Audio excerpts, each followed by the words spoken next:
What's up? Ghost Fictions is here, and we're back again. This is a story where Izuku was a Kitsune and married with Mirko. But before we start, please consider subscribe to the channel and give this video a like. Don't forget to check the description for more informations and support the amazing author HeroDarkyDark for writing this story. Now, let's get into part 2. An average day in the dream world, some weird fucked up shit is going on that is going to be nearly impossible to explain in the real world without sounding like you need a hole to let all the crazy escape.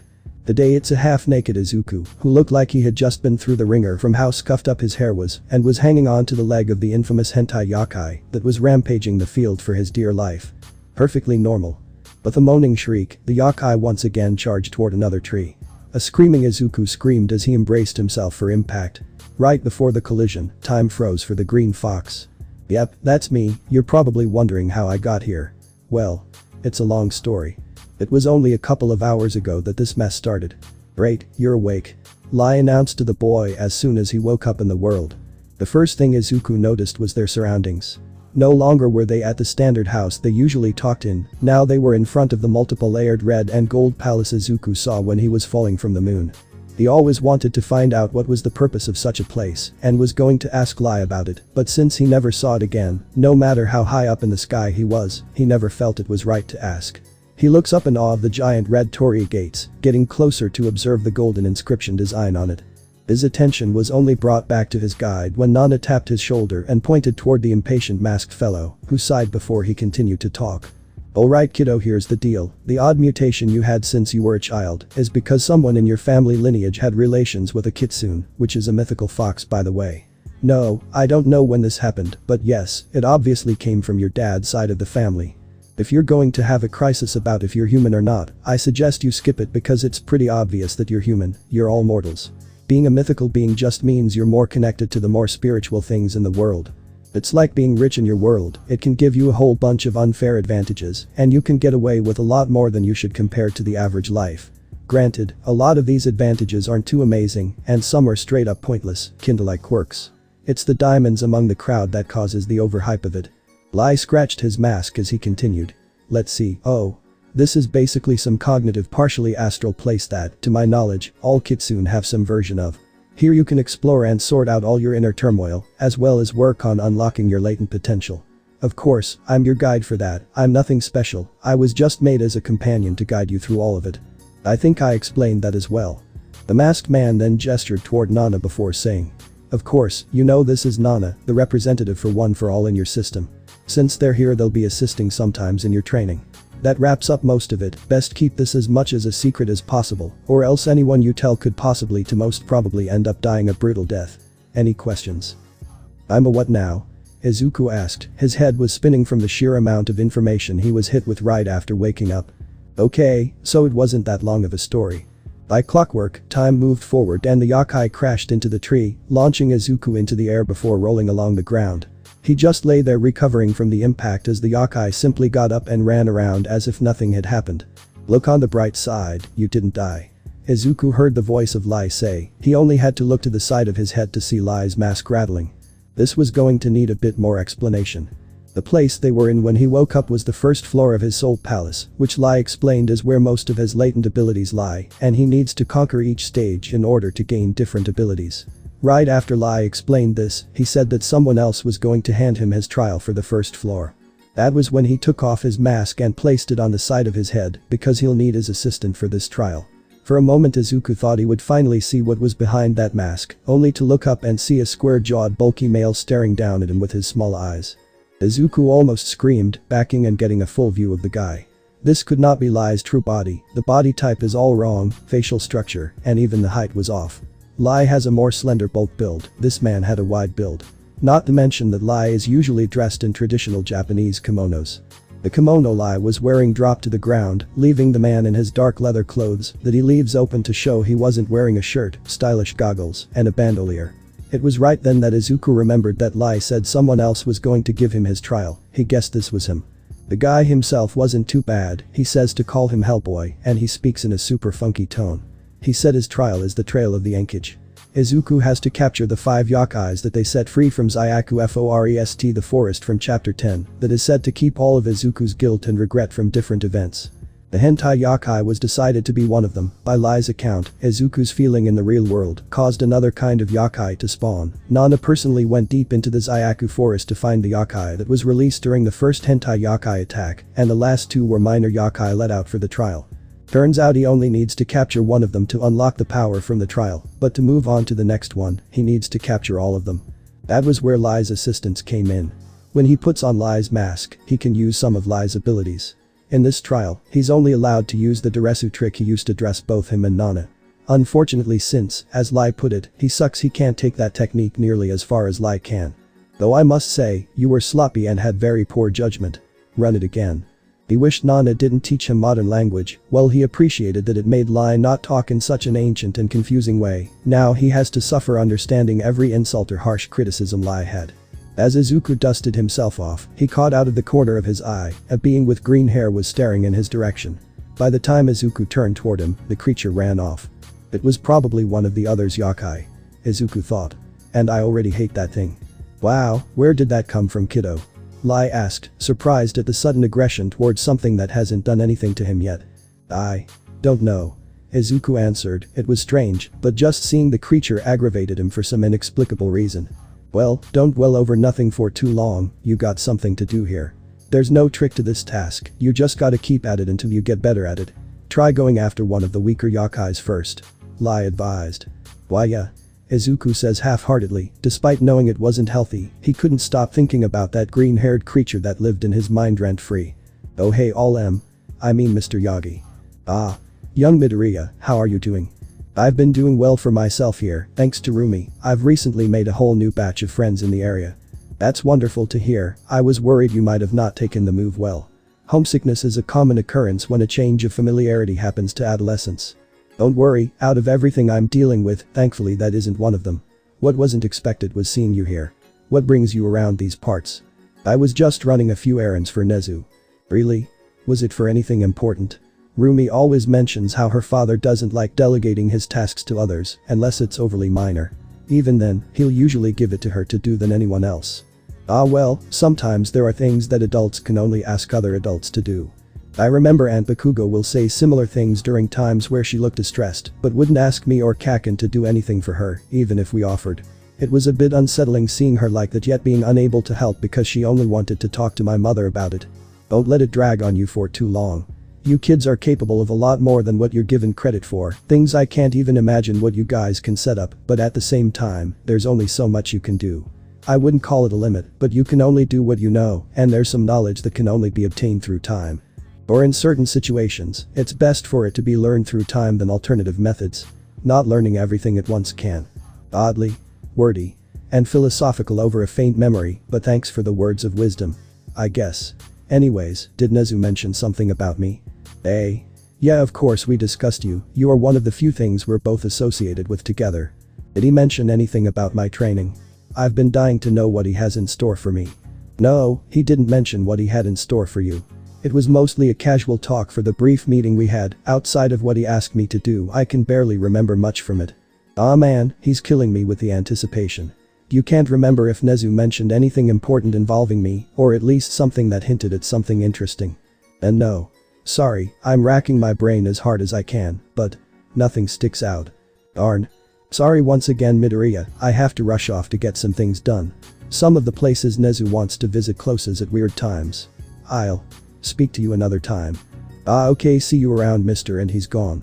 I thought he was only fast in his buff form. 2 years and 9 months left before UA entrance exam. Ah.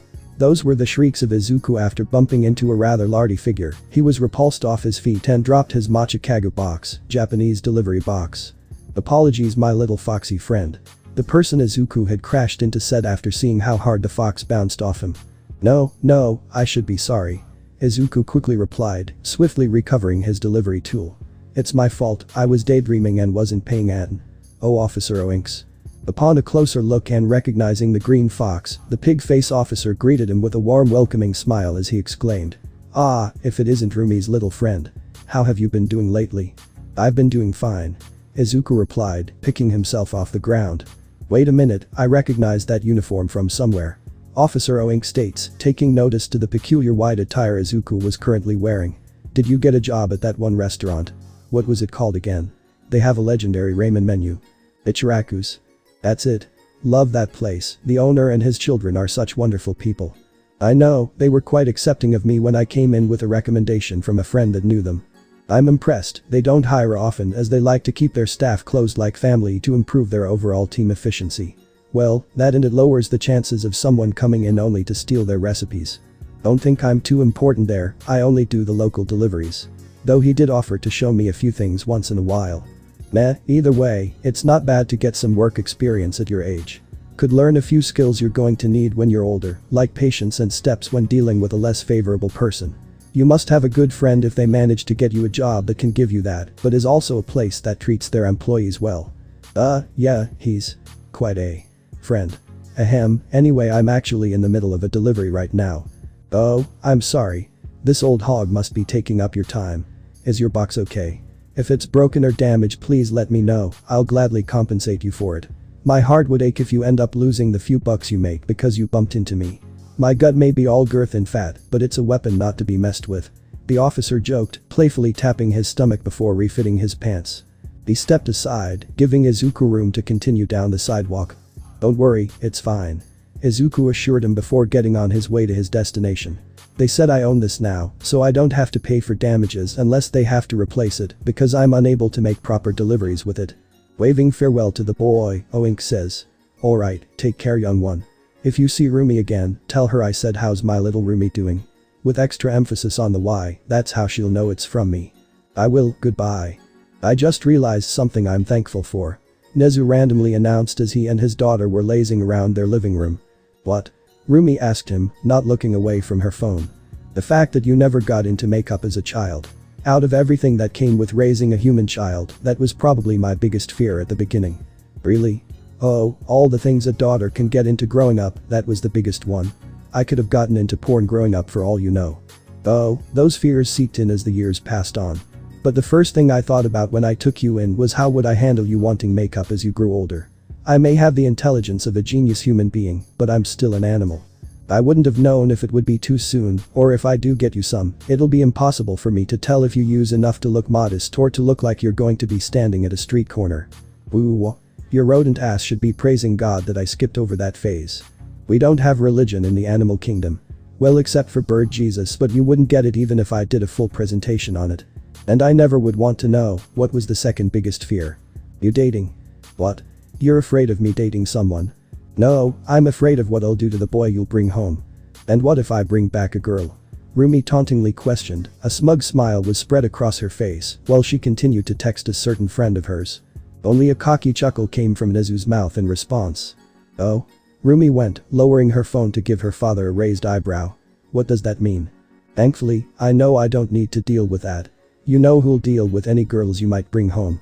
The cold shiver went down Rumi's spine as she knew who he was referring to. She can hear the whip now, she murmurs. Deep regrets that I brought it up. No need to regret having facts reiterated for you. Nezu proudly says after taking a sip of tea.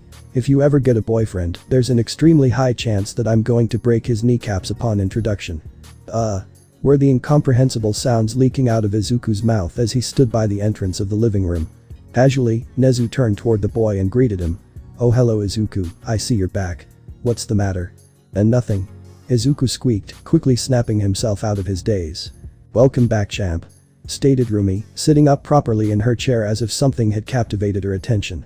What did my favorite delivery boy bring for us today? Setting his carriage box down on the table, an oblivious Izuku replied. What you ordered of course. Ichiraku would have my tail if I delivered the wrong food. An exasperated but silent sigh escaped Rumi's lips as she mumbled. Fucking no. Ah, damn it dude. Thankfully this is my last delivery for the day. Izuku continued, taking out the boxed food letting its glamorous aroma fill the room. Passing out the colorful boxes to each patron in the room. I got one vegetarian meal for the manimal and 2 specials for the rest of us. You got things mixed up. Rumi tells him, going over to her father and swapping the boxes that were handed to them. Well I'm starved, I'm not desperate. The vegetarian one is mine. Half listening at first, Izuku responded. Well of course you wait, you're the one who ordered the vegetarian. Yeah, why? Answered Rumi, her shoulders shrugged a bit at his comment. Then. What will your dad eat? The same special you're going to eat. How do you not know this, you got us the food. Izuku's dilated eyes frantically glare back and forth between the food and the mouse, finally directing itself rightfully toward Rumi. But he's a. You know, and the special had at least 4 different kinds of meat in it. Don't you have any empathy for your fallen comrades? Eagerly taking the one Rumi set down for him, Nezu nonchalantly spoke to Izuku before digging into his meal. Hey, that's just the rules of nature, not my fault they lost. The petrified look of horror stained the young fox's face upon hearing such dark pragmatic words from him, only deepening the mental image of a pit that showed how far Nezu's insanity went. The expression continued to stay as Izuku watched a manimal devour his dish with such severe pleasure. Even though he was doing similar not too long ago, an unsettled chill came from watching specifically Nezu doing it. Does that make me a hypocrite? Izuku thought to himself. Before he could dig any further into the topic, his mind was occupied in a flash by another question he found more pressing. Wait, what was with the whole never eating meat thing then? You guys never cooked a scrap of meat here the entire time I was here. That's because my daughter is going through one of those vegan phases. Nezu sighed as he accompanied his meal with a sip of tea. You're vegan? Izuku exclaimed, shooting Rumi an astounded look. When was this a thing? No, I'm a vegetarian. The busty chocolate rabbit said, rolling her eyes while rubbing one of her ears from the shouting. She really wished he didn't always react like this to things. Her attitude swiftly changed to irritated as she stared daggered toward her father. And it's not a phase, Dad. It's a legitimate life choice. It's strange to eat the same species your dad is. How would you feel about eating humans? At first, Nezu's face instantly scrunched up in disgust at the idea, but then it quickly melted into an appraisive expression, giving a slight nod to himself. Whatever you say, sweetie. Nezu dismissively said, grabbing the nearby newspaper and reading it. They're all the same to me. I'm not a child, stop calling me sweetie. Rumi scolded, her usual bold tone quickly morphing to be more flustered girlish when a dark red tint emitted from her cheeks. Her voice abruptly slipped to pianissimo as she continued to rebuke Nezu. And not in front of others, you're embarrassing me, damn it. Okay dear. No more of that one either. Geez, we just got done talking about how I skipped over many stupid crap young girls were into. I would have assumed you would get that cutesy names would be one of them.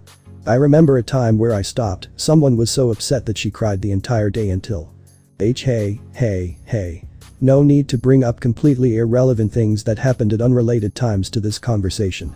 A small chuckle left Izuku. Anytime Rumi had a reaction that was a stark contrast to how she usually acts, always brought a bit of joy to Izuku's face now. It made her seem more endearing as a person than some holy icon. Still, this was a catastrophic surprise he wasn't expecting. Looking back, he realized during the barbecue with the rest of her friend, she was the only one he had no memory of seeing eating the meat. He kinda assumed it since she was there and did eat, but upon second look, he could only remember her eating the grilled vegetables and chips that were provided as well. How could he miss such a thing even after living with her? Oh, Izuku. Nezu calls out. I hope you're not clouding up your schedule. School will be starting for you soon, and so will your training. Izuku's ears perked up hearing the second part, giving an energetic cheer. Really? Of course, you had to start eventually. I hope you enjoyed your time off because things are about to get quite hectic for you soon. Please clear your schedule accordingly. If you have any plans, I suggest rearranging them to be outside your 2 priorities right now. I will. You're not getting yourself involved in anything that'll distract your schooling or training, are you? The fox's seeking eyesight glanced at his bunny companion. After seeing her give a more confident look back, he answered. No, this job of mine made it easier to get used to the area. Maybe I can even make a few friends in the area that I'll meet in school. The bear chimera looked up from his newspaper for a momentary glance, examining Izuku's face before going back to reading. That's good, just keep out of trouble. He finally said. After turning away from him, Izuku sighed relief before looking toward Rumi, who responded with a nod. After nudging her head toward the door, she squinted one of her eyes to give a questioning expression. With wandering eyes, Izuku pondered something before raising 3 stagnant fingers toward her. Understanding, Rumi smiled before returning to her phone. Settling down in a chair himself, Izuku finally enjoyed the food he had to deliver himself, but he couldn't take all the time in the world to eat this in one sitting. They need to be somewhere in 30 minutes. 2 years and 8 months left before UA entrance exam. Just as Rumi said, her friends at Yasei Alley were more than welcoming and training him as well. While expectations on what they'll do for him weren't high at first, Izuku was quickly surprised by how diverse and in-depth they were in tutoring. When he thought of learning how to fight from these people, he expected it to be more let me teach you how many pounds it takes to break a human nose kid. But what he got was a little bit beyond that. For now, he was alone with the biggest of them, Yogi the Grizzly, at his residential area. After helping him find his way here, Rumi went off to see Ridero after Yogi informed her that the stoic Greenet was hanging out with Tsayu. Taste. Yogi the unidentified bear told him, holding out a metal saucer filled with some kind brownish black liquid. As instructed, Izuku accepted the saucer before taking a small sip from it. The sugary taste of the substance felt both familiar but vastly different. Its flavor was more of a watery syrup than the tart his mind was remembering. He recognized this beverage. It's cola. He exclaimed, going back for another sampling of the drink. Is this a new flavor? Chuckling, Yogi went back to his low-burning pot and continued to stir the content inside slowly as he said.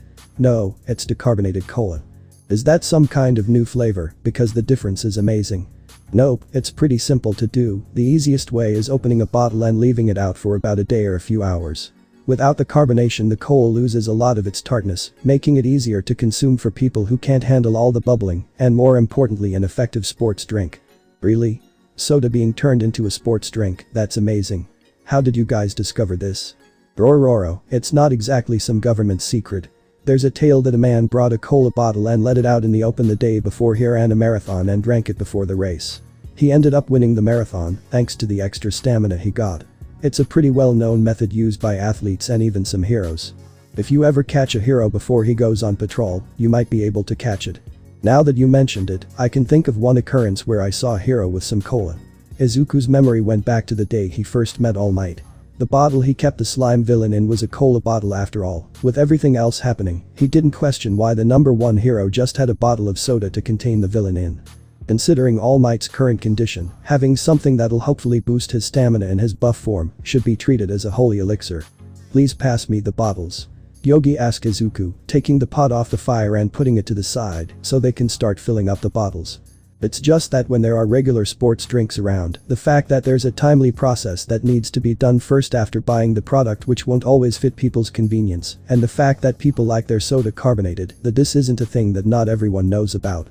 Of course, because this place isn't some 5-star neighbor, we don't exactly have access or the fiancés to be buying all that expensive stuff, and we're not really about robbing a place just for sports drinks. So we got to be creative with what we got. Yeah. I can only imagine what you guys do to live normally here. Quite a lot of interesting stuff actually, they're fun so I don't mind it. This is my home and my family lives here, so whatever I need to do to help them out just a bit I'll do with joy. Izuku looked confused as he asked. You have actual family here? Yes. Yogi answered, pouring the cola into the bottles with a ladle. All my friends here of course, including you. So that's what you meant. Izuku said to himself, nodding to himself as he was able to question how that would be possible. From Rumi's description of this place earlier, most fully grown adults aren't exactly welcomed there. You thought I meant blood relative. Yeah, I was about to. His eyes quickly widened when the last part of Yogi's former sentence hit him. Wait, you consider me as family as well? Why wouldn't I? Yogi casually asked. We just met though. I haven't been with you guys nearly as long as someone like our Miruko has. You're friends with her, right? Must be close enough for her to bring you here of all places, considering how secretive she wants this side of her life to be. I used to live in a not-so-good orphanage that didn't take care of the kids there until I ran away when I was 9 and wandered a bit until I met Simba. Simba said that your true family are the people you trust, are comfortable with, and are there for you. That bond is thicker than blood. Huh. Speaking of Miruko, she told me about how much you were whining from not eating meat. I wasn't whining, it was literal torture. When you can't go out to buy something, I got some seasoning and cooking techniques to make some of the food you eat taste like meat. I'm listening. Bororo. Yogi laughed. Just ask Mary. For all the medical reasons we use it, it's best when someone here busts their jaw or something like that, and eating meat isn't recommended. Now they can still get the taste of it while their mouth recovers. Alright, clothes off and get on all fours. Stated Cassidy. What? Was the very reasonable reaction Izuku had. Here he was entering this room as requested, expecting some integral teaching, and this was the first thing he was hit with. She didn't even have the decency of buying him dinner first. What? You came here to train, right? Cassidy casually said, putting a hand on her grand waist. Yes, but not this kind of training. How else are you going to learn? When I'm ready and the time is right. There's no need to delay, start today or you're only going to hinder yourself. What if Miruko wanna ride you one day? If Izuku was drinking water right now, well, you can already tell where this gag is going. Our broccoli-haired protagonist now had a red stem. Take that however one may. What? Cassidy asked, tilting her head. It's nothing that special. Riding someone may be a bit difficult at the beginning and it's killer on the pelvis region, but once you get used to it, it's pretty enjoyable. I'm just not sure if I want to go that far, despite what my body is telling me. Got it, you're scared of your first time, understandable. Really? Of course, everyone is always scared of their first. No need to bust your chops over it. Oh. Izuku sighs in relief. Thank you. That's why you gotta break through that fear. She says, showing her back toward Izuku as she calmly began taking off her jacket and unbuttoning her shirt. Luckily I don't mind breaking that fear for others. Give me a second to get my clothes off, I'll let you ride me for the experience. Accepted. That's nice and all be. Wadvsurji. I can't do that. Why not? Such a treasure shouldn't be given out with such haphazard care, we barely know each other. That doesn't matter to me, I'm all accepting. Ask the others, everyone in our friends group rode me at least once before. Why? Well, except for Yogi, he's a bit too big for me. Then again, I have gotten stronger since last time, maybe I can handle it this time. Though I'll have to plan ahead of time how he'll fit. Izuku covered his flustered face. I can't believe what I'm hearing. Miruko always did have the best time, we'll both try to make it as rough as possible and get the other to submit. A drizzle of blood emerged from Izuku's nose. Go on. Why explain when you can do it? Now get on, I'll give you at least one round trip. She states she only had her white bra on and was already working on removing her shorts. I'll go easy on you, but your groin is going to be aching later. I can't control how rowdy I can be. Pounce. Stop it, brain. Izuku thought, trying to dispel the pink words. The smiling wink Cassidy did at the end of her statement didn't help either of them. Stammering, Izuku told her. Wait. Don't take off anymore, I still haven't decided yet. Pant. Cassidy claims, in one broad movement she bent over, pulling down her pants and leaving only a thin but fluffy looking piece of fabric on that kept her from being considered nude. If I keep these on then they'll rip when I transform. I don't care, you can't just force on a weight transform. Yeah, I'm about to transform into my cow form so you can ride me. I'm not sure why you wanted my bra on for that, but hey, I'm not one to judge. Wait, why? I thought Simba already explained this when he sent you to me. You guys have yet to explain anything that's going on here. Izuku shouted, wiping off the last remnants of blood from his nose. There was a soft chuckle he heard through the room, but he wasn't sure where, it was only him and Cassidy in the room. Oh. Well, he was saying that you're greatly underusing your fox attribute by always fighting straight up like a human. You should take advantage of the predator animal your quirk is based off and learn how to pounce and walk like an animal. Is something like that really necessary? Well, for me it helped me get better control of my cow form to fight more effectively. For Miruko it was what inspired her signature running start. Ridero is wicked agile because of it, but then again that guy already had insane reflexes. That Sayu girl greatly benefited from learning how to hop around like a frog. And Simba said he might have the perfect technique to teach you once you get used to running like the fox you are. Even Miruko learned from it. Izuku mumbled, put a hand on his face as he thought of the possibilities Simba might have in store for him. Then it won't be such a bad idea to invest. That's the spirit. Cassidy cheered. Now take those clothes and get on. Why do I need to take my clothes off? You're fighting straight up because you're still thinking like a complete human with a human mindset. You gotta shred those things and bring yourself back to your primal instinct like true animals are, naked but fierce. Losing your clothes is only a step in getting in the right movement. See, can't we see if I can get it with my clothes on first? You're going to fail anyway.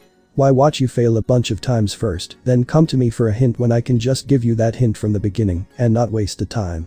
A good point, but no further complaints, now quit your yelps.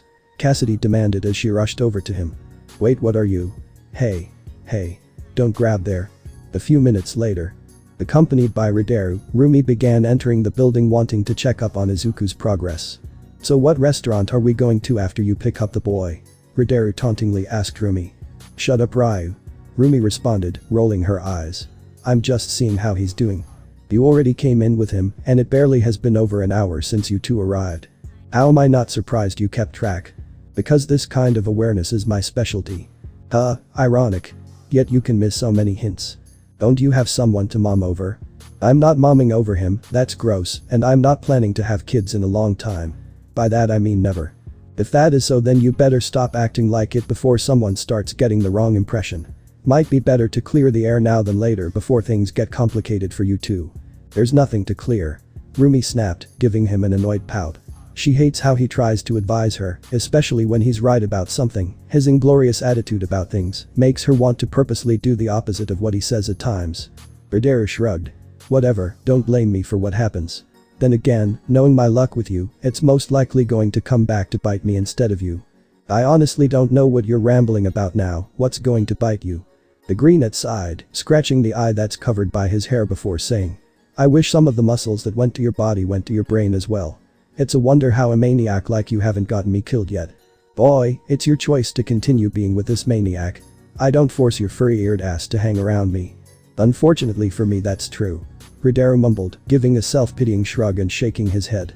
Don't know how you did it, but your chaotic ways managed to break down enough of my casement for me to mind your well-being, even if it was unintentional. Now I can't help but care about you, no matter what trouble you bring. Oh wow. Rumi chucked. I didn't expect that display of compassion from you. Huh, if only you can show that when it counts the most. Fuck off. Ridera mumbled, a tint of pink sparked across his cheeks. I swear in my past life I must have done something awful to end up like this. Nudging his elbow, Rumi says. No worries, I got what you mean. Guess us shattered people have to stick together, right? You're fucking horrible at puns. You started it. Whatever, how is the little fucker doing? That's what I'm trying to figure out.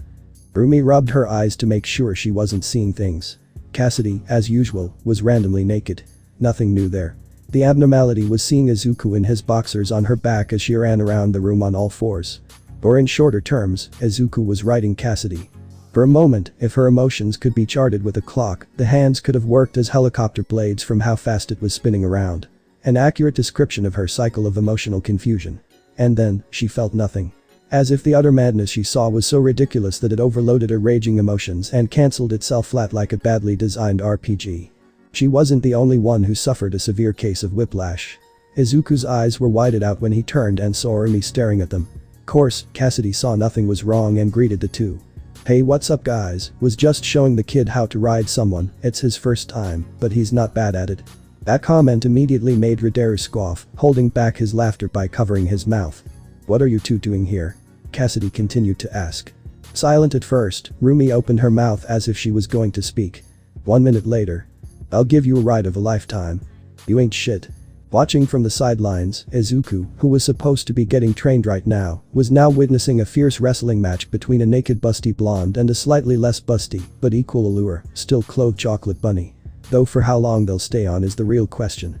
Nezu was right that his life was going to be more heretic if these kinds of shenanigans were going to be every day here.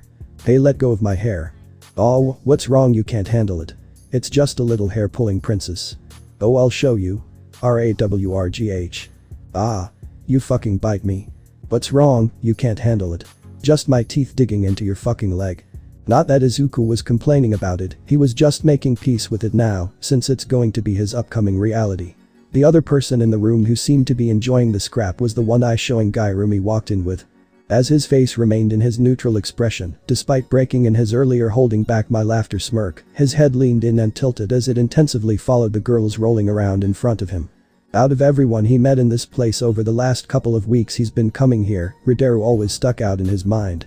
Not from how impactful he was during his time here, but from how strange it is that they see each other as often as Izuku sees all the other members, maybe even more since he often comes to talk to Rumi, yet he knows almost nothing about him. All the time he spent here, he's been slowly associating himself with all of Rumi's friends, and gradually learning more about them through the more information the others told him. For example, Yogi's dad was a villain who was a part of a villain group called the Wild Villains. Mary told him how she's of the few people here, along with Tsayu, that has the goal of becoming a hero. She especially is currently studying hard as apparently, a school is considering accepting her as a recommended student due to her quirk's wide usage and medical utility. According to Kitsune, Simba once revealed when he was drunk that he had a younger sister he's jealous of. Cassidy had one of the more unique ones among the residents. She is here as an exchange student because her family is planning some business moves in Japan and needed someone here to get some of the groundwork settled. Since her parents were busy running the farm and tending to the family's business, she volunteered since she was the oldest among her siblings, and by her own words, why not, it seemed fun. Personally, Izuku wasn't sure if that was a smart move considering her tendencies, but he's going to assume she was their best, most likely only, candidate for this task. Even Kitsune, who supposedly is the most tight-lipped about herself, tells him some things about herself. Granted, it's mostly shallow information like favorite color, or what clothes she likes, or what she prefers to eat, but at least it's something. But this guy, he got nearly nothing personal. Besides being friends with Rumi, seeing how often they talk to each other, they're good friends. A bit too good of a friend. Thought Izuku before slapping himself. He wasn't sure why that thought popped out, it's been happening quite frequently. His actions caught the attention of Rideru, who gave him a bewildered look before turning his sights back on the girls. The only other thing Izuku can assume about Rideru is one thing, he probably didn't like Izuku's presence too much. Wasn't sure why. Outside of that time where Rideru helped Rumi teach him how to box, the one-eye-showing boy hasn't interacted or even extensively spoken to him. He didn't want to seem invasive about another person's life unnecessarily, especially if he wants to keep it private, but even his friends barely speak of him. Granted, Izuku could tell that they're being more private of his information until Rideru tells him himself, but still, pretty unsettling the people he's supposedly close to can barely tell something about him that doesn't need to be privatized. There are only a few things he knew, and they can barely be considered personal information, more so his standing among the others. The group has a sort of hierarchy system of who'll watch over lead the group in events of trouble or a situation that comes up that requires leadership. It's mostly reserved for the more senior members of the group. Rideru is the fourth seat, with Simba as first, Mary as the second, and someone everyone refers to as the Ripper as the third. Though it's rumored that Mary may give up her seat soon because of her focus on school. When it comes to combat, he takes the second seat. Rumi bragged that if she got a seat she would be above him, and only doesn't because she doesn't want the responsibility for it, since she has a life outside of this place she doesn't want to jeopardize. Rumi informed him that Rideru was 16 when they made a bet, she still sounded pretty steamed about losing $100. By the sound of it, it was her fault for guessing way too high, but he was smart to keep that comment to himself. A poor garbage can was demolished in a tiny anger fit. Out of everyone here, he knew Simba the longest. He refuses to eat off of anything that can break. Bring the bar back, while everyone ate out of regular plates, he ate out of Tupperware he brought himself. People usually rely on him as a deliveryman, as he's usually going around getting something for the group, or delivering something they need to be sent. He frequently switches his way of speaking from regular language to occasionally some kind of weird gamer slangs. And then his usual crude language. And most importantly to Izuku, he hates the color green. Found that out when someone brought up the afro Izuku wore during his fight against Mizo and asked if he looked better with black or green hair. He really hates green hair. Izuku couldn't even find out what animal mutation Rideru has. The only hint Izuku got is the fact Rideru got the canines of a predatory animal. He also must have some hidden quirk or something to explain how he's somehow always grabbing things from a distant range in a small amount of time. Right now when he looked back, he saw Rideru neatly folding Cassidy's carelessly discarded clothes. Izuku doesn't even know when he grabbed it. Honestly, I'm not sure if Rideru is doing this because he's a reserved person who likes to keep his life private or because he's an edgy dickhead who thinks it's cool to purposely be mysterious. Did I really just think the word dickhead? Huh, Rumi's language must be rubbing off on me. I don't think I ever used that language before. Oh well, it's not like he can hear me, I can say whatever I want about him. Fuck Rideru, overly edgy bastard. I don't even know what Rumi sees in him, she could do way better in who she spends time with. Why would such an upbeat and talented person like herself waste her time hanging around some sulking green-haired schmuck from nowhere, much less be friends with a guy like that? Izuku thought to himself, he found himself subconsciously grinding his teeth together before a moment of clarity hit him. Wait. Did I just describe myself? And no. Just a coincidence. I'm nothing like that brooding mess Rideru. What the fuck you saying about me? Rideru abruptly asked, snapping his head toward the green fox with his usual glare. Izuku's skeleton was only an inch away from hopping out of his skin from this reaction, causing him to exclaim. How did you know? Can you read minds? No, you were mumbling your thoughts for quite a while.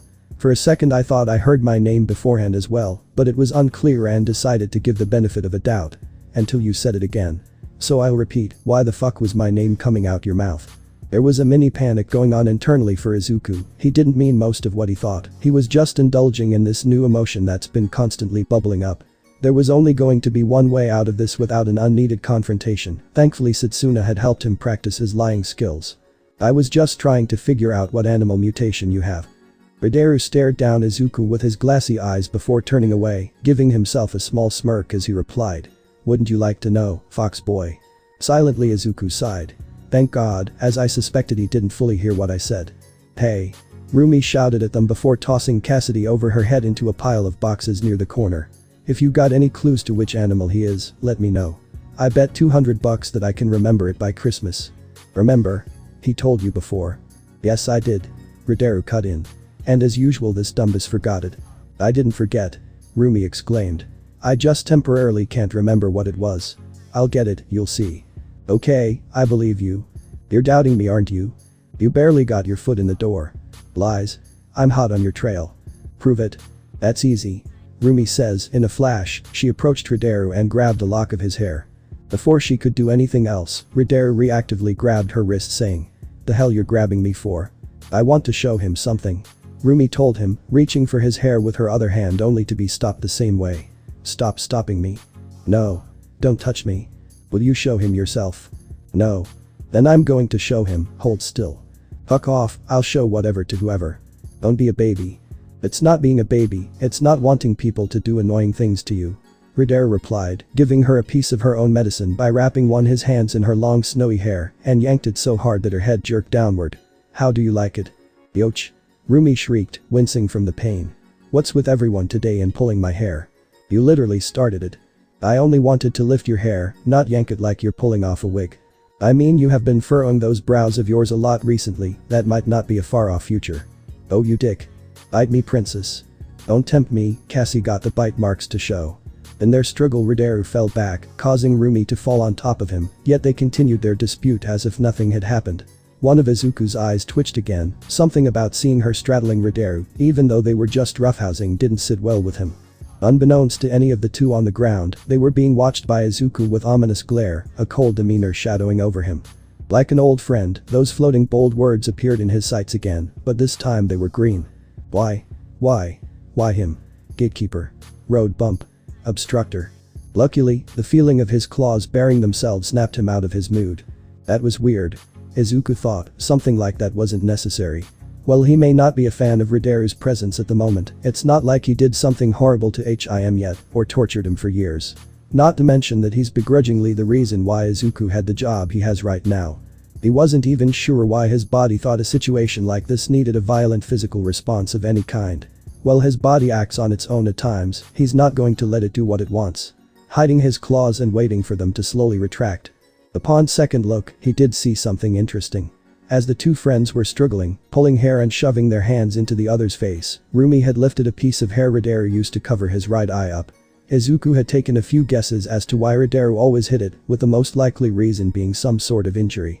He guessed correctly as Rumi's actions exposed Rideru's scarred eye. The eye was kept closed, showing off the multiple crisp marks that created a mild discoloration across that section of his face. Knowing how this place can be, Izuku assumed it might have happened during a fight against one of the other lagas, but then he noticed the lack of pattern of the marks. He learned this from Mary about how to identify an animal based on the marks they leave when they use their claws. An average animal claw marks usually range from 2 to 4 jagged but parallel lines. The marks on Rideru's eyes didn't follow this pattern, they had no lines that paralleled reasonably to each other. Some spiraled a bit, others had inconsistent height and width, few went in weird directions, and they lacked distinct jaggedness claws usually left. Let go. Rumi shouted, trying to escape his grip while refusing to let out. Rideru managed to shake his head despite his head being pinned against the ground. No you. You do it first. Will you let go after? No. Then no. Why would you even ask as if you were going to make a deal? I don't know, just let me get your hair out the way. I want to show him the black fur behind your dog pile. A voice called out above them. Hold up. Rumi said. What? Izuku says, looking up. Nani? Rideru went.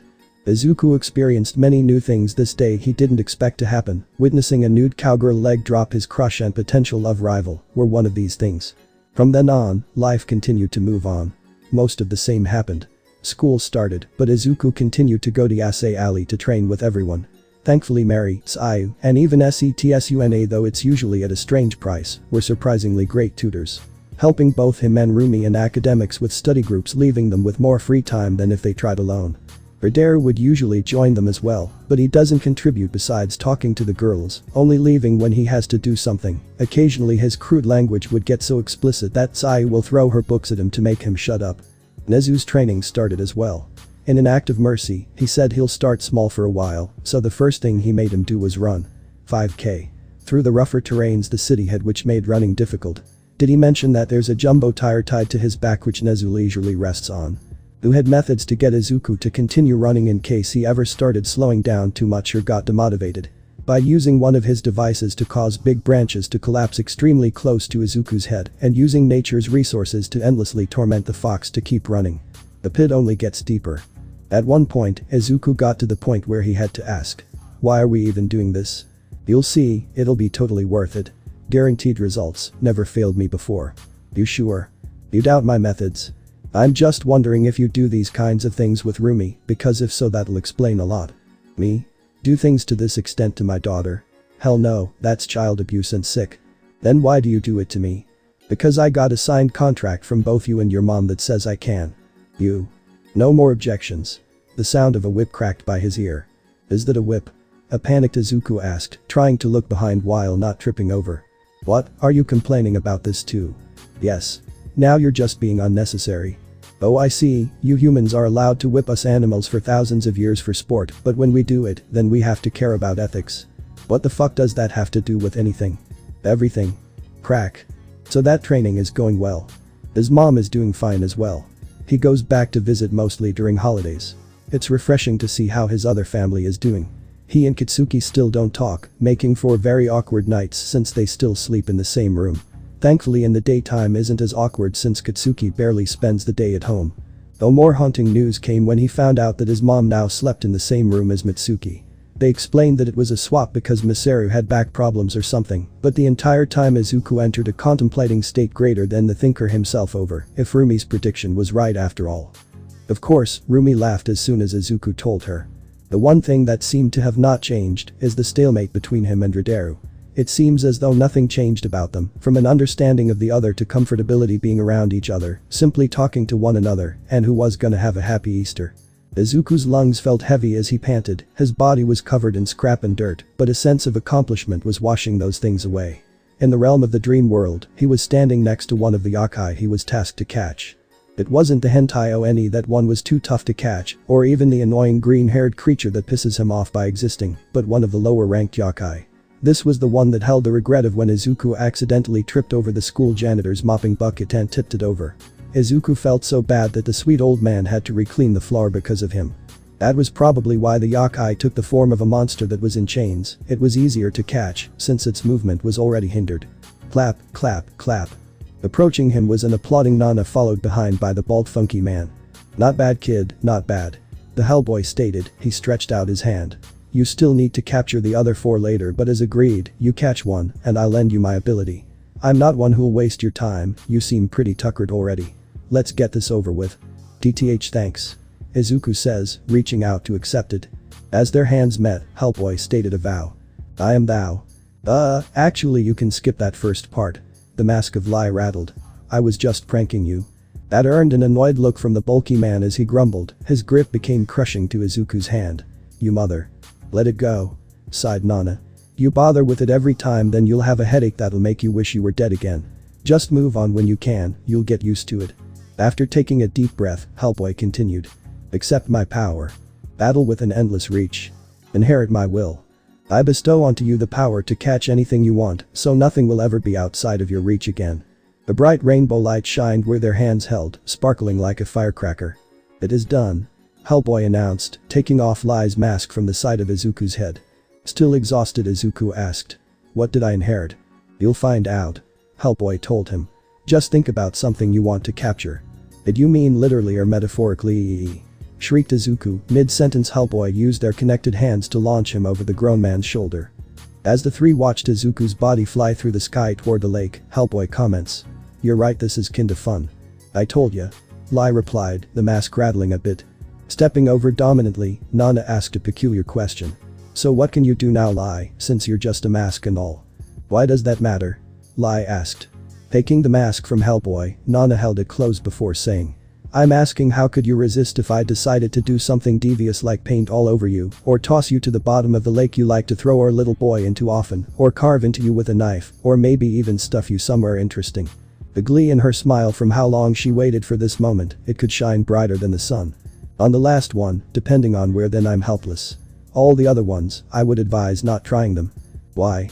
Nana asked, tilting her head tauntingly as she loosely held the mask with only 2 fingers.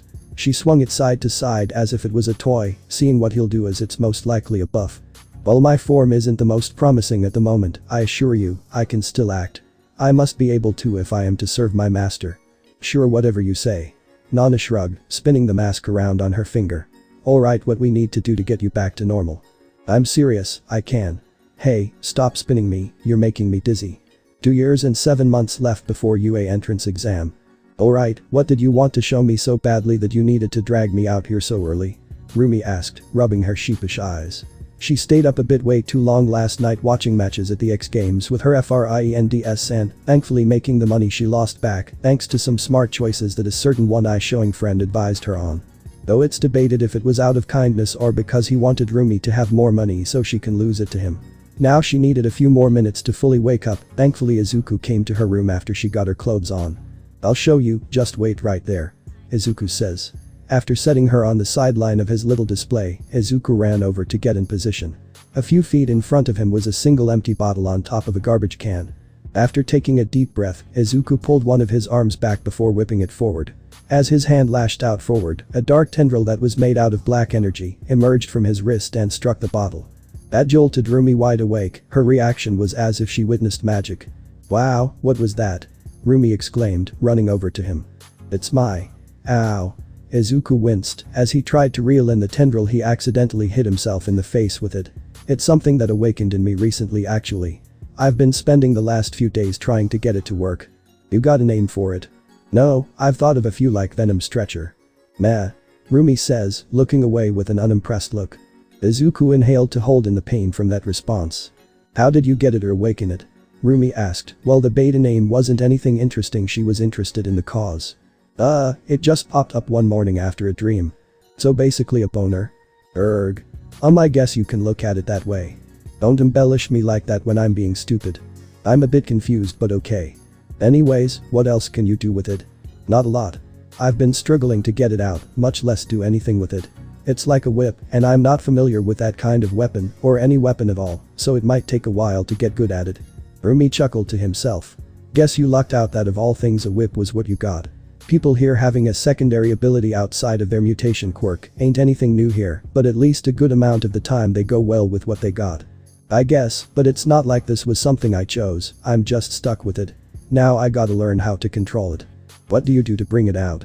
Izuku softly smiled at this, rubbing the back of his head with a small pink tint coming across his face.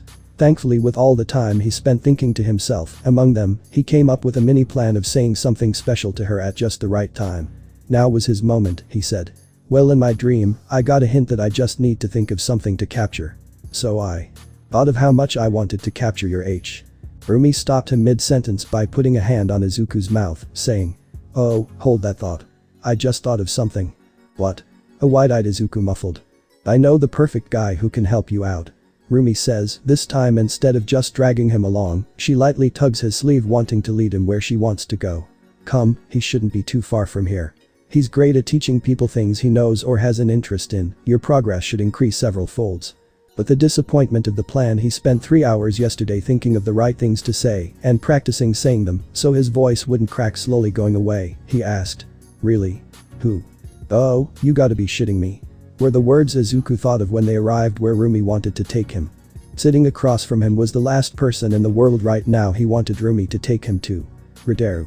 As usual, Ridero just sat there with that unmoving face that Izuku is now starting to find annoying to look at. Surprise! Rumi exclaimed excitedly. Neither of the boys reacted, but they made eye contact and kept it. Rumi continued. As soon as Izuku mentioned the trouble he's having with his whip thing, I thought HeroDarkyDark would be the perfect person for this. He's good at this. I mean, you are the only person in our group who isn't teaching Izuku something, and I don't think you two talk that often. The two boys blinked blankly at the other, not responding to what she said, but showing that they were listening. Since you're both my friends, I thought, hey, this'll be the perfect opportunity for you two fucks to get to know each other. So what do you say? I can appreciate the thought. Izuku thought to himself. But I can see from a mile away how this wouldn't be the smartest idea to take. I don't think I need him anyways. Right as Izuku was about to speak and refuse her offer, Ridero spoke up first. Sure, why not? What? Izuku thought, his eyes widened from shock. Oh, that's new for you. Jeered Rumi. Didn't expect you to accept so easily. Consider it paying you back for the other thing you're helping me out with. Ridero shrugged, taking a gumball from his personal container and popping in his mouth. He stretched back and put his feet up on a nearby box before stating. Besides, I have no reason to object such a simple task. Great. Rumi cheered, taking 2 gumballs from his container. She turned toward Izuku with a smile, offering a gumball. What about you, Izuku? The things that went through Izuku's mind at that moment. This mother Izuku had to calm himself, he knew how sometimes his thoughts leak out. Instead, he did something different. He accepted the gumball with no hesitation and said. No objections here, thank you so much Miruko, for this opportunity.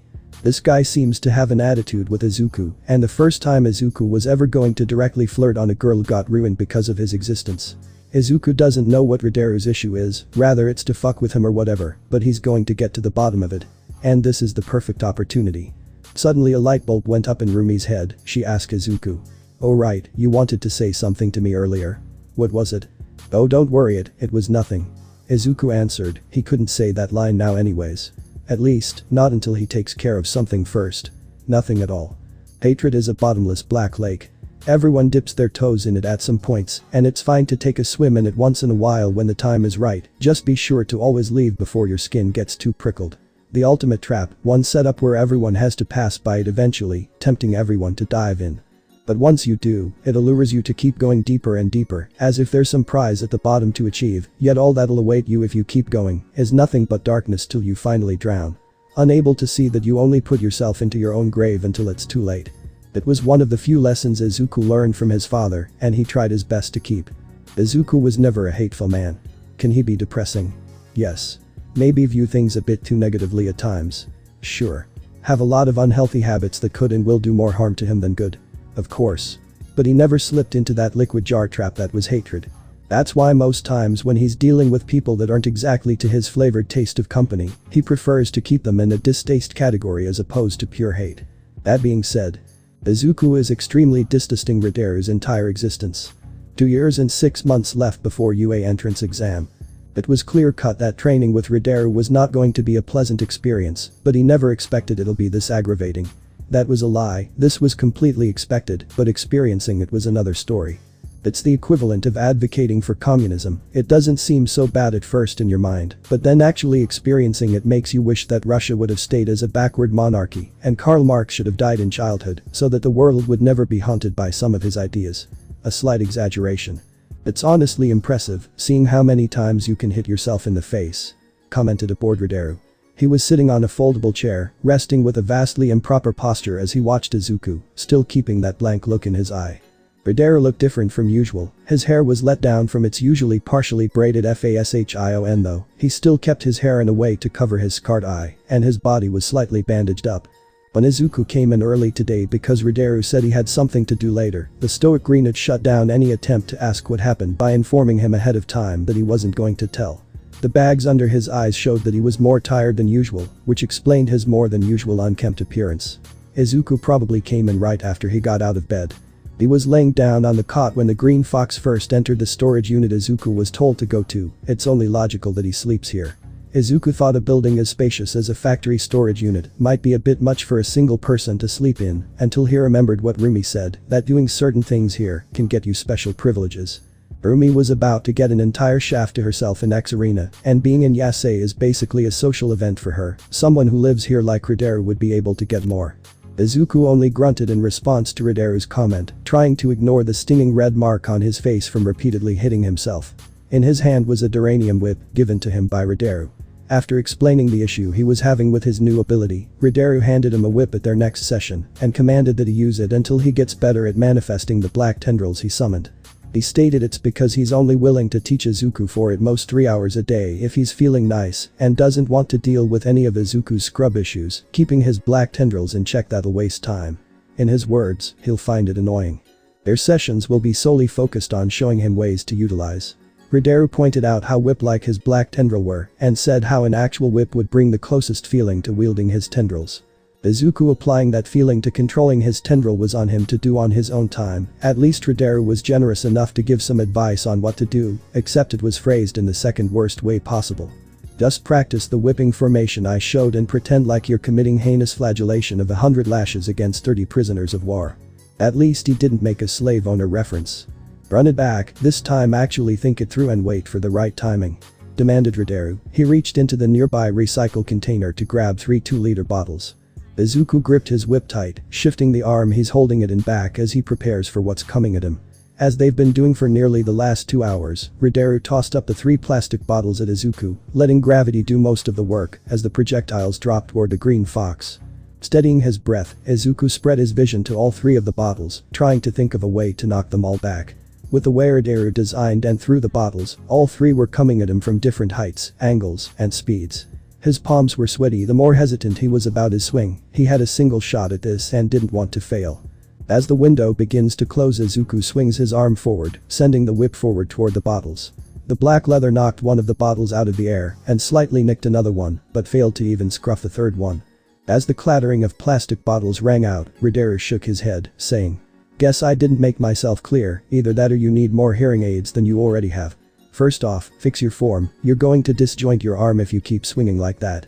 Second, I said to think it out and get the timing, you're not even grazing all of them, much less knock them out the air. It'll be a lot easier if you allowed me more than one swing, you're basically trying to have me hit 3 people in the face in a single punch." Izuku replied. He was grateful that at least he didn't hit himself in the face this time. "Yes," said Rideru, his voice sounded confused at the statement. "That's kind of the point. Good to see you got some observation, but what's the point of bringing it up? Because it's unnecessary, with a weapon like this realistically hitting multiple target." "Stop," interrupted Rideru. "Know where this is going. Every attack has a sort of cooldown, it's not like you can throw endless effective punches, you need time to wind back up again, or else you'll be tapping them, unless you have some quirk for that. The whip is a weapon with a very damning cooldown, you can't swing it around like a guy on drugs if you're planning on actually fighting someone with it, unless a sword or knife. Each swing needs to be as efficient as possible, therefore, you should be taking advantage of the range and other advantages it gives you, since you're trading it off with the disadvantage of using it. He's not wrong and I hate it," Izuku thought to himself, rubbing his shoulder to ease the pain. The door to the building was opened, making the 2 boys turn to see what was there. "Hey guys," yawned Rumi walking in. She was carrying a drink carrier holding 3 styrofoam cups. "How's the early morning training?" "Hey Miruko," greeted Izuku, quickly straightening himself so she wouldn't see him being exhausted. "What are you doing here?" "I got us a pick-me-up," she told them, holding up the carrier. "Plus I wanted to see how my boys are doing, y'all getting along?" Rideru was walking around cleaning up his place, hearing Rumi made him smirk and he said, "So Miruko, you finally accepted your role as mom?" "No," Miruko replied, frowning at him for his words. "Ryu, I told you already to knock that off." "Wait, what?" said Izuku, unsure of the context of the comment. "Don't worry about it," told Rumi, handing Izuku his coffee. "He's being stupid. By the way, I got you a matcha from the shop you like so much." "Oh. Okay, thanks," Izuku said, accepting the cup. "Boy," Rideru called out. "I don't remember saying we're going on break." Rumi walked up to her one-eyed friend saying, she shoved the hot drinks toward him declaring, "Well, you're taking one now because I paid money on these, and if they go cold I'm dumping it on your head." "You're the one who wanted me to train the kid," Rideru replied. "After a checkup with Mary I have to run a few errands for the others, there's limited time for today." "Who cares, not like there isn't a tomorrow, and I'm sure Izuku doesn't mind," stated Rumi, looking back toward Izuku. Realizing she wanted his validation, Izuku told them. "Hey. Yeah, I don't mind, it's only a few minutes anyways." The smile appeared on Rumi's face before she turned back to Rideru, pushing the cup that was his closer to him and stating, "See, now shut up and drink." The greener didn't respond at first, looking down at the drinks and taking in their aroma. Eventually, he grouchily said, "You know I don't like coffee. It's hot chocolate." "So you finally remembered, color me impressed, a broken clock really does be right twice a day." "Bite me. I'll do it." "Shut up brain," Izuku told himself, realizing that this time there were no colored bold words. "Oh wait, that was just me. Shut up me. Be happy I was kind enough to make yours myself since you're so picky," continued Rumi. Did Izuku just hear her right? Hearing this made Izuku ask. "Wait, you homemade his but not ours?" Turning back to the green fox, Rumi said in her defense. "It's really difficult to get this guy anything at times, he's really the worst when he's picky. I had to get his homemade because he hates the way more cafes most hot chocolate and he refuses to drink coffee like a baby. I'm not even 20. Why are you drinking it? You're younger than me. Drinking a good blend once in a while ain't bad, I make it nearly every day anyways. That's how they get you. Don't blame me in 15 years when you can't even get out of bed without your daily consumption of black slugs." "You, don't say it like that," Rumi's frown re-emerged when she said that. It'll ruin coffee for me. Good. Once again I'm doing you a huge favor because you're too oblivious to the problem. Better wrap up your high and almighty trip, there's, I don't know, 2 minutes before your hair experiences a chocolate rain. Ridero rolled his eyes at the threat and finally accepted the drink, saying, whatever, thanks. As the trio rested and enjoyed their morning drinks, Rumi tried to fight the weird silence in the room, since neither of the men were speaking much. Did you guys hear about Blue Note? Rumi asked. Yeah, I saw the video online. Izuku energetically exclaimed, hero talk is something he can do. It was amazing how calm he was when those villains attacked him during his concert. Meh. Went Ridero, shrugging his shoulder. That reaction piqued Izuku's curiosity, and he asked, do you not like him? He's alright. Was all Ridero said. Rumi leaned in toward Izuku, telling him. That's his code for heroes he actually likes. No, it isn't. Ridero quickly told her, squinting at her. It's rare and he's just never honest about it. He makes decent music is all. Rumi agreed with him, saying. Yeah, I hope one day he'll come to our area, I want to go to at least one of his concerts. Izuku saw his chance. So far, the conversation has been heavily between the bunny and the one-eye boy, mostly because the topics were things they're more invested in. Now they were trending in his field of expertise. Blue Note was someone he had an interest in for a while before his true popularity emerged, he got tons of things to talk about. All he needed was one good line, something a bit flirtatious as well to really get Rumi's attention. Lil loved to go to a Blue Note's concert as well. I've been a fan of his music for a while, listening to his tracks all the time when I'm doing homework. Izuku told the group he actually had a soft smile from the joy of speaking on a topic he knows so well. He just needed to stay calm and execute the lines he mentally rehearsed for this exact situation. If he ever hosts one in our town I wouldn't mind going with you, I'm sure the rocking time we'll have will hit all the right notes. What? Rumi went, her face scrunches up in confusion hearing that last line. What the fuck did I just say? Why am I so bad at flirting? Izuku screams internally, he was so close, but ruined it with such a cheesy joke. He stammered to correct it. You know. Because a good portion of his songs are from the rock genre, and his most famous concerts are usually rock concerts, so going there will be rocking. And his name is Blue Note, so hitting all the. Not even Izuku could stomach finishing that sentence, using a fake cough as a cover to stop. Trying to explain himself made it even worse. That was when Ridero cut in, saying. I assume you didn't mean for that line to be so off-key. Rumi's confusion quickly went away as she chuckled at the joke. She elbowed Ridero's ribs and said. See, if you made more of those maybe you won't be struggling with that thing. Crap, thought Izuku, he was losing again and needed to bounce back. Izuku raised up his coffee cup and said. Sorry about the joke. I guess I'm having trouble espresso myself. Didn't I get you a matcha? Rumi asked, one of her bunny ears bent as she tilted her head trying to think if she got the right thing. Pain. Izuku just calmly inhaled as he held in the massive amount of pain he was experiencing. Of course, that joke went over her head. Oh, I get it. Rumi exclaimed, her eyes lighting up in realization. She gave a few weak laughs before saying. Espresso and expressing haha. Yeah, clever. Extreme pain. The tone of her voice alone was like shoving a salt and lemon cocktail into his wounds. Ridero just shook his head disappointedly at the boy, even he felt bad and it was getting embarrassing. That's enough chit-chat. Ridero stated, setting down his cup and rising to his feet. Back to business. Oh yeah, how is that going? Asked Rumi, looking toward Izuku for an answer. Izuku felt like lying, but felt like Ridero wouldn't immediately call him out on it. He had to make the statement honest enough to not get called out on, but vague enough so she won't think he's struggling that badly with it. Settling on saying. It's not bad. Phew, that's good. I swear with this guy the results can vary. Stated Rumi, turning to Ridero to give him a stink eye. This wasn't the first time someone was sent to him for some sort of training or guidance, and not all of them had the best experience. Even when they first met, where Ridero ordered by Simba had to show her around Yasei Alley, it almost ended in a fight because of Ridero's peculiar words. Ridero simply shrugged at this, saying. You know the risk when you asked, and you get what you get with me. It's fine. Izuku assured Rumi. I'm seeing some silver despite everything. If a spectacle is all you wanted then go to a movie, you're here with me to obtain that treasure. Commented Ridero. I'm trying to. Izuku replied. It's harder to do than say. Rumi chipped in asking. What are you guys currently doing? Hitting 3 bottles out of the air with a single swing. Really? Seems pointless to do, just be quick enough to strike 3 times. That's what I usually do. That's what I said. Ridero scolded her for her ignorance. Not everyone got your golden thighs, you fucking crack-addicted bunny. Besides, even if he can swing his whip 3 times, they won't mean much if they're not effective and will quickly become a crippling crutch that'll crumble the second anyone notices it to gain an edge. How about a demonstration? Rumi suggested. Ridero rolled his eyes. I already did. You only showed me what form to do. Izuku stated. I think visibly seeing you do it could really help since it's obvious we're both thinking with different ideologies. Yeah, come on, oh so wise one. Taunted Rumi. Let's put some money where your mouth is. Though the bandaged greenet face remained mostly unmoving, the way it twitched showed that he was getting slightly miffed by the pair's insistence. Eventually, he calmly shrugged his shoulder and told them. Fine, watch carefully cause I'm only doing this once. If you blink then that's on you. While Ridero walked off to get in position, Rumi and Izuku smiled at each other before running to get the bottles.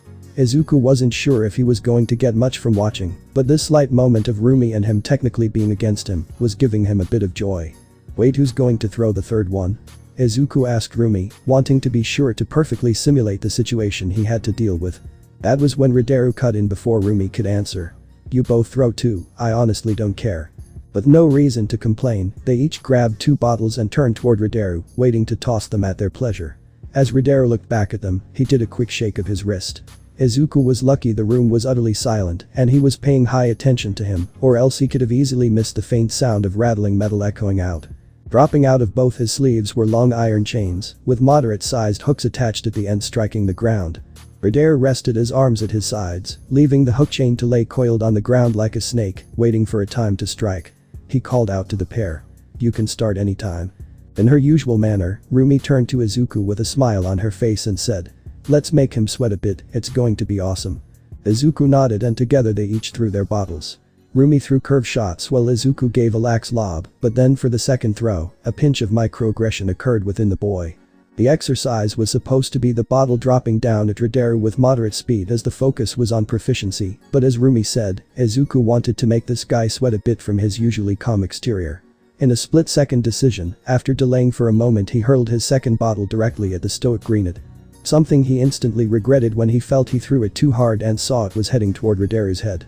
The fox immediately went to call out a warning. He had a little over a second to make it, but it could be valuable to help him avoid it, but then he stopped. Izuku watched as Ridero's face remained calm, though his attention was up in the air where the rest of the bottle were. His steely eye drifted down to spot the incoming bottle blitzing toward him. The one-eye showing boy jerked on the chain of one of his hook chains to bounce the hook up high enough for him to grab the base. With a single step, the bottle disappeared into nothing as he twirled his body around in a spin for a wind-up, loosening his grip on the hook to allow it to fly out and the chain to increase in length quickly with his momentum. His smooth movement and control over his weapon were equal to a ribbon dancer wielding their wand. When Ridero's body was close to facing the direction the other bottles were coming from, Izuku spotted the older greenet's hand wave around calm as water as it tugged on the chain and modified the trajectory. When he finally swung, there was a crack that rang out and all 3 of the bottles were knocked out of the air, scattering in all different directions. This was an expected result for the bunny who knew of Ridero's capabilities, and annoyingly, even Izuku couldn't deny how well he handled it. The fox gritted his teeth as he thought. Damn it, I only made him look more cool. Woo. His thought was interrupted when he felt something collide with one of his legs and yank it out, causing him to fall back onto the floor. Izuku looked down and saw Ridero's other hook placed around his ankle. And that's why it's important to make each swing count. Ridero states. The more you get done with each move the more you can do at the same time. If you're wondering, I threw that hook out at the same time I knocked away the bottles.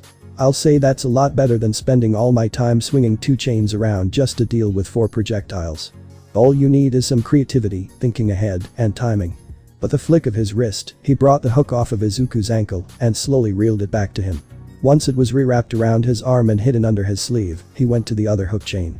At the very edge of the hook had punctured the plastic of the bottle Izuku hurled at him when he moved, which was how he countered it. He removed the bottle before putting the other hook away as well. Going up to congratulate her friend, Rumi cockily said. Not bad at all, I could have done it better and knocked the guy out in an instant, but it's still an impressive effort. As Izuku picked himself back up, he grumbled. Yeah. Impressive. Oblivious to Izuku's tone, Rumi continued. Good to see a few wounds won't turn you into a pussy. You're still a. What are you again? Nice try. Ridero told her.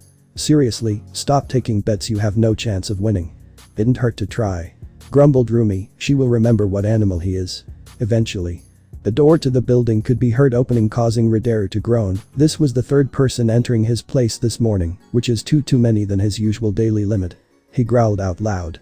Sorry, did I forget to take in the fucking welcome mat, or is today just the day everyone else felt like barging in unannounced? Popping her head out from the doorway was the ever-straight man Tsuyu. She was poking the bottom of her mouth as usual. Her eyes showed bewilderment and unease at how random the statement was to her.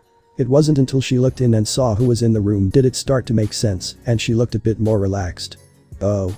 Ridero softly replied, falling deadly silent at his mistake. Why, what's up? Rumi merrily asked him, leaning close to him. Were you expecting her? The stoic Greenhead answered. Yes, well kinda.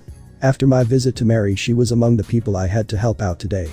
I was confused for a moment why I was getting yelled at like that when it was him who agreed to do it today. Then again, I wouldn't have been surprised if he had forgotten about it, especially since he has company. Tsuyu stated. Her words didn't have any malice in them, but Izuku recognized that tone from the multiple times Mitsuki used it. From what Masaru told him, whenever a girl used that tone, it probably meant the guy screwed up in the past that she wasn't going to let out anytime soon. Ridero exhaustedly rolled his eyes. He really wished she would forget about that instead of hanging it over his head. He snapped a reply to her. Hey, don't come in here as if you did nothing wrong. It's called knocking. The door was open. Ridero snapped his head toward Rumi, giving her an utterly irritated look. Seeing the spotlight suddenly being put on her, Rumi's ear stood up and she said in her defense. I was carrying in the drinks. Besides, if anyone unwanted came in, I would kick their ass 30 times over. After another eye roll, Ridero muttered at first before asking Tsuyu. I swear I'm surrounded by idiots. What are you doing here anyway? We're not supposed to meet until around noon. I wanted to give you an update. There was apparently more we needed to do, and I wanted to make sure you got the proper tools for it. Tsuyu told him. You couldn't have just texted me? Ridero asked. That seemed like an easier way to get in touch with him. Ribbit. I did. Tsuyu yelled. She threw her hands up at him. All yesterday night and even this morning, you never responded. Came by just in case you were still alive to let you know, so there were no excuses. I assumed either you got yourself killed or you broke your phone, possibly both. So what happened? My phone works. I had a rough night and the screen cracked. After I finally had time to get the screen fixed, it ran out of battery, so I plugged it into the charger and went to bed. I've been doing something all morning if you haven't noticed. So a bit of both. No. By the look of things, I say yes. Whatever, I'll turn my phone on after I'm finished with the kid, and then right after I'll head to Mary. You don't have to stay here, this isn't exactly the place I like for idle chit-chat. I don't mind waiting. Tsuyu told him, finding a box tall enough she can sit on. I wanted to talk to Mary about something anyways. The one-eye showing boy shrugged, responding. Do as you wish. Turning back to Izuku, Ridero ordered him to get ready. Enough sitting around, you're going. Arg. Suddenly, Ridero screeched out in pain, clutching his bandaged up head and almost dropping onto his knees. Everyone went over to see if he was alright. Yes, that included Izuku. He might distaste the guy, but that didn't mean he was going to cruelly cheer when he's in pain like this. For now, depending on what he does later will determine if that changes. Your injuries, are they acting up? A concerned Tsuyu asked. She moved to help keep him up. Faintly pushing away from her, Ridero said. I'm fine. Just a headache. That's more than a headache. Rumi told him. You better go to Mary to get yourself checked out. Izuku jumped in. Yeah, please go. Our training can wait tomorrow or even the day after if you need to rest. If you weren't feeling well, you could have just said so. I had no issue canceling today. I wasn't asking for opinions, Ridero growled at them. Hey. Izuku called. Don't be your difficult self right now. Tsuyu told him. Let me finish, damn it. The older Greenhead told them. When they gave him time to speak, he sighed before saying. I was about to say that I hate working with a headache. We'll continue this lesson tomorrow. Rumi shocked her head, saying. I never get why you can never be direct about anything. Tell me about it. Tsuyu said. Despite the one-eye showing boy resistance, she still helped him up. I'll make sure he gets there. Sounds solid to me. I'll lock up the place, so don't worry about that. Exclaimed Rumi. Just like how she gave him a spare key to her place in X Arena for insurance, Ridero did the same to her, but for different reasons. Ridero would soon regret this decision when he realized how irresponsible Rumi can be with her keys, but thankfully no mishaps involving keys have occurred. But the silent nod and a comment to not break anything, the frog and currently unknown animal left after collecting Ridero's phone. After seeing them off, Rumi hyped herself up as she turned to Izuku. She said. Now then, we got this whole place all to ourselves. What to do first? Was this a sign? A hint? A signal? Izuku thought. The ideas were running madly in his head. Such a comment at a time like this, and the way she's moving, it's almost as if she's testing him. Oh god, I just reminded myself of her thighs. Her amazingly well-toned thighs. Stop thinking about it or else I'll stare. Crap, I'm starting to stare. I'm feeling like doing something fun. Rumi continued. And it is pretty spacious. The white bunny walked close to him and smirked. You think what I'm thinking? Was the official response given by an extremely horny teen. He may have a few issues. Like, a lot of issues. This isn't normal behavior for a boy. Despite that, he still jumped to action and softly grabbed her hand. Yes. He told her. Rumi looked almost surprised at Izuku's attitude, it's so different than usual and something she can dig. She stated. Alright, let's get ready. Zip. The train. I always wanted to use all the stuff HeroDarky uses in here, but he always kicked me out. The depressed sigh of knowing it might come to this rang out. Followed by the rezipping of something. What? Rumi asked, she tilted her head confused from his sudden shift in tone. Why did he suddenly get all demotivated? A moment ago he was so excited he grabbed my hands at the simple question of training. Was he expecting something better? But what else can we do in here besides just train? The rebellious teens versus the symbol of authority adults, a war as old as time itself. The force of utter freedom smashing against the ever-sturdy wall of control. A difference in generation, ideals, morals, and priority. An eternal duel that'll always be brutal and hate-filled. Are you kids doing okay in there? Called out Officer Oinks. Eat a dick and choke on it till you die, puppet scum of the fascist order. Shouted out Rumi. The humble officer was leaning against his cop car in uniform staring at a rusted gate in front of him. He knew what lay behind there was the ever-infamous Yasei Alley, where tons of young teens and even a few young adults spend a tremendous amount of time in, and where many take shelter in.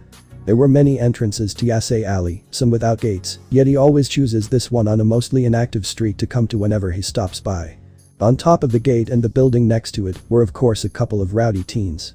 One of the few instances you can see Spatians and Lagas together in arms to shit-talk a cop. Having a common enemy always brings people together. Among them was, of course, Rumi. She was with Cassidy, Satsuna, Mary, Sayu, and Izuku. It was mostly Rumi and her blonde partner in crime, with Satsuna once in a while throwing in a jab, along with the other randoms who were actually participating. Everyone else was mostly there for the crowd, or in Izuku's case, he's chasing some tail. A certain fluffy white tail attached to some irreplaceable chocolate. You guys need any assistance on anything? Something to be fixed? Oinks called out again. We don't need help from a puppet of the garbage Imperial Society. How does it feel to give away your soul for the flimsiest of your so-called protection, you cold-blooded son of a bitch? Rumi shouted back, followed by the cries of some of the others participating. Well, my wife feels secure enough to sleep peacefully at night, so as long as she's happy and can give off her heartwarming smile, I'm feeling alright. How about you guys? When you're dead and rot in the ground like the garbage you are, we'll be dancing on your grave. I heard there was some noise last night. Is anyone hurt? I know some people that can give me some first aid kits to give you. Eggs in a blanket, fry 'em like bacon. Alright, if you say so, I need to get back on patrol. You guys need anything? Officer Oinks took a side step as a few eggs dropped at the ground he was standing at, avoiding them all. Thrown by the crowd, you can hear some of the teens shout. Eggs and bacon, go home. Well, now I'm a bit hungry, I did skip breakfast though. Welp, if you need anything, you know where I'll be. Oinks told him. Have a nice day. Izuku quietly said, giving him a small hidden goodbye wave.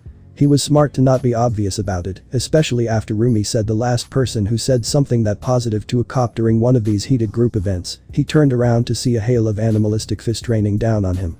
With a wave, the officer got into his car and drove away with a smile on his face. As the car went out of sight, a victorious cheer rang out from the residents of Yasei Alley. Once again the tyranny of society was pushed off and youthful independence can roam free for another day. Men and women cried and embraced each other, celebrating their triumph. A truly marvelous day for a great battle. Then the two groups turned on each other, hurling insults and threats toward the people they were supposedly in arms with. This feels so unnecessary. Izuku commented to Mary and Sayu, who were seated a distance away from the crowd. After a few failed attempts of training with Rumi at Rodaru's place which ended with them, mostly Rumi, breaking something and deciding it was best to call it quits and leave. Despite all the disappointments, for Izuku it was an enjoyable day. They went to X Arena and enjoyed a few great matches. For Izuku's sake, they opted for more of the racing obstacle course matches than straight physical violence. They even managed to spark a few great conversations. It was based around stats and possibilities of who'll win, but it was still engaging. Then as the evening started to approach, Rumi said she needed to be by one of the gates for something. This was it. Granted, by the sound of it, Rumi and her friends were actually supposed to be here to help keep watch for a few hours. Everyone else was here for shits and giggles. It's just them blowing off steam about their life, Mary told Izuku. Since the trio of non-participants were not partaking in the malarkey going on next to them, they decided to play a relaxing card game. But Mr. O Inc. seemed to be genuine with his intentions. Why are they rejecting his existence? Izuku asked. To him this seems counterproductive than good. Having someone like that on your side sounds like an amazing connection to have. After playing her card, Mary explained. I know, it's confusing to wrap your head around. Think of it as most of these guys taking out their grudges against not just authority, but adults in general. It's obvious, but a lot of these people came from broken homes, and the cause of that brokenness usually relates to something an adult did to them. You already know about Yogi's dad and the horrible orphanage he lived in right after, but Simba's dad was also controllingly abusive toward him. Then there were situations where the parents abandoned them or the kid had to run away due to home conditions and took shelter here. After being betrayed by people who were supposed to protect them and then finding a place where they live happily and free, it wouldn't sit well with any of them to accept the hand of the people a part of the group who caused that pain. That was a consistent theme he found here: pain, betrayal, and loss. Everyone is hurting here, almost all from circumstances they had no control over. Just like him. Yet, they still find ways to support each other and live with the joy he has seen with them. They don't think it's all doom and gloom here, Mary quickly said, chuckling because she felt Izuku's mood dimming. There are more heartwarming stories. A vast portion of us do come from decent homes, but they felt like an outsider in regular society for one reason or another. Here they're welcomed just like everyone else, no matter what their background is. Sayu added in. Yeah. Ribbit, my family is wonderful, but my parents are always working, so they had to delegate me to take care of the house and my younger siblings. I don't mind it, but it can be stressful at times. I just needed a place to be away from all the responsibilities once in a while. So you're taking a bubble bath? Izuku abruptly stated. Kiro what? Responded Sayu. It wasn't hard to tell that Izuku was socially inept, but this was on a whole new level of having random responses. From seeing that reaction way too often, Izuku instantly went to rectify it. Oh, one of my moms. See, completely platonic friend by the way, mentions how important her bath time is, since it's her me time for similar reasons like you. I think we all have our me time activity. Mary giggled. Or at least we tried to have our own. What about you, Mary? Izuku innocently asked. Where do you come from? Mary? Izuku repeated when there was no answer. Mary felt as chilly as her silence, as if winter had come early and she was so underdressed that she might as well be naked. Her eyes had no focus, only staring out into space. So cold, she felt so very alone, vulnerable, and trapped. That was when she felt something icy touch her arm. She jolted, letting out a tiny squeal before looking to her side and seeing a surprised Sayu with a retreating hand. Are you okay? Sayu asked. This wasn't like anything Sayu ever saw from the gentle sheep. You blanked out on us. Mary sighed in relief, telling her friends. Sorry about that, my mind wandered a bit as I was trying to think of what move to make. She plays her next card. Oh thank goodness, I thought it was because of my question. Izuku said, sighing in relief as well. No, don't worry. I'll call it a comedic coincidence. Mary assured him. If you want to know I'll tell you. If you don't mind. Of course not, there's nothing to be ashamed of. Where I came from was basically a home that didn't value genuine lover bonds. Which is why I'm thankful I came here. Not only are bonds of all kinds welcomed here, but I can give others the love and care they might not have experienced like I did. She was right. This place was the most welcoming community I had since the hospital where I was born. Ahem, I can only imagine what this place is for someone like Rumi who didn't have parents. Izuku thought to himself. Oh god, is that why she's like this? Is this some hidden abandonment issue she's having that she's acting out through a violent attitude? I gotta find out what happened with her parents one day, at the right moment. Bringing up her possibly dead parents might be a bit of a deal breaker when I'm trying to date her. Also, we do have some relationship with the police. Mary told them. They won't come busting in because doing so will reveal the dark truth about why we exist here and the impotence of people that lead to it. So it's kinda like a clubhouse in your parents' backyard. We basically run ourselves, as long as we don't cause a big enough ruckus to gain too much attention. A few of the more senior members even work with some of the officers to help with cases in case a criminal or a crime gang tries to take advantage of this area. Izuku's eyes light up hearing this, while assuring that Yasei Alley has some sort of check to it, and it wasn't some pseudo-dystopia run by a bunch of parentless teens, but it still left Izuku uneasy about that last part. Oh, that's crime gangs. I mean, of course a place like this will always have less favorable people looking to take advantage of our autonomous nature," informed Mary. "They're pretty easy to spot though. Unless you're someone like Yogi and Simba who have been here since they were basically kids and spent years doing service for the community, it's going to be pretty suspicious if a random 20-plus-year-old no one knows shows up, and even more so if he starts acting shady. We also delegate more senior people in shifts to either be watchmen to detect if any person of suspicion is walking around, investigate to make sure people internally aren't doing anything too immoral, and a bit of muscle if violence is needed to fight off a threat." "Isn't that dangerous?"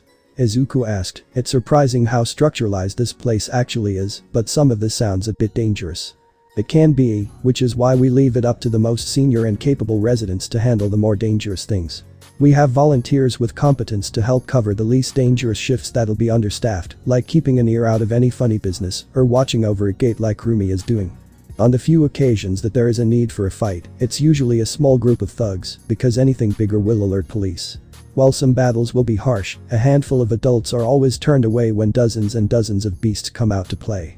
Mind you, many of them will be people who spend all day every day here participating in activities that made them into better fighters for years." Izuku shivered at the thought. He could only imagine the other fear a new member of some amateur gang might have felt falling into that trap. They'll probably feel like it'll be easy picking busting their way into some zone a bunch of teens made up and showing them who's boss, only to have a group of the Kickus bunny, giant white bear, lion, whatever Ridero is, and 30 other animals all jump out to beat you up. "It's almost one of the few times I see the Lagas and Spatians work together," Sayu stated. "Though I'm not surprised, for a majority of people here, this sectional hate is a glorified sports fan fight. They get riled up as if their life depended on it, because being a part of a group helps make them feel like they belong, but outside they go back to being sensible people." The wide-eyed Izuku said. "Oh really?" Sayu explained. "Yeah, apparently I have a Spatian who goes here from my school. When I forgot my book at school once, they brought it to me here with a smile. When I thanked him and they said no problem, then immediately after told me to go fuck myself for being a part of the weaker race." Wow. "I know, that's why I don't participate in most of the shenanigans that go on here, it's all a bit much for me for a huge facade." That was when Cassidy stepped into the conversation, after having her filled with shouting she wanted to hang out with the people she's more familiar with. She tried to be sneaky saying, "Muo.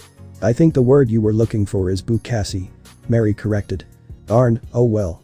What are we talking about? I was just explaining to Izuku how we protect ourselves here." "Oh shoot. That reminds me, where Ridero? Okay, why does this fuck got a meeting with every girl in our group?" Izuku thought to himself. In hindsight, this shouldn't surprise him. Excluding himself, there are only 3 boys to the 9 people of their friend group, but petty teens be petty. "Why?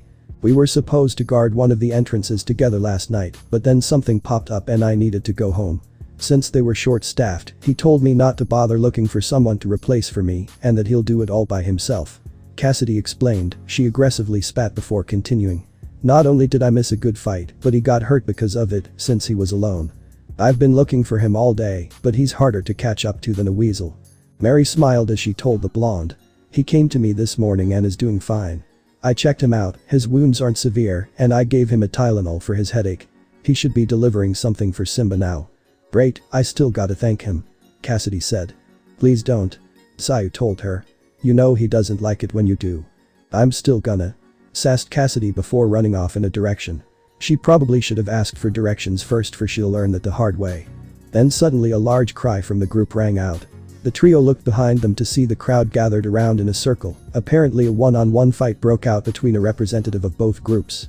Of course, Rumi was a part of the crowd cheering them on. Mary sighed, getting up and dusted her leg off. "I better get over there.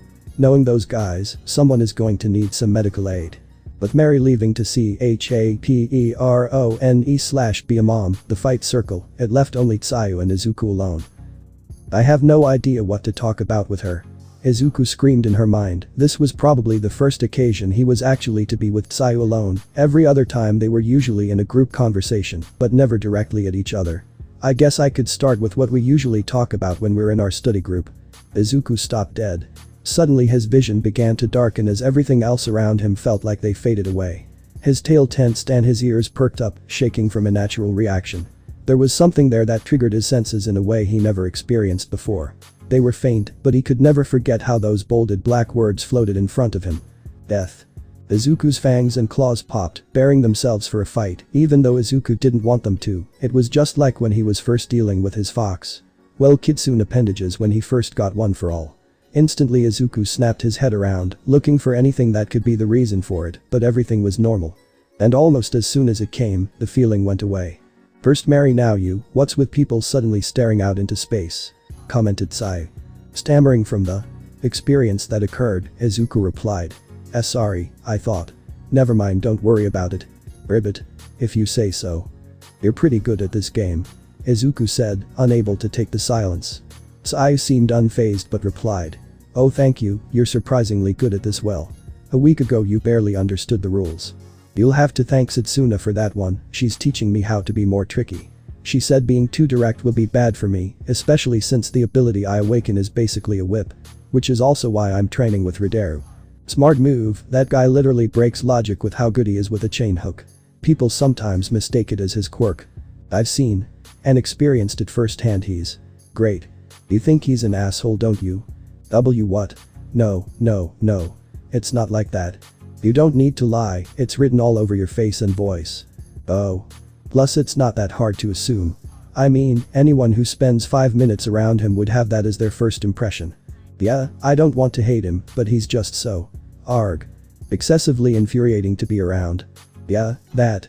It's an acquired taste with him. Once you get used to most of his antics and he gets used to you existing, he becomes more bearable. As you saw with Cassidy, he has some positive traits. It's been months. How long does it take for either of those things? Sai shrugged at him. At that point, it doesn't seem worth it at all. It's hard imagining anyone wanting to be friends with him, much less be around him. Izuku told her he was mostly speaking out of jealous, but even without that he didn't enjoy always being berated by a guy who wasn't exactly his friend. Yeah, being with him can be a chore, but that's the weird thing about this place. Even guys like him can be in a place long enough for people to see his good side. Not to mention here is a place where a strong presence is the ideal mindset. Unironically, the strong, silent, and slightly asshole type has its own niche here among the girls. The fucking course. I can't imagine any sensible girl ever signing themselves up for such a doomed to fail relationship with someone like that. Izuku mumbled, which was hypocritical since he has never been in a relationship, so why is he talking? But hey, petty teens will be petty. I guess you're right, no one sensible would date him. Granted, most of those girls who looked at him like that read stories about vampires, so what did you expect? Besides the whole Rumi thing, his biggest issue with Ridero was how off he was. Though the group in Yasei Alley was colorful for sure, from his perspective this man stood out like a sore thumb from all the other personalities he saw. Unlike Simba, he's not a confident man who likes to overly boast his status. Unlike Yogi, he's not a stark contrast to his big bulky appearance with a teddy bear personality. Unlike Mary, he's not a girl, he doesn't have a golden heart, that's the opposite of how he dresses. Unlike Kitsune, he's not an open devious person, he's nothing like Cassidy or Rumi, and he's not normal like Sai. He just shows up, a lot of time out of nowhere, and is a dick to him. Almost like an older version of Kitsuki but with less yelling and without the years of knowing him and genuinely being friends with at a time. Though just maybe, sitting down and having a good conversation with the guy might change all of that. He regrets ever having that thought.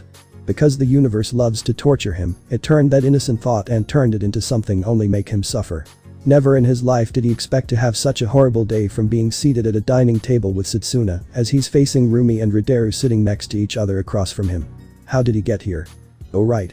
Out of nowhere, when Kitsune was teaching him how to use distractions to make the opponent not notice your true intentions, she speed blitzed his mind by flat out telling him that she noticed Izuku trying to compete with Ridero because Izuku has a crush on Rumi. After a lengthy questioning, the lizard girl got him to confess. Finally, geez Izuku, for someone who makes his intentions so obvious, you're too tight-lipped. That means my system is working. Good news. The bad news is that you currently don't have a chance if you're actually trying to compete with Ridero for Rumi. Why? The answer is simple, too simple that plain words won't be able to make you understand it. Kitsune, if there's anything you can do to help me understand it, I'll be willing to do anything. Anything? A smile that said that Izuku will regret his words one day appeared on Kitsune's face. Yes. Alright, but I'm going to have to show you. Once you see it, you'll get it, but you might not like what you find out. She was right, Izuku didn't like the answer he got. They had a sort of trivia fact event that was a glorified way to find out things about each other. He learned a lot. Like how Kitsune can speak several languages perfectly, Rumi apparently had a crush on hawks at one point, and the only thing Izuku ever witnessed that can shake Ridero is the sound of a plate breaking.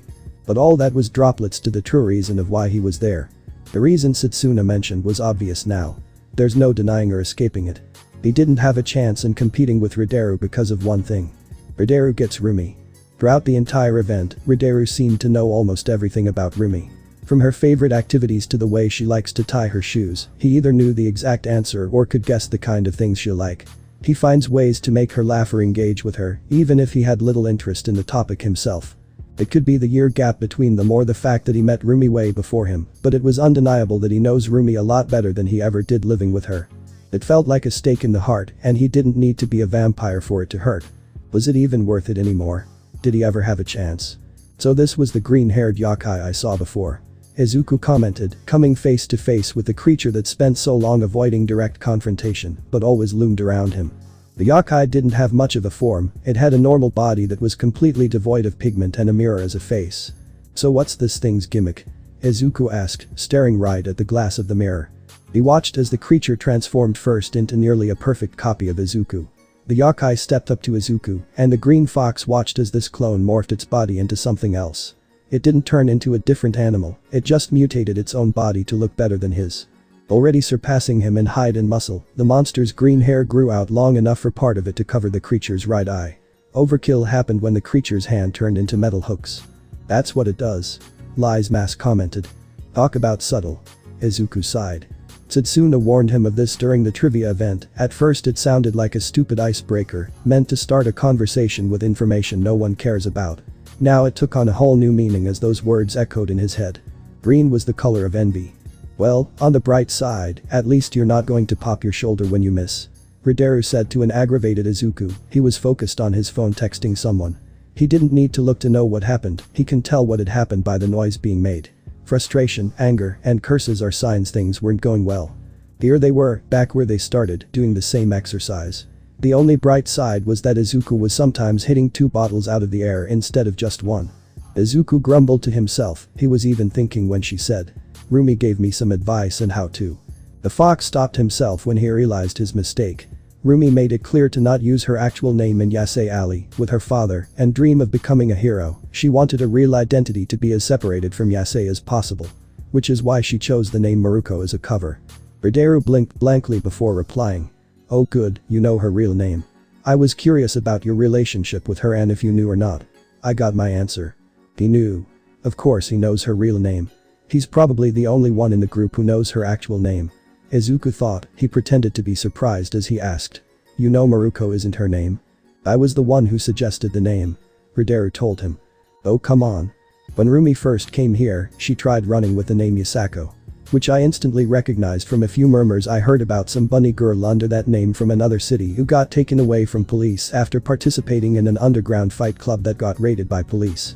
I was unsure at first if she was the actual person or an imitator, because I couldn't believe someone would be that stupid of using the same fake name they got caught in, but knowing her now, that's completely something she'll do, Ridero explained. Izuku looked away, he could see her doing that as well, but didn't want to admit. Anyways, since Rumi was terrible at creating an alias for herself, I suggested one myself. It's actually supposed to be Mirko instead of Miruko, but she kept mispronouncing it. Ridero continued saying. Wait, that doesn't explain how you knew her real name. Izuku asked, noticing the missing bit of his story. Oh yeah. She dropped her school ID when we were talking, and that's when I discovered her real name. When I verbally expressed how dumb I thought she was, she literally tried bashing my head and hoping that if she gives me a concussion, I might forget what I saw. Thankfully I managed to get some logic through that thick skull of her to get a new alias no one would think twice about, since eventually someone else would uncover her old one, and people won't like her if she comatose everyone who put 2 and 2 together. Izuku sighed to himself. Every time I learn something about her, I find out there's an entire gold mine of her I haven't discovered. This explains why she hates cops so much. Oh, you didn't know that. Ridero said. He actually chuckled to himself at the thought. Geez kid, you really have to step your game. If you barely know the girl like that, then how the hell do you expect her to ever consider dating you? It's not like you're the most bachelor choice for her either. At this point it's like watching a featherless midget bird dancing for the attention of a swan, it's just not going to happen. He had to go there, didn't he? Why did you stop? Ridero asked, not looking up from his phone. "Oh right, you're waiting for me. Alright, give me a minute, I'll be over too."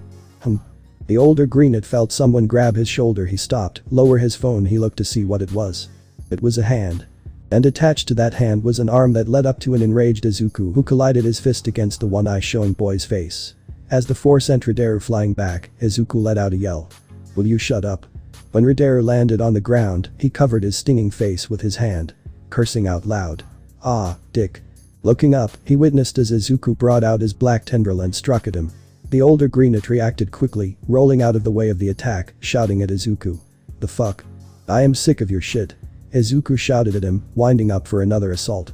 Seeing it coming, Rideru dodged it again by reverse somersaulting to his feet. Again and again, Izuku lashed out his tendril at Rideru, with it being swiftly dodged by the older teen. When there was a momentary time between Izuku's attack, Rideru asked him, "What is your problem?" "You." Izuku yells, swinging his tendril at him again. Rideru ducked under it, popping back up to ask. "Yeah, I get that, but why?" "Arg." Rideru shrieked out when his terrible headache appeared once again. "It felt like someone bashing a hammer on my skull. Talk about talking, what a drag." With him distracted, Izuku had charged at him and tackled him to the ground. As they slide, Izuku wasted no time striking at Rideru's undefended body. His first punch collided with Rideru's cheek, sending the boy's head flying to its side. "You couldn't stop while you're ahead," Izuku shouted, throwing another punch. This time Rideru stopped it, grabbing his wrist and restraining it. Izuku's hand shook in his grip as it tried to break free. Izuku pulled back his other hand for a strike. "You had to keep going. Had to take your freaking victory lap around your opponent. Isn't being with her good enough? You're literally making no sense to me right now." Rideru replied. His headache popped up once again, allowing Izuku to get a few more hits on him. Shaking the painful feeling away, he was able to focus enough to stop Izuku's other fist the same way he did the first. While they struggled for control, Rideru continued to say. "I'm not a mind reader, nor am I someone who followed your entire life story. Context matters. You're better than me, alright. I get it, everyone thinks you're so cool. Oh, look at you. Everyone is always coming to you for stuff. That doesn't give you the right to treat me like shit," growled Izuku. He thought back to all the insults he has heard through all his life. Half-breed, defected, half-baked. He thought the day where he would be berated like that would be over, yet here's this guy bringing him back to the moment in his life he wanted to leave behind. The anger Izuku was feeling fueled his body. Rideru was lucky he was restraining him by the wrist, or else his claws would have incidentally turned him into what your cat does to one's couch when you leave it alone. With a close-up, the older greenet saw Izuku's fangs baring themselves, growing out by the second to a true predator's size. Their stalemate struggle began to favor Izuku as his rage grew. Despite Rideru's resistance, Izuku's arms were still around to move back and slam into Rideru's face. They were effective at first, but each swing was stronger than the last, quickly turning painful. The hell was this strength before?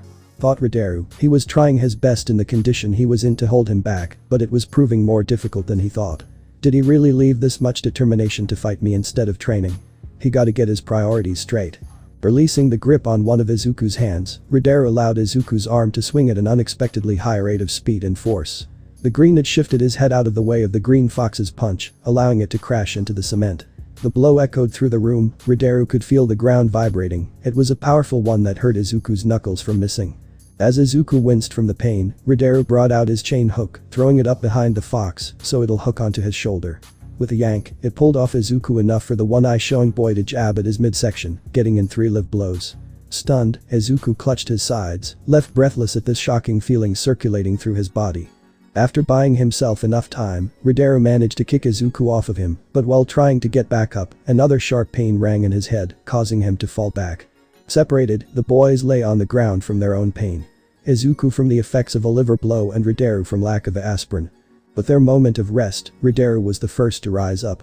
He was clutching his still bandaged up forehead as he spoke to Izuku. "You do know I talk shit and shit talk literally everyone I know, right?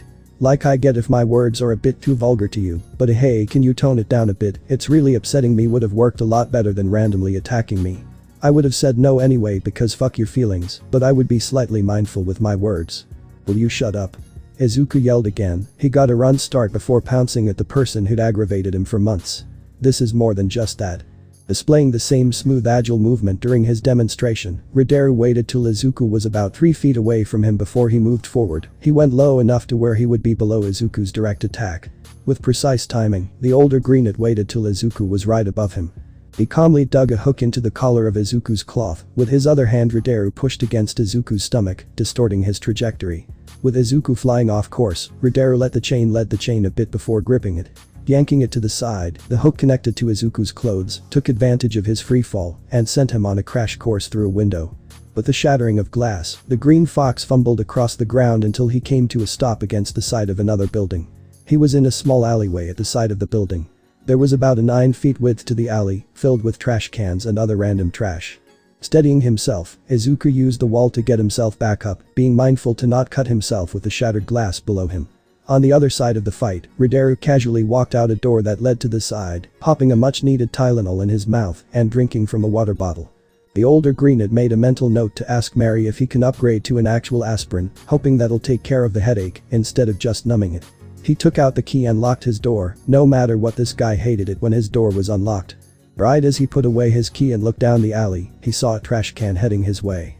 With it only inches away from him, he put up his arms in defense and blocked it, stumbling back a bit.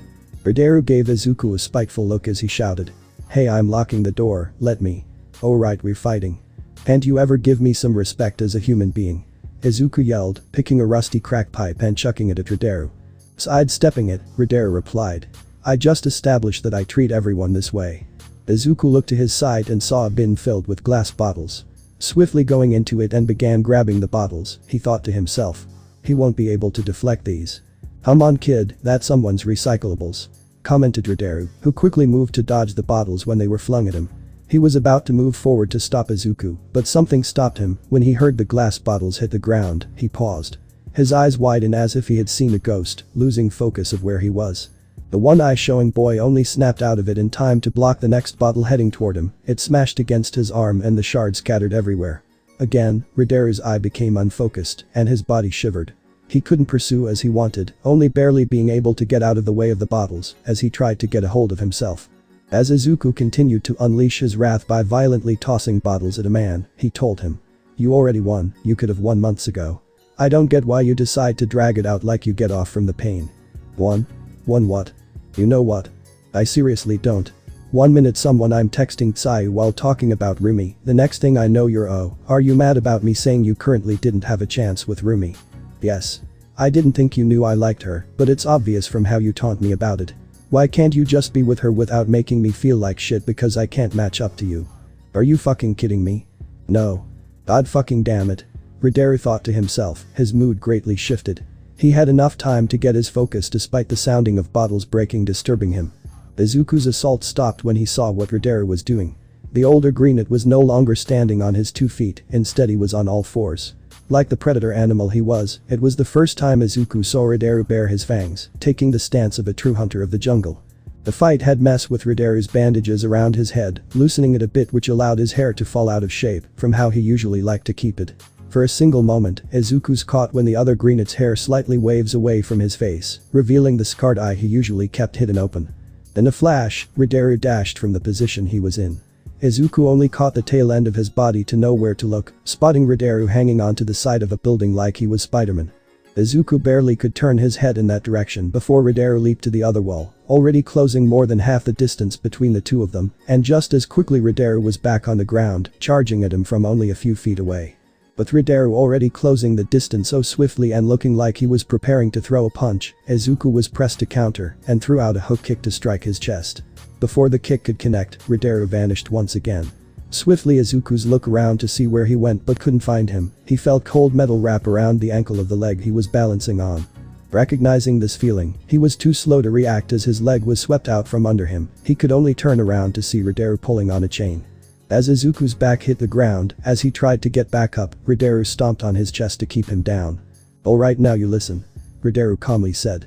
Unable to squirm out from under his foot, Izuku brought out his black tendril and lashed it at Rideru's face. It was unexpected, smacking Rideru's face. Thankfully for him, Izuku's skill wasn't as good as cracking a whip like him, so it wasn't so bad. "Ah. Dick," Rideru shouted out, holding his cheek. When Izuku went for another one, Rideru blocked it with his arm and grabbed it with his hand to stop him from using it again for a bit. "Listen, you fucking dumbass. I'm trying to talk." "What?" Izuku shouted up to him. "You're going to gloat more about how close you and Rumi." "I don't like Rumi like that," Rideru shouted down at him. "Don't lie. I see how you guys talk. Izuku growled back.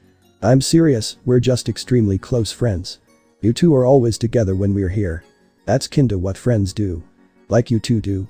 How about all the times you guys mention something that I wouldn't get that you wouldn't explain? That's also something friends do. We don't explain every reference to you because some of it is private. Ironic because currently, I'm trying to get her to realize she has feelings for you to pay her back since she's helping me ask out Sayu. Liar. Dude, think about it for a few seconds. I liked Sayu. Ooh. Oh. What is love? Is it something created by star-crossed fate, or is it a chemical reaction that can be meticulously controlled by a person who knows how to play the game? Which path leads to the priceless treasure that all of humanity starve for? It'll forever remain a mystery with tragic ends for many, so long as people follow the directions of any soul side. Ribbit. Are you dead? Asked a curious green-haired girl. I'll never forget that day when I opened my eyes and first met her, probably because at the time she did something that felt almost foreign to me. Oh, you're alive, said the young girl, leaning forward. Well, it was done so that she could get a better look at the face of this stranger who appeared out of nowhere. It also gave the boy a chance to glimpse hers, and he noticed how frog-like her face was. You didn't look so good laying there like that, so I thought you might have died. You okay? She considered my well-being. It's been such a long time since I last felt that kind of care from another person that my brain didn't process it at first. The froggy greenette tilted her head at the boy's silence, pressing a fingertip against the edge of her lips. She called out to him again. Hello? I must have looked like a fucking idiot laying there, either that or a hobo. Snapping out of his daze, the young green-haired boy sat up on the bench he was previously laying down on, apologizing for his idleness. Oh, sorry about that. I'm doing fine, just taking a nap. The school's playground bench is a weird place for a nap. The girl pointed out, standing up straight. Do you go to this school? It doesn't look like it. My game plan was that if I was on school grounds, it would deter most people from bothering me because they'll assume I'm some kid attending doing some school activity.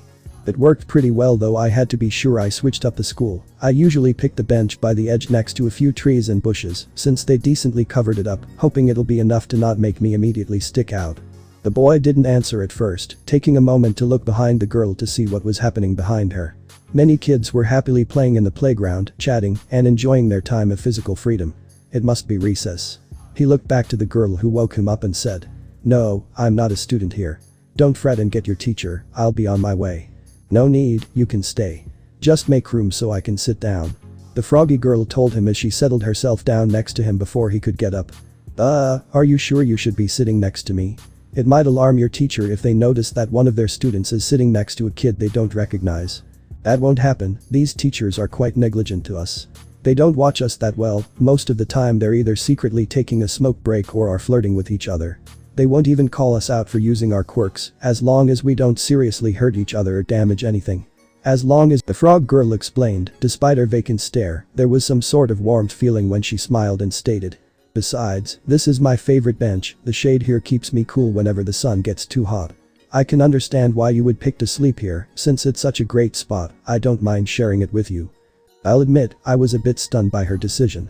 Not saying she had to be freaked out screaming, that would be annoying to deal with while understandable, but I didn't expect her to be calmly casual about it. She barely asked why I was there as a non-student. If I wasn't basically her age at the time, I would have questioned if her parents thought her stranger danger. My name is Sayu Asui, by the way. Sayu told him, resting easy as she got comfortable in her seat. What's yours? Call me Rideru. Rideru responded, scooting to the side to make sure she had more than enough space for her. Rideru. Age 10 Sayu. Age 9. Just your surname? Questioned Sayu, tilting her head at him again. That's a bit unfair, I was polite enough to give my full name. No, that's actually my first name. Rideru corrected, not wanting to seem rude. Oh, any specific reason? It seems odd to introduce yourself like that. It's embarrassing to watch others try to pronounce my last name. To make things easier, I prefer everyone to call me by my first name. Really? Huh. Well then, you can only refer to me Sayu then. Why? Since I can only call you by your first name, it's only fair if you do the same. Sayu said, looking at him with that straight vacant look she always had on.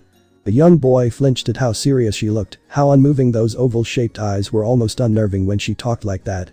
Deciding it wasn't that hard of a demand, Rideru responded. I guess that's fair. I'll only call you Sayu then. I'm joking, he chuckled the greenette, breaking her usual monotonous expression for a quick moment to curl her face into a smile. I do prefer people to call me Tsayu, and maybe if we become friends you can start calling me Tsu. Okay. Was all Ridero could think of to say. It was extremely hard to read that girl at times, her demeanor really didn't help when it came to humor. So what happened to your eye? Tsayu asked, pointing out Rideru's eye pad bandage that was covering his right eye. It was that detail that sparked her initial question. It wasn't every day that one would find some random kid with a patched up face sleeping in their school's playground. I'm an extremely still and silent sleeper, even back then. In hindsight, I don't blame her for thinking I was dead just laying there. It was also a time when my hair was plainer than it was before, making the situation with my eye more noticeable. The young Rideru softly touched the white cotton that was covering his face, wincing as a jolt of pain shot through his nervous system.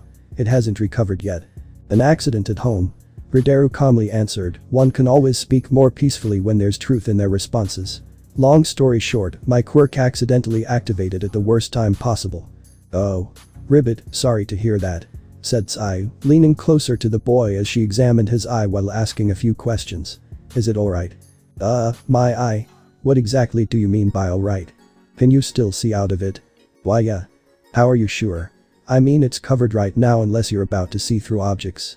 The last time I changed my bandages I checked. It hurts to keep it open because some of the wounds haven't healed fully yet, but I can still see out of it thankfully. Too bad I now deal with dry eye problems sometimes. Do you still feel pain from it? No, as long as I don't touch it obviously. Why does that matter though? If you do then we can go to my school's nurse, she's pretty friendly and laid back. She won't ask questions and could probably help tend to it a bit. Rideru nervously scratched the side of his face next to his patched eye at Tsayu's concerns.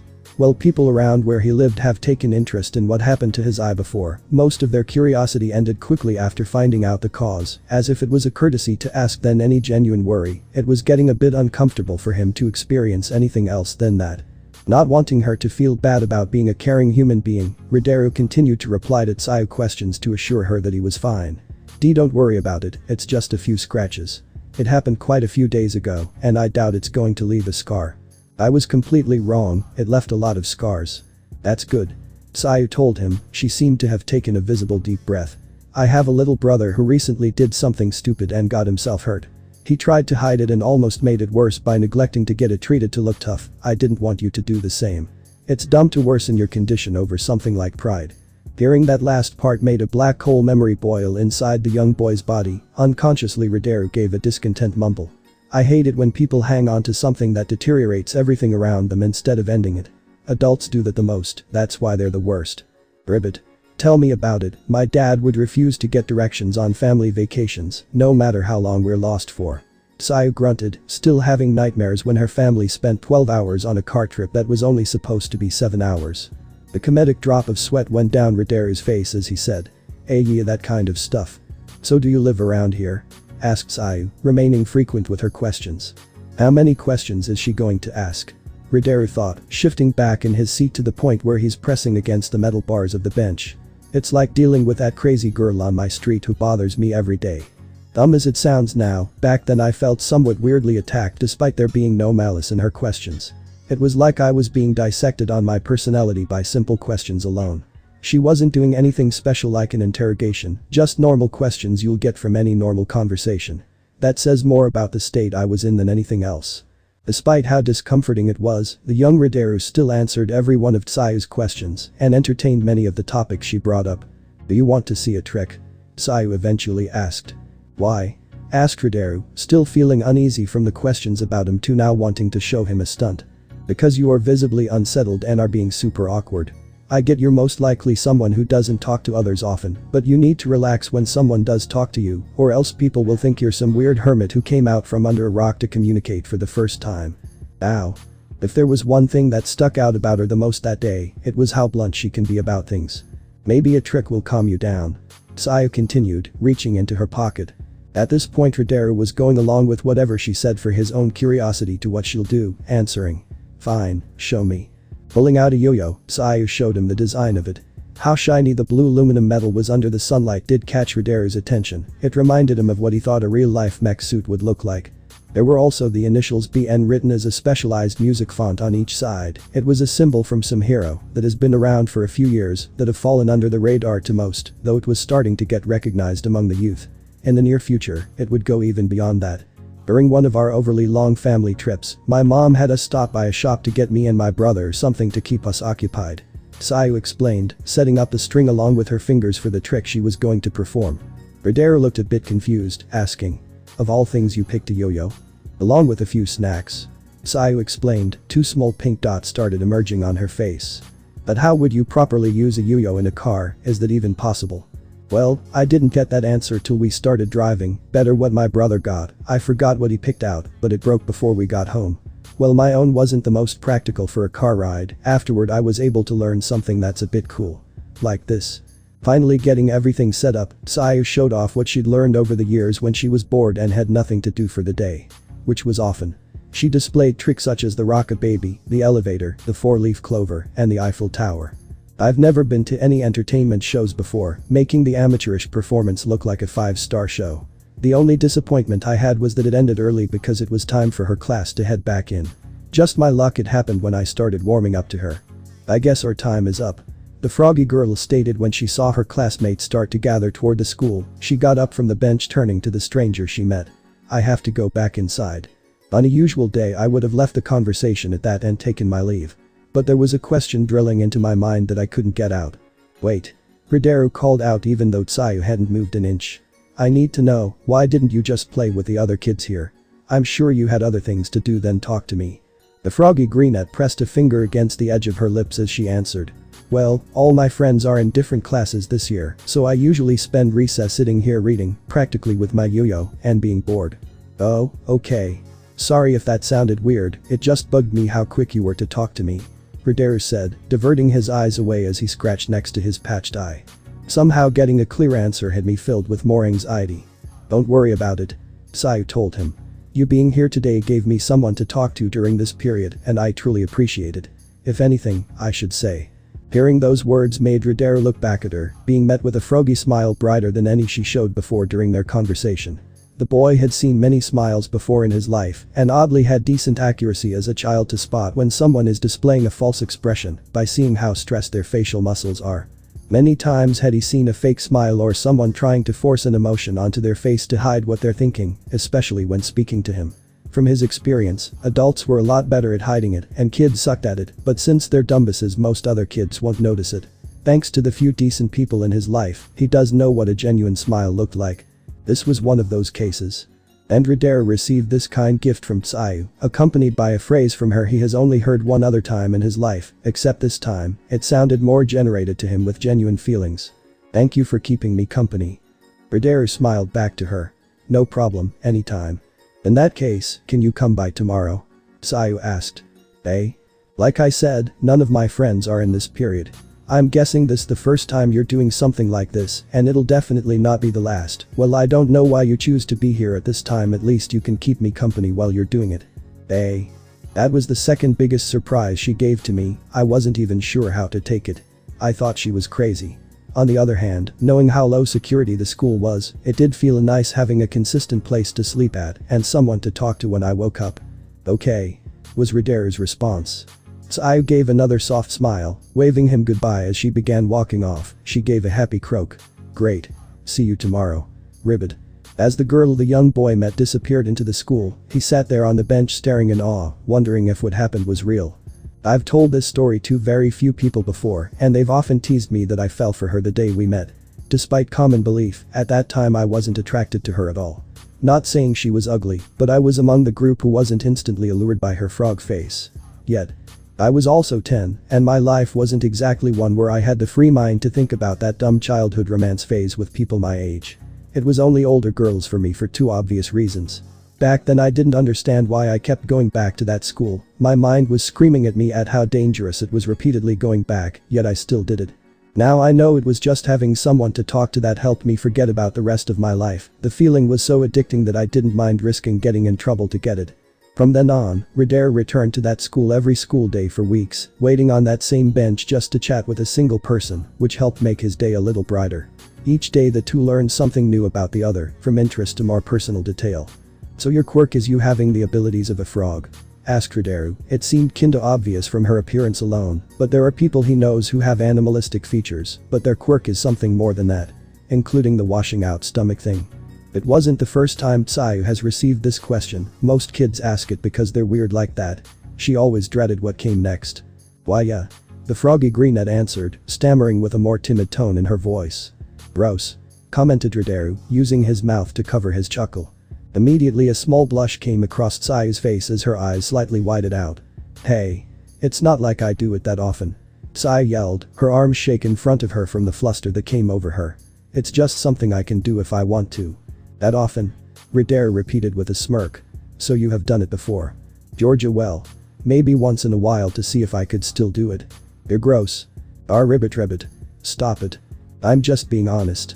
I can't help that frogs do that. What about you? You mentioned having some animal traits as well. Wait. Ribbit, what animal are you?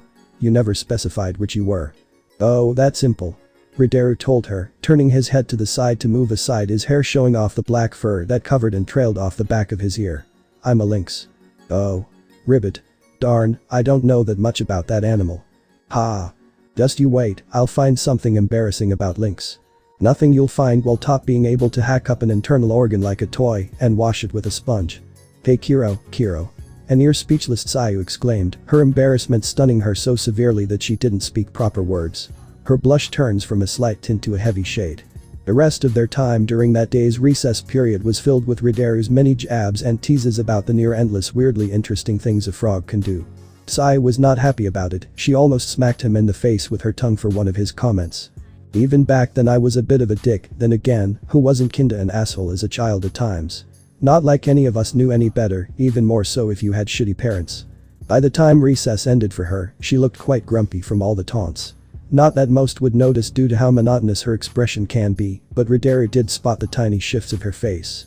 Hey. Rideru called out to her as she was leaving, despite all the laughs he had something to ask her. Ribbit. What? Tsuyu asked, turning around. There was a pint of grouch in her voice, maybe he took the jokes a bit too far. Retreating to his usual habit of scratching by his injured eye, he asks. I'm free later today, do you want to hang out after school as well? Over the course of time we've talked, I've grown a fondness toward her that a single period a day to talk quickly became too short for my sanity. I was unsure about asking as it breaks past the original reason why she was even currently speaking to me, but I took the leap regardless. No. Was Tsuyu's answer. The black pit sat in Rideru's stomach hearing that response, but he wasn't going to break down over it as he assumed this was a likely possibly. It would be best to quickly accept and move on before things become too weird. The young greenet lynx casually replied. That's fine, I just had extra time today and wanted to see if you were as well. Swiftly Tsuyu told him. Oh no, not no as in I didn't want to hang out with you, I meant no as in not today. I have to go straight home today to help my parents with something, we can hang out another day. I didn't speak as I knew if I did I would have said something stupid from the joy that sparked in my heart. To me it felt like I finally had a friend I can actually care for, my bar wasn't that high, but everyone had to start out somewhere. That wasn't even where the excitement train ended. But if you want to. Tsuyu continued, one of her shoes dug itself into the dirt of the playground as she displayed some of her more timid traits.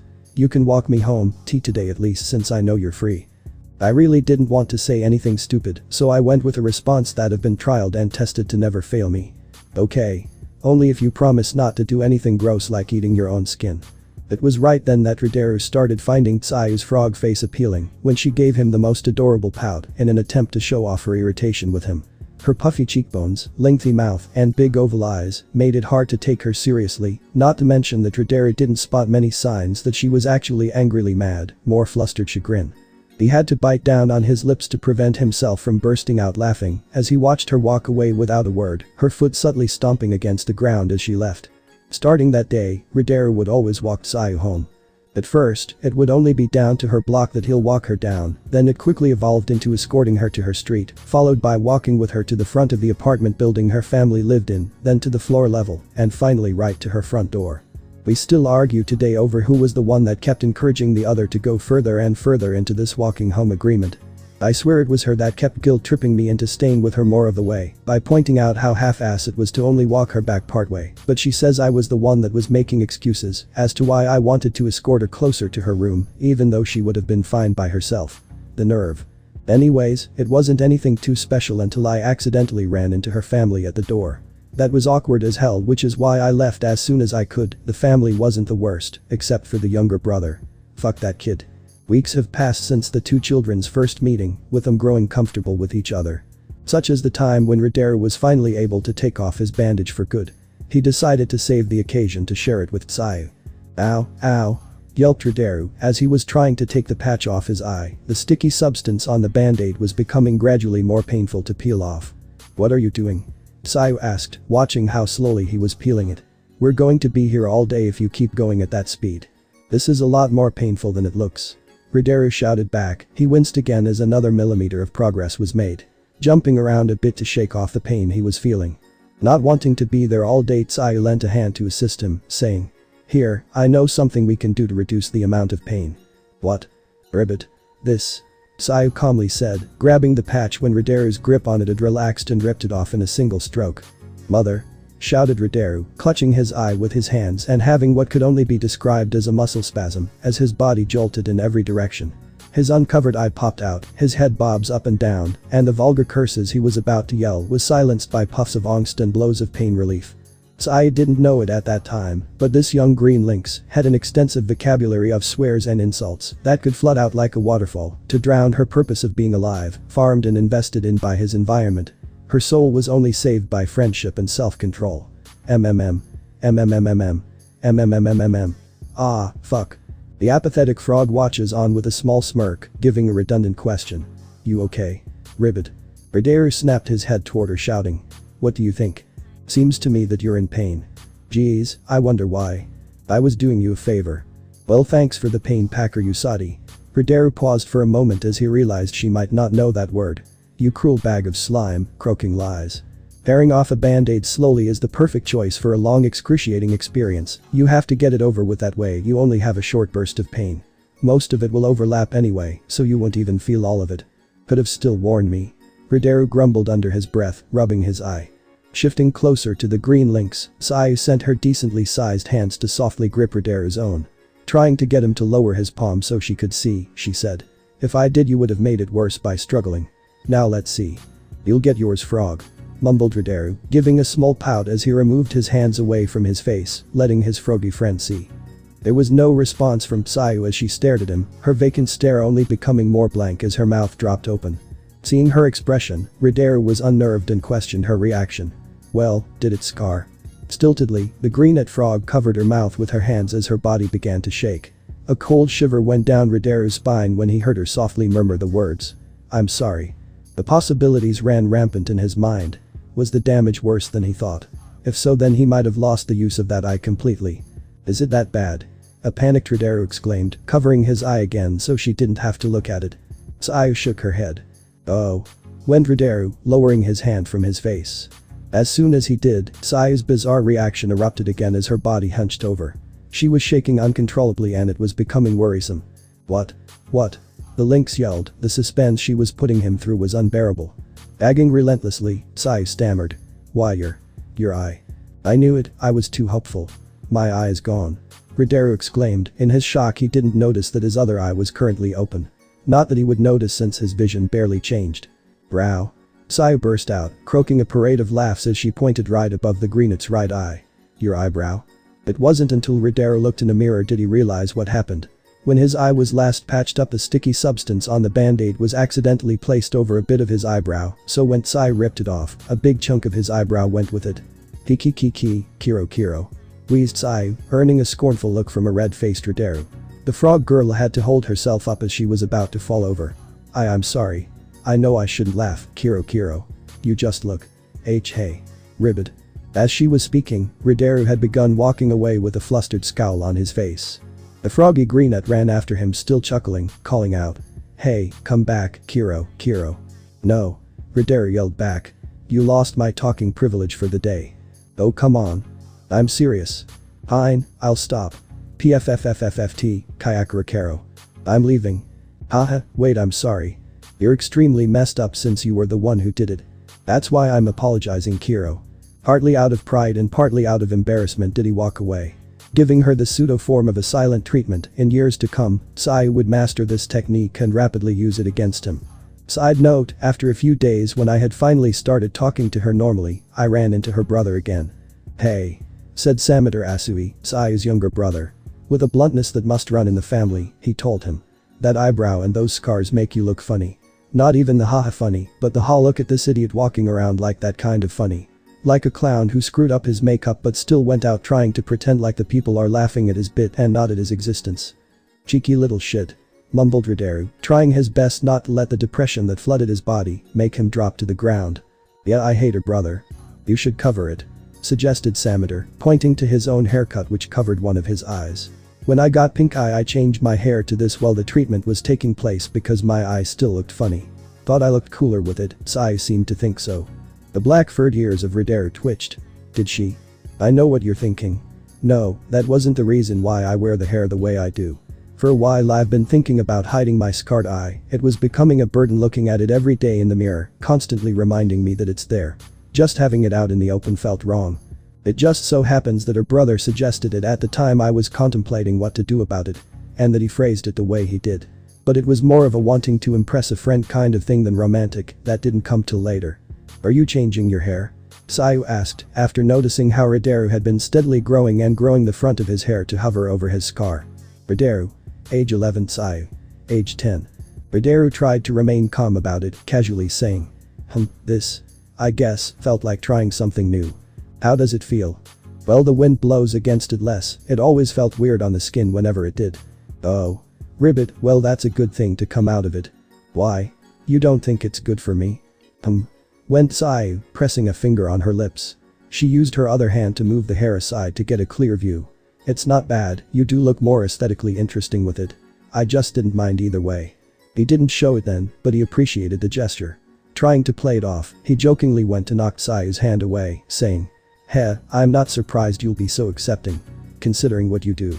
Ridero paused as he felt his hand being stopped, Sayu had grabbed it and was holding it tightly in her palms.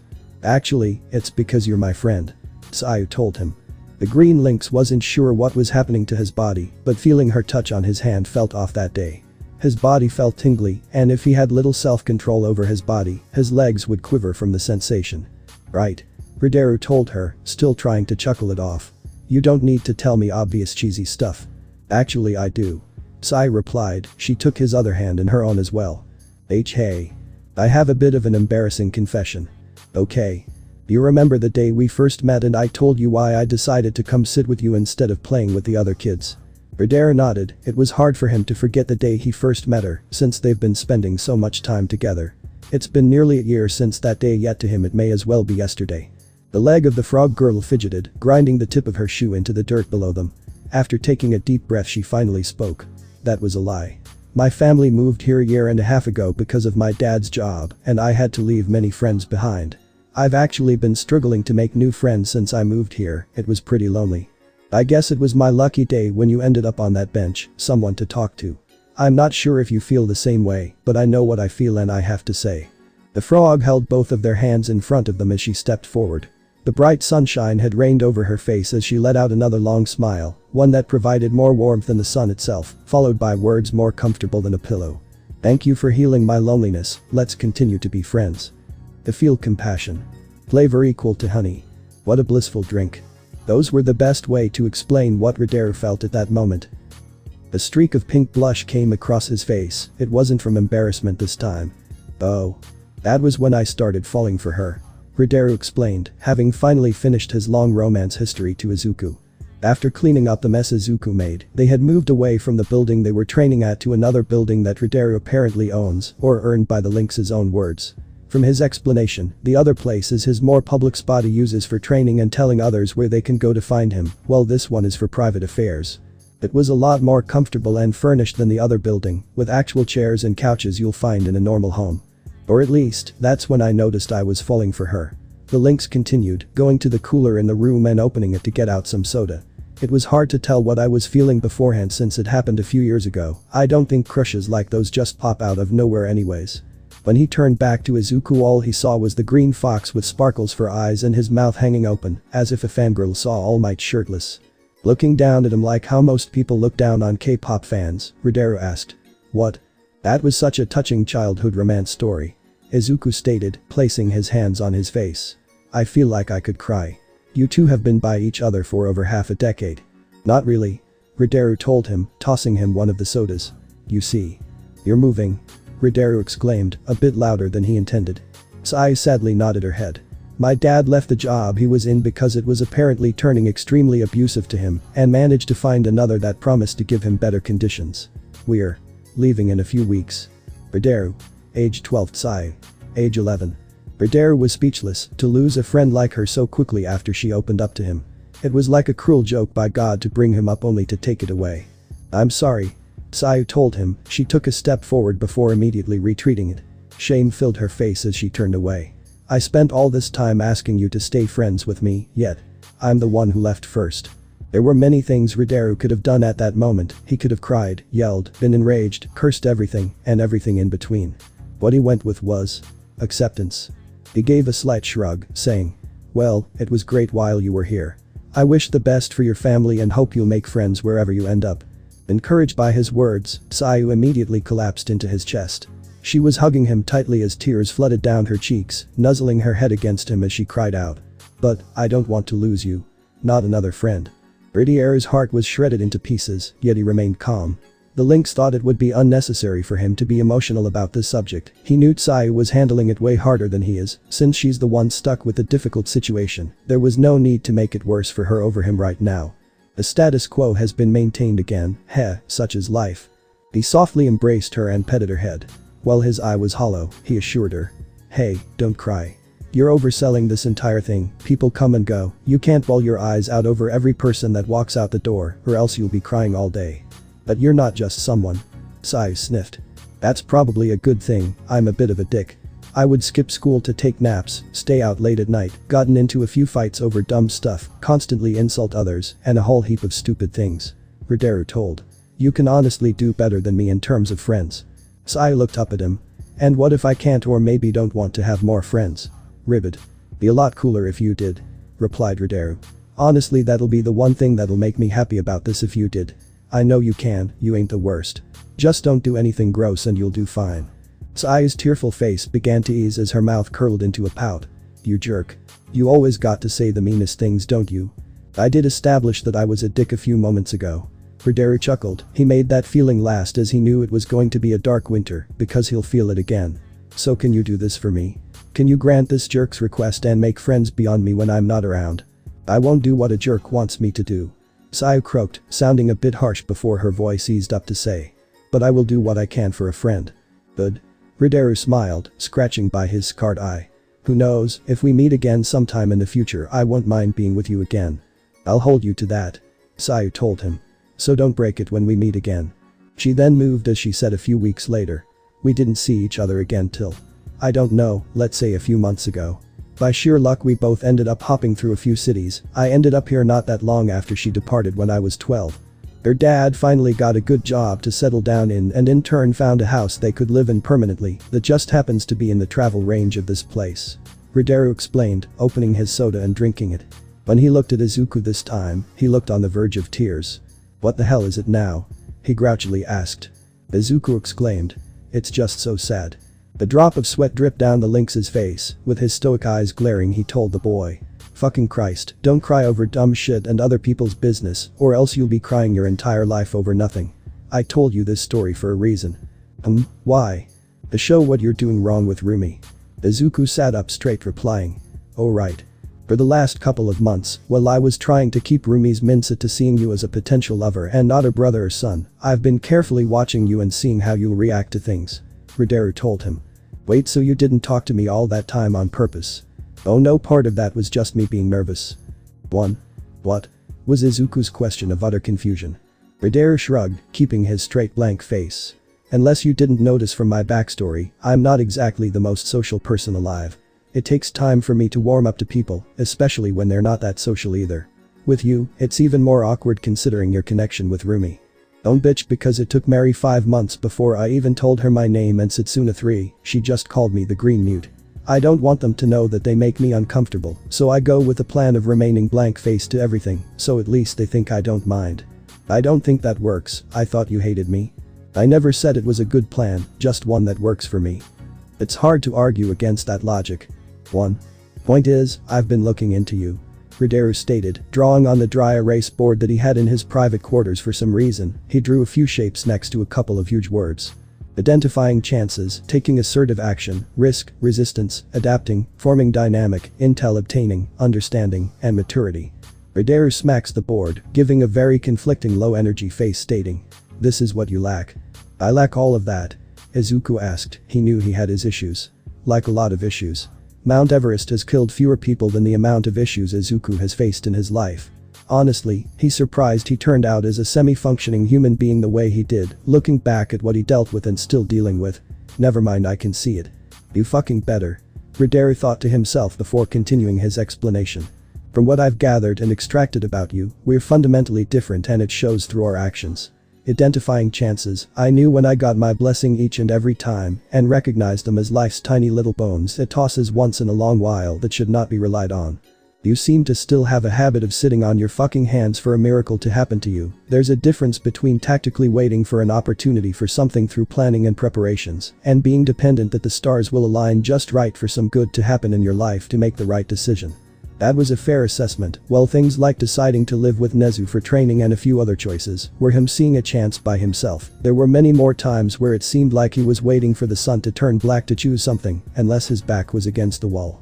Taking assertive action, it's basically an extensive version of the last point, but an emphasis on you needing to be more assertive about things. Fucking damn it, kid, stop letting Rumi and people in general make every choice for you. Well, you're just a passive chooser of what'll happen when the options are offered. Being the one who gives the ultimatums sometimes is better than just receiving, especially in a relationship. You can't have one side always being in control of a situation. Even more so since your dumbus is trying to date Rumi of all people. Her crazy ass finds challenges and competition interesting. You pushing back against her and her antics will be a turn on. As you saw with me, I asked Sayu if we can hang out after school walk, not wait until she offers it to me to talk about it. There were also multiple times where I suggested what we'll do when and where. Izuku knew who to blame for part of his passiveness, though it'll be unfair to place all the blame on the Kitsuki. He wasn't the only person who bullied him or lowered his self-esteem, just the most significant one. Izuku since birth wasn't an aggressive creature, even before everything in his life took a wrong turn, fell off a cliff, burst through the ground, and took him on a one-way trip through the 9 levels of hell. Everything else just piled on top of that aspect and made it worse. Risk, this goes hand in hand with the last one. You don't take assertive action because you pussy out from taking risks way too often. You fear risk most of the time because you stray away from assertive actions. Ouroboros, a self-sustaining fucking circle. If you never stick your head out to get shot, then you'll never get anywhere. Stop being a bitch. The worst she can do is say no. Okay, maybe with Rumi she might kick your ass 30 times over and break every bone in your body. Trust me, I've seen it happen before, but you're a friend, so she might have mercy. Imagine if I never risk asking Sayu if we can hang out after school. Our entire relationship would have been just sitting around each other for less than an hour during school days. Ridero quickly moved on to his next point. Which leads to resistance, which translates to stop being a fucking pussy. As said before, stop letting Rumi just do whatever she wants. She's not a shit person, she's just not someone whose action should be followed without a check. It's not a sin to say no to her and tell her to fuck off if she starts getting a bit too comfortable neglecting your existence. You don't have to stand there and take it, you can walk away. Also, look around you dipshit, the entire establishment of this place is basically people resisting every norm of the society we distaste or can't stand, and she loves it here. Trust me, match your energy a bit with her, throw back the insults she gives to you, roughhouse with her a bit, and she might even fuck you after an intense sparring match. What? Izuku said. Wait, how do you? Ridero interrupted. Questions at the end. The point is she's someone who likes to push. Pushing her reasonably back in a smart way is a good way to keep her engaged with you. Moving on. Adapting, two people being in a relationship is basically two puzzle pieces being connected, but neither fit the other. It's impossible to have an absolutely perfect match. You know why? Because we're all our own shitty people. No one on earth is just made for someone else. We can't change our core, but we can change our connecting part to be able to live with each other, usually by adding or shaving off a few things. Now after you match together, if your cores don't go well with each other, then it just wasn't meant to be, but you got to actually match each other first before you judge that. You two obviously have two different styles of life you want to follow, and you fail at being someone who can keep up or actively be a part of hers, nor have you attempted to get her to be someone who can exist happily in yours. Be someone who can live a bit outside of your comfort while also being someone who can incorporate someone into yours. Not that one degenerate who eats glue and thinks mashing the circle block into the square hole blindly will make it work. Maybe I could get her to stay home some days and play games with me, instead of going out and put more effort into the activities she likes that I can handle, while flat out rejecting others I can't instead of putting in moderate energy in all of them. Forming your dynamic. Give her something about you that solidifies your bond. Right now you're like a wet handkerchief that sticks on her because she's too stubborn to get a new one. Establish something decently unique between the two of you. For me and Sayu, that was me being that guy she spoke to during recess, evolving into the one she hangs with after school who walked her home. That'll help you stick out in her mind. Think about how your lifestyle can mush with hers, then form it with the most ideal one that'll keep both happy. Rumi has Cassidy as her rival partner in crime that takes their competitive violent tendencies to their max. With Mary, it's a sort of older caring sister or pseudo-mother figure. She apparently has another one, but I haven't met her. She sounds kinky though. Anyways, everyone's relationship with Yogi is basically food related. Finally, with me we're basically the friend, not a friend, the friend since we both understand each other. You need to find yours, but since you're a bit of a snowflake at the moment, I suggest appealing to her more sensitive side, especially since you're trying to date her, not just be her friend. Think about what you want to be for her as well as what she can be for you. Adapting will be needed, as well as obviously she'll have her own definition of it, and you should have some form of compromise to what it is. Those words among the rant were probably what struck Izuku the most, he thought. What am I to her? Crap, I've been way too reliant on her with us. She probably feels like I'm a sandbag that she has to carry around. She's someone that gave me hope and helped me believe I can be something more than what I am even before I showed any potential. She's my encouragement in life to be better, that's what she is to me. I need to be someone of similar importance to her. Intel gathering and understanding. Ridero continued. This is straightforward but important. You're planning to be with someone, you should understand them. In order to understand them you need to know more about them, and the only way to know more about them is to gather information. That means doing shit like asking people she knows what she likes and dislikes, as well as talking to her yourself. There's no better source of milk than sucking straight from cow's udder. Get her views on these things and see it from her perspective. She'll also tell the most personal stuff about herself that others can't simply mimic. I usually went to Tsayu's brother whenever I needed a plug on things about her in exchange for dumb crap. The little fucker fucked me over more than once, but he'll point me in the direction of gold once in a while, so I let it go with silently wishing he gets hit by a car. Izuku thought. There is Nezu I can ask, but I got to be careful about how I ask him. He will break my kneecaps if he figures out I'm asking because I want to date his daughter. There's also, wait, did he just admit that he wanted a child to get run over by a car? With his presentation coming to an end, Ridero talked about the last subject. And most importantly, maturity. No one wants to deal with a baby, and no one wants to deal with a complete bitch. Not even babies and bitches like dealing with babies and bitches. Having some traits of them, alright, that's fine, some people are into that crap, but completely being like them, then you have a one-way track of dying a virgin. Learn how to act, when to act, and the best way to act in a situation. Be able to handle tough situations and not crack under them. Imagine if instead of comforting Tsayu when she told me she was moving, I broke down crying being a depressed fuck about losing a friend at the time. She not only would have felt even worse about the whole thing, but would only plague her with guilt when she left. It would also be fucking selfish for me to make her moment where she can't do anything about the situation she was dealing with and made it about me. Bro the fuck up, I was 10 to 12 when I was doing most of this shit, you're almost 16, and me of all people have to give you a crash course. I skipped school for nap, fucking damn it. Yeah, he got a point. Izuku thought. He wasn't even going to try to act like he can defend himself. The only thing he had to his name was not letting his anger get ahead of him when Kitsune offered to teach him. He could have just lashed out at him and made things a lot more complicated than it already was, but instead he reasonably states why he would never do it, even if a gun was put to his head at the time. He said his piece and he moved on. Moving away from the board, Ridero stated. In conclusion, you're an annoying piece of shit of a human being that doesn't appreciate your blessings as a great chance given, but as a handout, as well as a weak-willed pussy-ass bitch who's a pushover, also an inexorable antisocial selfish dumbus that can't think about finding a way of knowing more about someone you like. And most of all, someone that every year is drawing closer to becoming the definition of a man baby if you don't change. Personally, you're one of the cases I wonder how you were allowed past childhood when you should have been put down with a shotgun years ago, then put in a box. Sealed, signed, and sent back to the receiver, which would be the non-existent hell, since only the devil will have the sadistic mind to create something that miserable. Honestly, it's a miracle that Rumi became friends with you, and even more so that she somehow has some fondness for you. Then again, she's not exactly someone I find that makes smart decisions. Izuku felt his body disappearing into nothing, his existence was utterly demolished. What's more impressive is that Ridero said all that with a straight face without breaking once. Depressed in the fetal position in the corner, Izuku just mumbled nonsense to himself, most important among them were. "You're right, I am the worst at times."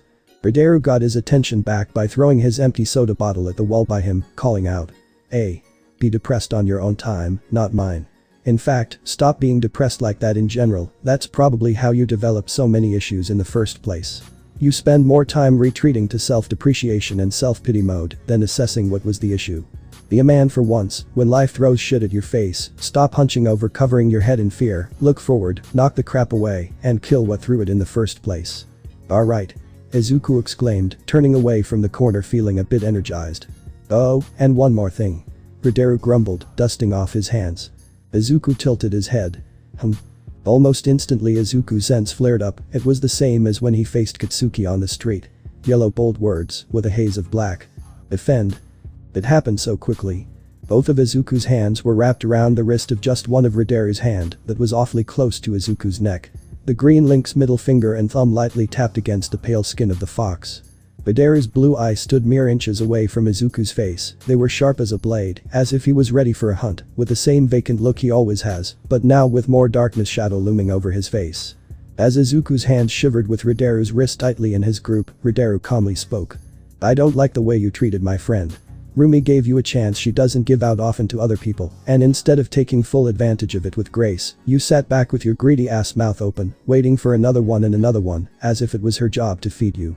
Then you dare have the nerve to think you're worthy of dating her without properly putting in the effort of understanding her life, likes and dislikes, lifestyle, or even being an active positive influence on her life. But then you'll secretly grow hate for me instead of openly confronting me about it because I was possibly a better candidate for dating her. Granted I'm a dick but you. You just sat back as if because you're a nice good boy that's oh so quirky and dorky and nice and kinda and innocent and went through so much in life, that means the girls must bend over backward craving for your dick uncontrollably. Waiting to be blessed by being penetrated by your mighty one-of-a-kind giant drill, that's totally going to be the best she'll ever experience in her life, that she'll never be able to live without just yours. All you need to do is just be around her and wait and be a good nice boy so that regardless if your personality or chemistry with her is plainer than white bread, her uncontrollable lust for your pinnacle of humanity baby maker will take her over for your delight." As Ridero continued to talk, he inched his face closer, closing the gap between the two and allowing Izuku to see the true intensity of his face. The utter unmoving coldness that was in his eye sent a blizzard of chills, he didn't blink nor divert. "Unfortunately for you and your fucking fantasies, that's not the world work, and that's definitely not how Rumi lives. You should start seeing her as a human being who has freedom of will to make her own choices, and not the girl you're just waiting to realize you're her only option. If you want her attention then fucking earn it and learn how to appeal to her, instead of getting depressed and mad at anyone else who does earn it. If not then you can go fuck yourself. Rumi is a special person to me, nearly on the same level as Tsayu. Her livelihood is something I don't mind taking some responsibility and making sure it stays good. And I don't take kindly to people that mess with it. So if you do that crap again to her or anything where you're neglecting her feelings as a human being for yourself." A small memory for Ridero popped up for him. Ridero. Age 14 Rumi. Age 13. "You good?" Ridero asked, approaching a Rumi who was oddly alone in an alleyway. Her body jerked for a moment before turning around, boasting. "Oh of course I'm good. Why wouldn't I be? Because you've been periodically frowning at everything this week, been avoiding group events, and even seem less enthusiastic about fighting. Hey. Also you're utter complete dogshit at hiding stuff, especially with me. I found out your real name because you dropped your school ID in front of me. I'm still so pissed you read it so fast. You were the one who stood there stunned for so long like a smooth brain nutjob, now tell me what's up." "So that's it," Ridero said. They were now sitting on top of the rooftop looking up at the night sky. "That'll explain it, it was that season after all." Rumi sat with her knees pressing against her chest, mumbling. "Pretty stupid right? No, especially from you, that was the most intelligence I've seen. Maybe the school you went through wasn't an utter complete failure that should be burned down. Hey. You care if the school burns down? No, that place can burn in hell for all I care, I meant the remark on my smarts." "Oh right, of course. Anyways, that's basically what's been on my mind," Rumi murmured, looking back to the moon. "I guess you could say." Ridero interrupted. "That you're feeling alone?"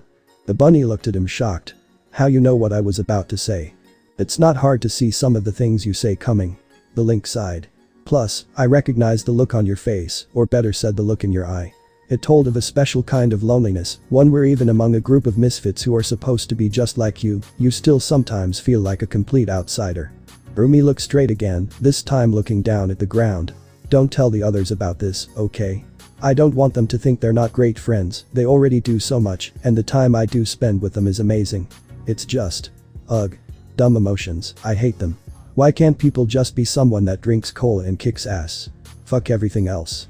You were doing great and now we're back to you saying dumb shit again. Hey. Anyways, don't worry, I have no interest in just spilling personal secrets. Doing shit like that is dumb anyway. Thanks.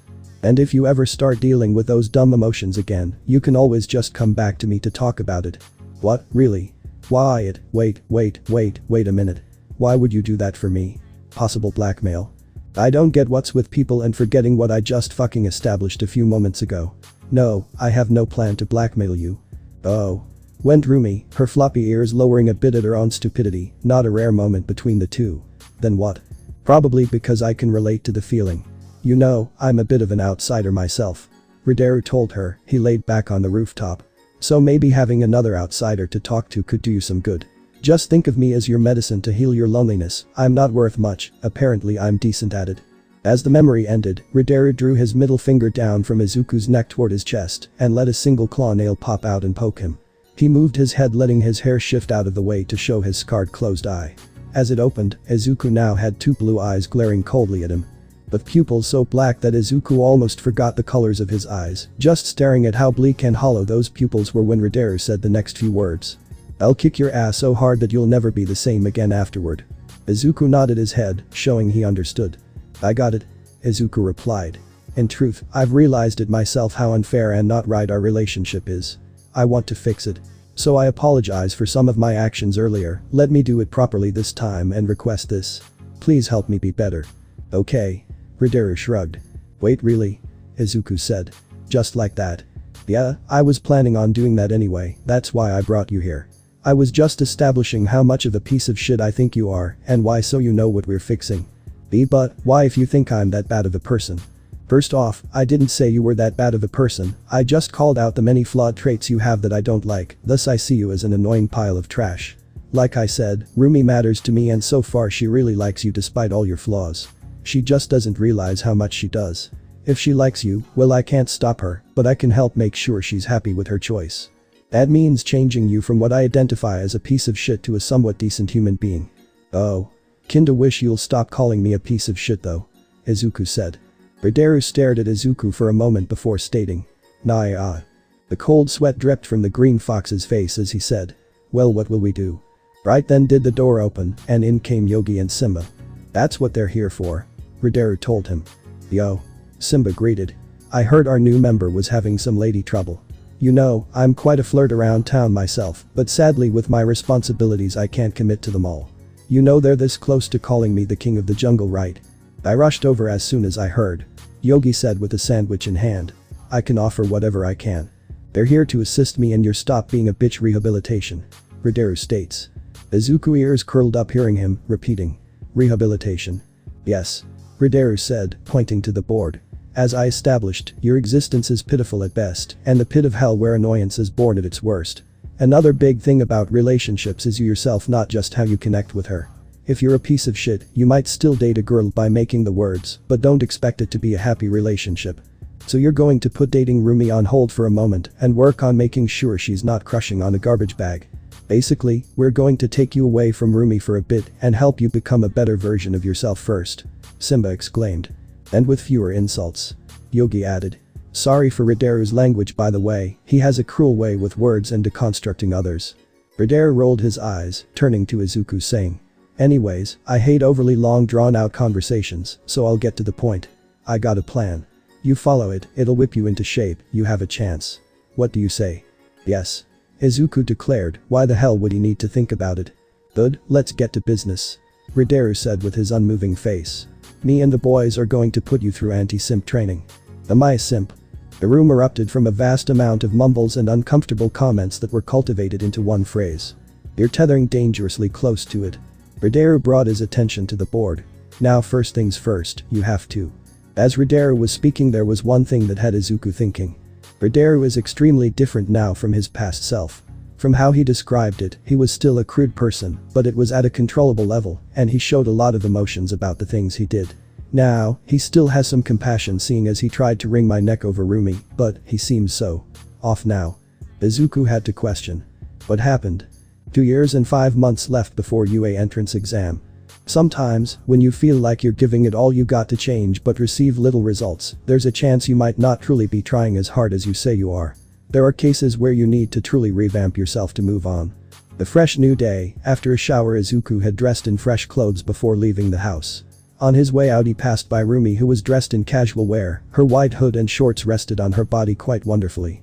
As the green fox was about to rush by her, the bunny softly grabbed his arm to halt him, chuckling.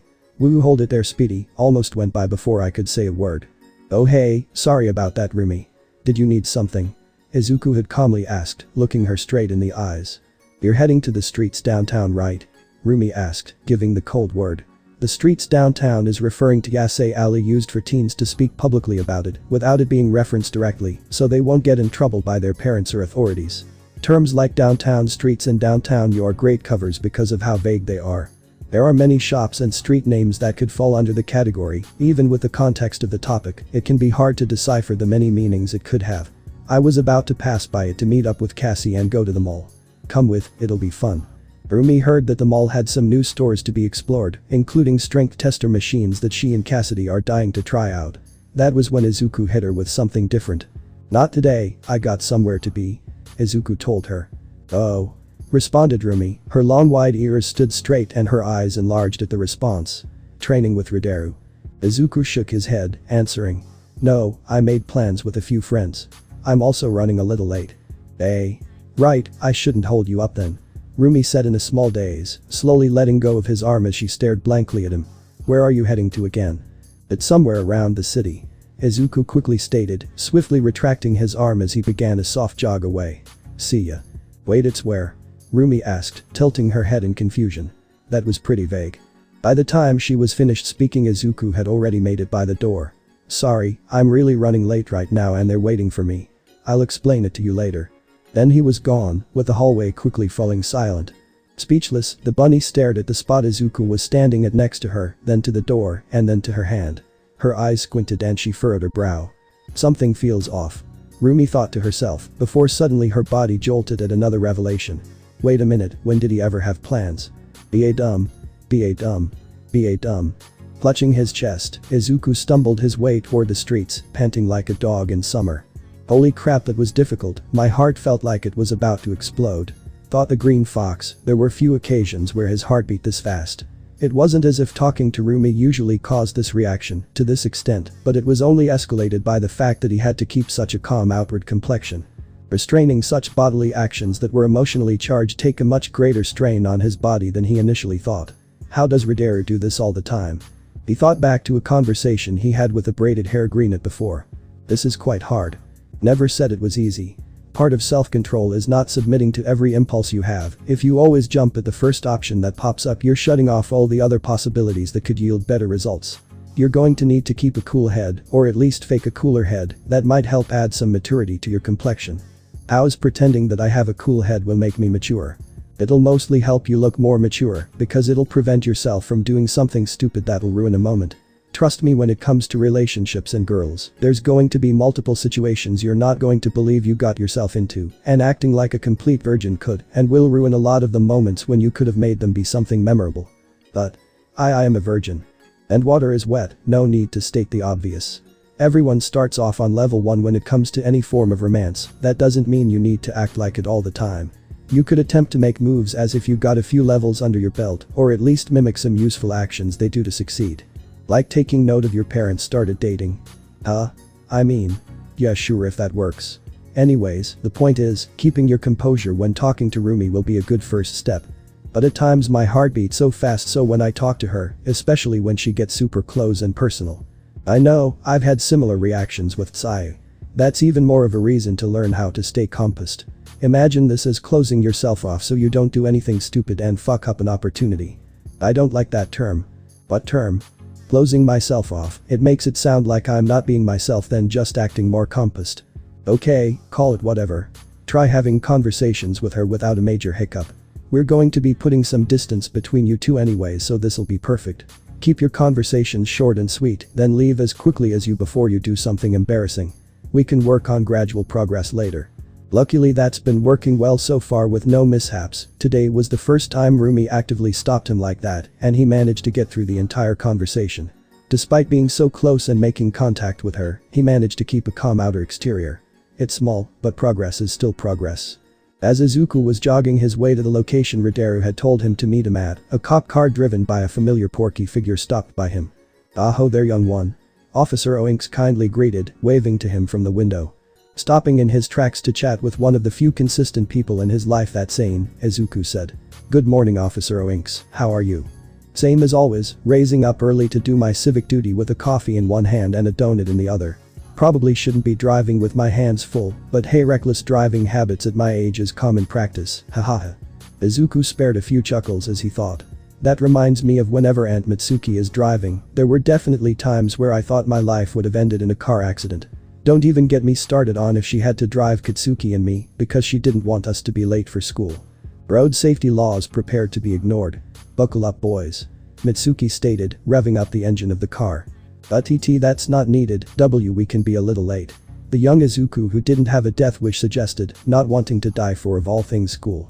He was even having fun there, so why possibly die for it? "Putting the car in drive and vrooming off," Mitsuki said.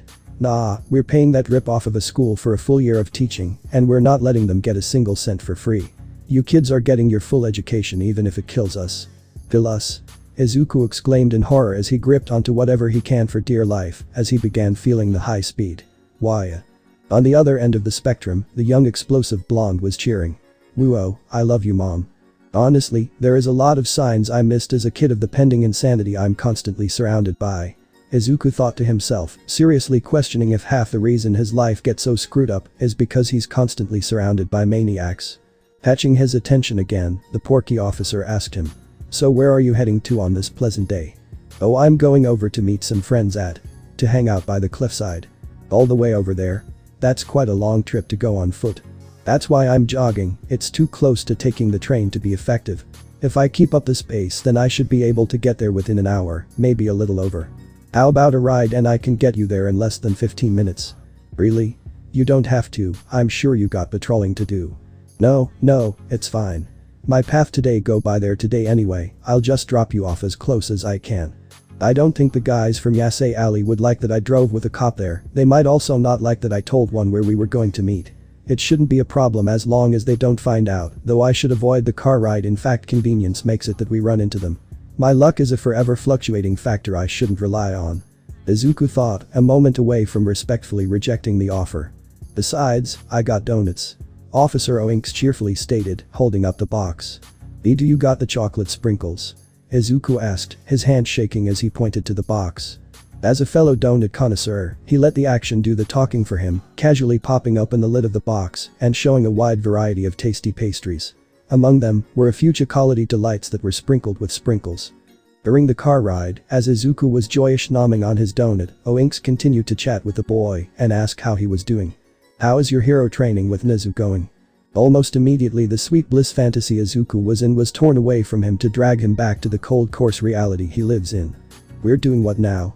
Izuku exclaimed, wondering why he was standing on top of a 40-feet building. "I thought we explained this like several times," Rumi asked, standing with her usual brimming confident pose. Hands on hips and everything else that told anyone who looked at her that she'll kick their ass 30 times over. Down on the ground level, Nezu called out to them with his trusty megaphone. "What's the hold up? We forgot what we're doing." Rumi shouted down at him, luckily she didn't need a megaphone to be heard. Looks like all her shouting at the X Games worked out in her favor. "How did he forget? It's simple," Nezu asked them. "I wouldn't say I have forgotten, it's just what you ask seems."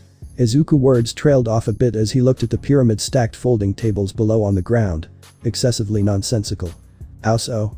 Nezu asked. "As I've explained, we're going to be focusing on recovering from a blow. You're going to be tased by Rumi and thrown off the building. It's going to be your job to maneuver yourself midair to land of the tables which will cushion your fall." "What's nonsensical about that?" "Everything from the word taste," Izuku shouted down at the manimal. His body jolted when he heard the crackling noise of Rumi playfully turning on or off the taser her father gave to her. "That's not helping." The bunny girl looked astonished at first by his reaction before it hit her how terrible her timing was, appropriately apologizing, or attempting to. Oh so whoops, my bad. This is the first time in like forever that he let me use his taser. I've always seen him use it and wondered what it felt like. Now I feel like I got the power of Zeus in my palm. Knowing how she can be, Izuku politely begged for the safety of his life. Please don't taste me yet. Not unless you want me to. Rumi stated, giving him a wink as she shook the taser teasingly in the air. She paused for a moment as the smug expression on her face quickly drained away, her fluffy bunny ears followed her eyes as they dropped toward the ground. What's the matter? Izuku asked, wondering what was on her mind. It wasn't often that the vigorously busty chocolate bun would not look like she would enjoy committing murder by crushing skulls with her thunder thighs. Snapping back into reality as if it was as easy as snapping a toothpick, Rumi replied. Hey. Nothing. I just thought about the dumb homework I was given and instantly got depressed. You really hate everything school related, ain't you? You don't? Nezu brought their attention back to him saying. What's the hold up you two? Sorry, Dad. Rumi told her father. I'll tase him soon. The fox stared at Rumi with a wide-eyed slightly miffed look, as if they didn't just discuss this a moment ago. When the bunny girl looked to the side and saw Izuku's tense face, she swiftly added in. If you want to, of course. I just want to know if this is safe. Izuku told them. No. The father-daughter duo said in unison. I mean it is if you land on the tables. Izuku sighed. Alright, let's do it. Don't bite your tongue. Rumi suggested as he gave him a light jolt that made Izuku's leg give away, not nearly as bad as when Nezu tased him. Multiple times. As Rumi held him in her arms, she mumbled something in her concentration. Now I need to get the angle of the throw just right or else. Rumi. Izuku says, a small bit of panic in her voice. I can't feel my legs. One. Oh don't worry, I've done this a bunch of times, you're not gonna need them. Rumi told them, without a second to waste as she tosses him off the building. Bombs away. Crash. Izuku. That was a perfect throw for you, how did you miss most of the tables? Izuku. Thank God I got him to sign that contract. Nezu mumbled to himself. It's going. Well. Izuku slowly stated. I've learned that I have slightly above average recovery and now know what to do if I'm blown out of a building. That's great. Oinks declared. Both those things will be extremely helpful when you're a hero. Haha, I'll have to get into UA and graduate before that can happen. Izuku replied, knowing it was better to not get ahead of himself because he begins overly fantasizing about something again. God knows how far down the rabbit hole that can go for him. The older officer gave Porky snort, saying. Baha, I have utter confidence that you'll get in and graduate. As far as I'm concerned, that stuff is just the filler-filled prologue to fulfilling your dream. Thanks. Izuku softly replied, leaning against the window as he began eating less enthusiastically. But I want to take things one step at a step for now anyways, keep things grounded before I even start grabbing at things in the sky. Are you afraid of tripping? Officer Oinks had asked him, his voice dimming down from his usual upright tone. I'm tired of getting scrapes. Well, there's never a person on Earth who went through life without a scar. I've gotten enough of those recently, for now, I'm going to keep my eyes on the road till I get somewhere better.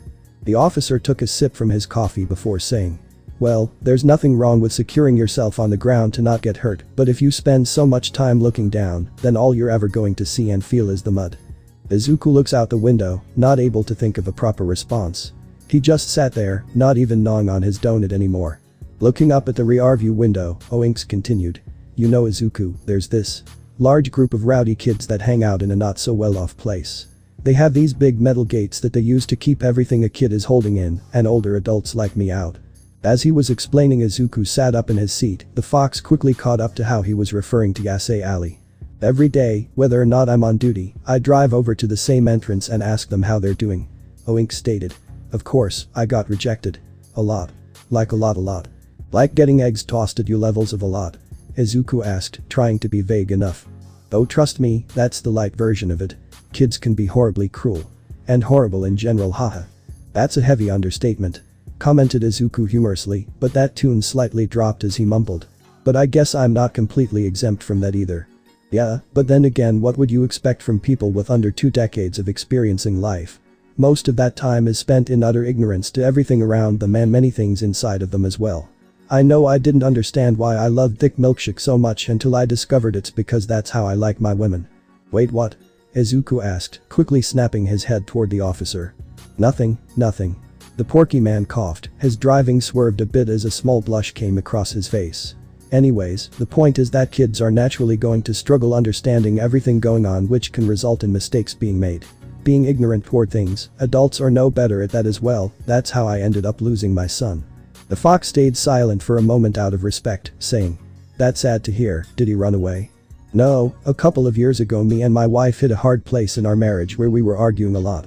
Most of it was unnecessary or avoidable, and was just us blowing off our own stress and insecurities on the other, that we were completely ignorant to how that could affect our child. One day after a fight that got especially loud, he ran off to get away from us for a bit when we weren't looking. Unfortunately, he accidentally stumbled upon some Yakuza business run by a ruthless man and got killed. I'm sorry for your loss." Izuku remorsefully told him, his mind going back to how a sudden loss can affect a family. Like his father disappearing. 1. It's fine, there's no reason for someone else to feel bad over my mistake. I was someone who was foolish for a while and paid for my actions in an irreversible way. I still think, what if I was better? Oinks replied, the grip on the steering wheel tightened greatly from the painful thoughts before gradually relaxing. But that's why I go to those kids every day, as my repentance for the mistake I've done. I can't do too much for them right now as they'll always close themselves off to people like me, which I understand why. It's hard to trust anyone from a group of people that have hurt you before. My hope is that one day at least some of those kids will be willing to open up to me when they're in need, and I'll be able to help them." Quickly the porky man went to say. Sorry. This old pig squealed a bit too much today." "No, thank you for telling me," exclaimed Izuku, quickly going to assure the man who'd been so kind to him. "I truly hope you get your goal one day. It's on par with an ability of a hero. It was one of the reasons that made me want to be one." "Well, it is a little bit too willfully optimistic to think I can solely do that. But you're so kind, I believe you can do it. Don't worry, I'm not saying I'm discouraged over it. It's good to rain check yourself once in a while and see the flaws you have to make sure you don't try for something overly unrealistic, like convincing the world that putting the cereal after the milk isn't a crime. That won't stop me from wishing big." Oinks tell hims. "What keeps most people going is the possibilities looking up to the sky can bring them. If we didn't have that, then we don't have much inspiration or reason to contentedly want to live." Izuku nodded, finishing up the donut he had in his hand. "Oh, look at that, we're here," Oinks pointed out, parking the car. "Alright kid, this is your stop." "Thank you very much," Izuku said, stepping out of the car. "For everything. Anytime you want another donut," Officer Oinks offered, holding out the box to him. "Actually, you said you were meeting with friends, right? Take the whole thing and give them out." "Oh really?" "Yeah, my wife has been telling me to go easy on the donuts. As you can see, I'm failing miserably, so you're doing me a favor by taking them," chuckles the wholesome enforcer of the law. Gracefully accepting the gift, Izuku told them. "Thank you very much, you're too kind." "No problem," Oinks replied. "Be careful out there, there's 2 people I want you to look out for." Who are they?" "The first one is the Ripper. Their activity has been drastically increasing around the area of those rowdy teens, and they've been hurting a lot of people. All his attacks have been focused involving other malicious groups, but, as you've recently heard, a regular person walking by could end up in a horrible situation. Just be careful at night and try not to rustle any feathers. The second is the small-time gang called the Sounders. So far they're not too dangerous to the average civilian, but their group is just a few steps away from being an official Yakuza gang. The main threat is their leader, a man called Boris the Warhog. He's a monstrous tank with legs. Many smaller groups that have tried to mess with him and learned the hard reason why that wasn't a good idea. I've been hearing murmurs of the Ripper before, but now there's someone else to worry about. Geez, this city has a lot of unsolved problems. It's like one thing after another keeps popping up before we solve the ones that initially popped up." Izuku thought as sweat dropped from his face. "I see, I'll be on the lookout. Sorry if it's sudden, I only mention it because Boris's men have also been seen around where those rowdy kids are, and it's rumored that the man himself went to visit beyond the gates personally a few weeks ago. Me knowing is probably for the best. I have enough on my plate already. Getting caught between those things will just be torture." "Oh. What?"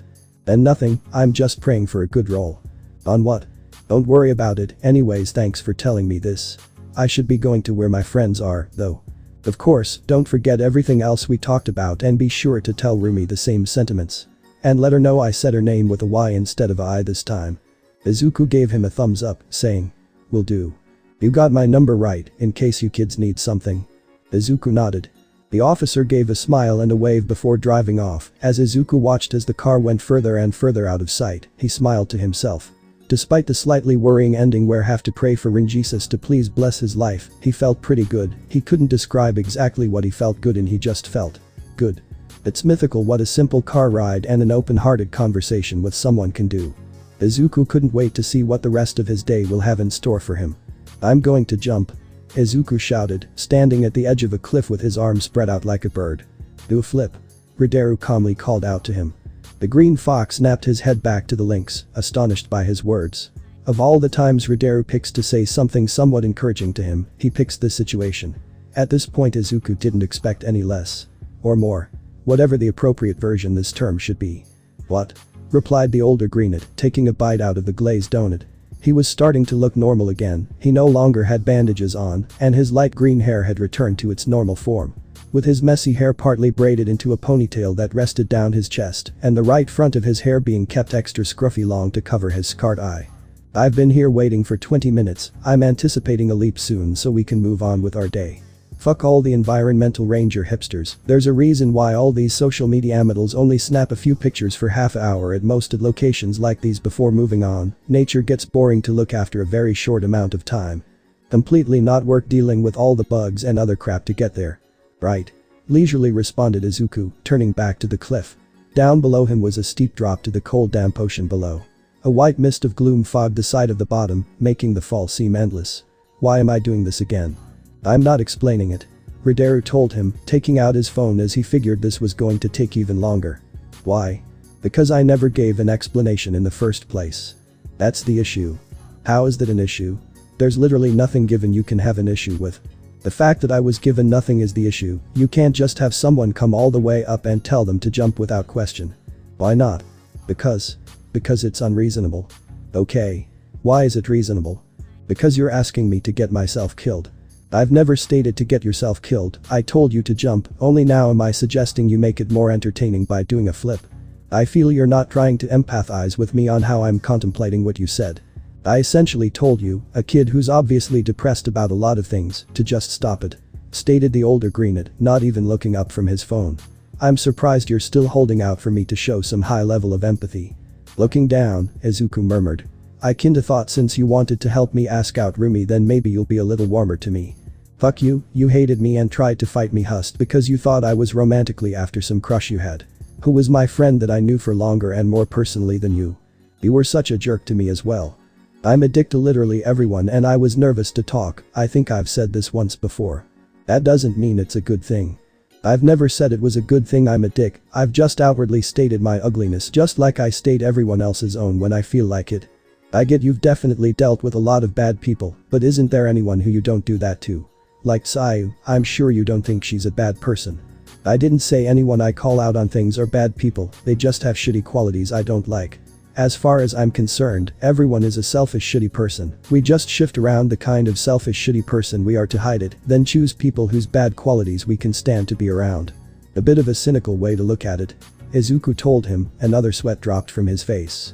Today quickly went from hopefully summer to a dark winter extremely quickly. Ridero laid back against a tree as he continued to speak. I call it grounded, if someone weren't a bit of a selfish dick between their teens and early 20s, then there's a good chance they were a sociopath. I'm just honest with myself about it so I can keep it mostly under control to myself, instead of being purposely ignorant to it, so I can praise myself at night, saying how much of a good person I am, while unknowingly making a complete ass of myself to other people. What can you say about yourself? A moment of silence fell upon Izuku as he thought about his words, after replying. I'm going to focus on jumping now. Yeah you should. Ridero told him, biting into his donut again. You sure you can't tell me anything about this? Izuku asked, looking back at him. The lynx put down his phone. No, that'll ruin the entire point. Geez, what is your issue, you have a fear of heights or something? The green fox rubbed the back of his head, saying. Well, not exactly. You see a few years ago when I was with my mom I almost. What are you doing? Ridero abruptly asked. Izuku looked back befuddled at his interruption. I was about to explain to you what I was afraid of through a story. No. Ridero said. What? Izuku replied. I said no. The lynx repeated himself. No stories. Not everyone has time to listen to your backstory whenever you feel like sharing or want to, I'm not your tool for exposition. I ask if you had a fear or not that's preventing you from jumping off that cliff, which I realized isn't necessary for the point. You just need to jump. You're not giving me any breaks are you? I shouldn't be for this, now get going or should we call it early and head back? And no, I can do this. Izuku claimed, facing the cliffside one more time and taking a deep breath before hyping himself up. I can do this, I can win, I can win, I can do an I thing. 1. Ridero rolled his eyes, going back to his phone mumbling. Take as long as you need, kid. 1 hour and 30 minutes later. I'm going to do it. Okay. 20 minutes later. I'm about to do it. You should spend less time announcing that you're going to do it and just do it. 10 minutes later. Alright, let's go back, I can't do it. Izuku mumbled with his head hanging low, walking away from the cliff. As the lynx got up he said. I know I said take as long as you need, but I didn't mean it literally. Sorry. No use apologizing about what's already done, the damage is there. Let's work on the thing we need to do. A week later. Why you're eerie? Boink. You stuttered and you said the wrong word. Ridero stated, holding one of those plastic bats usually reserved for kids. The line is, you're irresistible. Tip number 32. Conversations.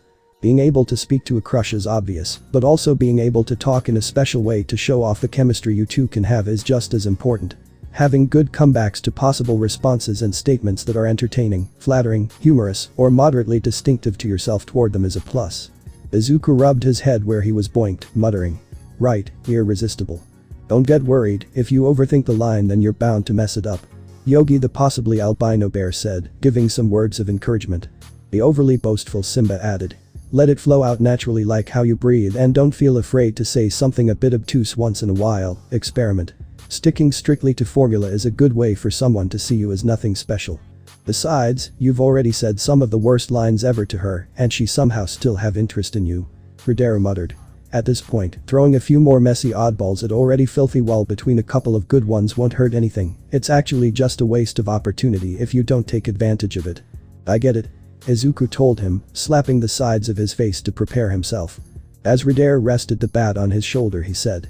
Remember, Miruko can be almost as stupidly boastful as Simba, you need some responses that can stand against or match against her personality. Since you'll never be able to do the right amount of the snarky, brash, slightly asshole tone you're never going to match her. You need to go for the other option and at least know some ways to stand against what she says. And the word irresistible is one of them? Izuku asked. It's a pun. It's dumb but also a bit humorous so it works, which is the point. It'll be something you can laugh with her on, since it was intentionally meant to be silly instead of the opposite. Oh, I see. If you want her to respect you as a person and a partner you should once in a while actually do something intentionally funny that was from your own controlled actions. Have you been practicing like I said? Yes. Which is? Spend 30 minutes to an hour every day practicing speaking in the mirror. And? Izuku sighs.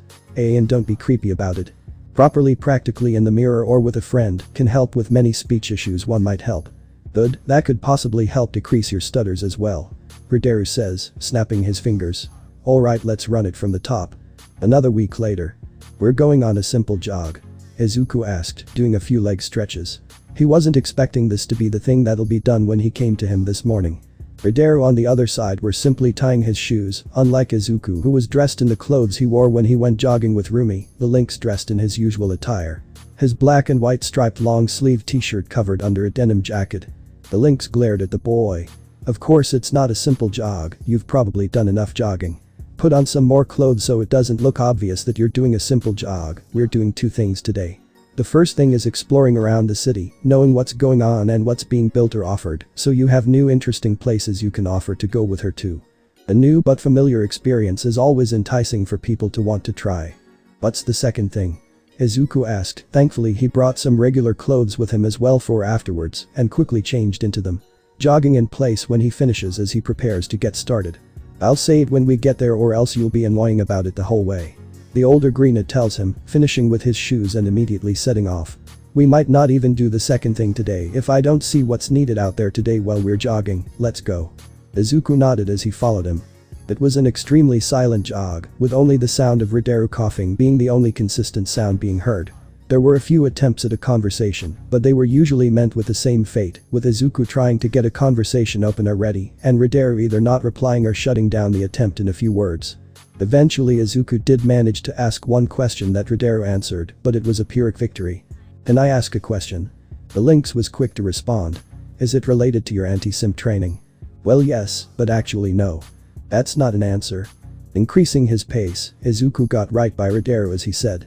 I have a question about you. The question? Ridero stated, raising an eyebrow as he knew the boy that questioned things too much would never just have a single question. Especially with how unnecessarily silent the lynx knows he's being. A couple of questions. Izuku sighed, not knowing why he was being so punctual about this. I'll allow one. Ridero huffed, keeping his stoic face. Really? Yes, and that was your one. Ah, wait. I didn't mean. That was a joke, relax. Oh. Phew, okay. Wait, you made a joke. What do you mean I made a joke? I'm not devoid of humor, you stereotype-assuming jackass. You've seen me crack jokes with Rumi and Snicker before. I know, it's just. See, that's actually one of the questions I wanted to ask. You want to know why I'm a sardonic jerk? Not phrased that way, but yes. Ridero sighed, cracking a cramp in his neck. He covered his mouth again as he coughed before speaking. Well, that's a story that can be simplified in a single memory. Dad, do I matter? A 7-year-old Ridero asked his father, who was working on something on his desk. The older man grunted, getting up and walking away before saying, "Ugh, don't waste my time asking me worthless crap like that." And that was the start of my downward spiral of depression. Ridero casually say, keeping a straight face as he never missed a beat jogging. "Oh my god," mumbled Izuku under his breath. No, the part that you should pay attention to is the fact that happened on my birthday. And no, my parents didn't forget it that year, that's just how they act most of the time. Jesus Christ. Are you Christian? A bit, according to my parents I have ancestors that participated in the Crusades. Which one? There were 12 of them. I know one fought in the 9th one. They weren't clear on if there were any others. I see. How about you? Nope. Understandable, not a lot of people in Japan were fans of the 10th, 11th, and 12th one. No, I meant that I wasn't going to answer the question. I said one, you got your one. Oh. You got a lot of work to do, get yourself in check before you start worrying about everyone else. The jog soon became quiet quickly after that. Thankfully, they passed Simba who decided to join their jog, giving him one person to talk to. It wasn't the best option as he usually bragged about how a lot of people were respecting him more now in Yasei Alley, but it was better than utter silence. Alright, we're going to be passing by the girls soon, announced Ridero. Is this the second thing you had planned? Izuku asked. Yes, we're going to wave at them. I thought you guys said I shouldn't hang around Rumi too much. We said we were putting some distance between you two for now, so you have room to grow and be your own person, instead of being an overly attached handbag. I tease her about being your mom for a reason, you're sticking to her like a child at the grocery store. Not an ideal situation when you're trying to date her. Simba stepped in to add. I have to agree, watching you two reminds me of my little sister when we were younger. Which was cute for us because we were kids back then and, you know, actually related. And neither of us had intentions to actually date the other. I get it. Izuku mumbled, he knew he screwed up a lot when it came to actually establishing a healthy relationship with Rumi. It's called keeping up appearances, you got to show your face around them once in a while and show you have your own life as well. Ridero told him. Now they're going to be on the other side of the road on our left in the park, keep your head straight. Don't turn toward them till either they call out to us or one of us call out to them, then just wave and smile. Can I say hi as well? Ugh, you always want to do the most and milk every situation. What? I'm saying hi. Can I not say hi to them anymore?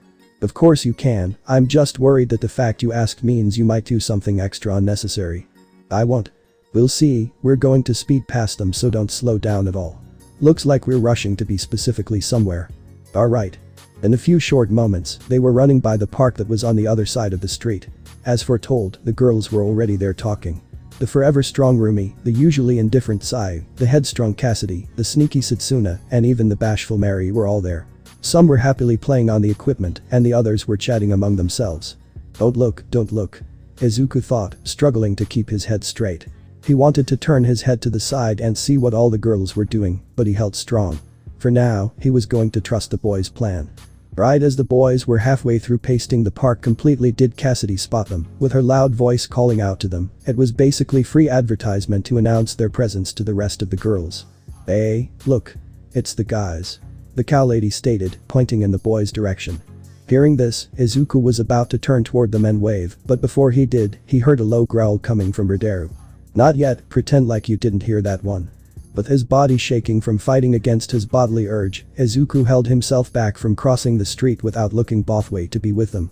Due to the blonde's call, all the other girls had turned to the direction of the boys and spotted them as well. Oh yeah, it is them. What are they all doing out together? I don't remember Izuku mentioning that he had any training today. Rumi said, making a megaphone with her hand. She called out to them. Hey, Izuku, Ryu. Now? Izuku asked, trying to not make it obvious that they heard. Ridero nodded, saying. Yeah, turn your head like you do when you hear someone call your name in the hallway, but wasn't if they actually were talking to you or someone else. When the boys finally faced the girls, they were met with all of the ladies waving at them and calling out their names to get their attention. In synchronized union, the boys all waved back with their own quick calls of hello as they kept moving. We're turning, you can stop waving. Ridero told him, making the turn that'll lead them away from the park. As quickly as they arrived did the view of the girls disappear as they got further and further away from the park. Once Izuku was sure they were out of earshot, he asked. How did I do?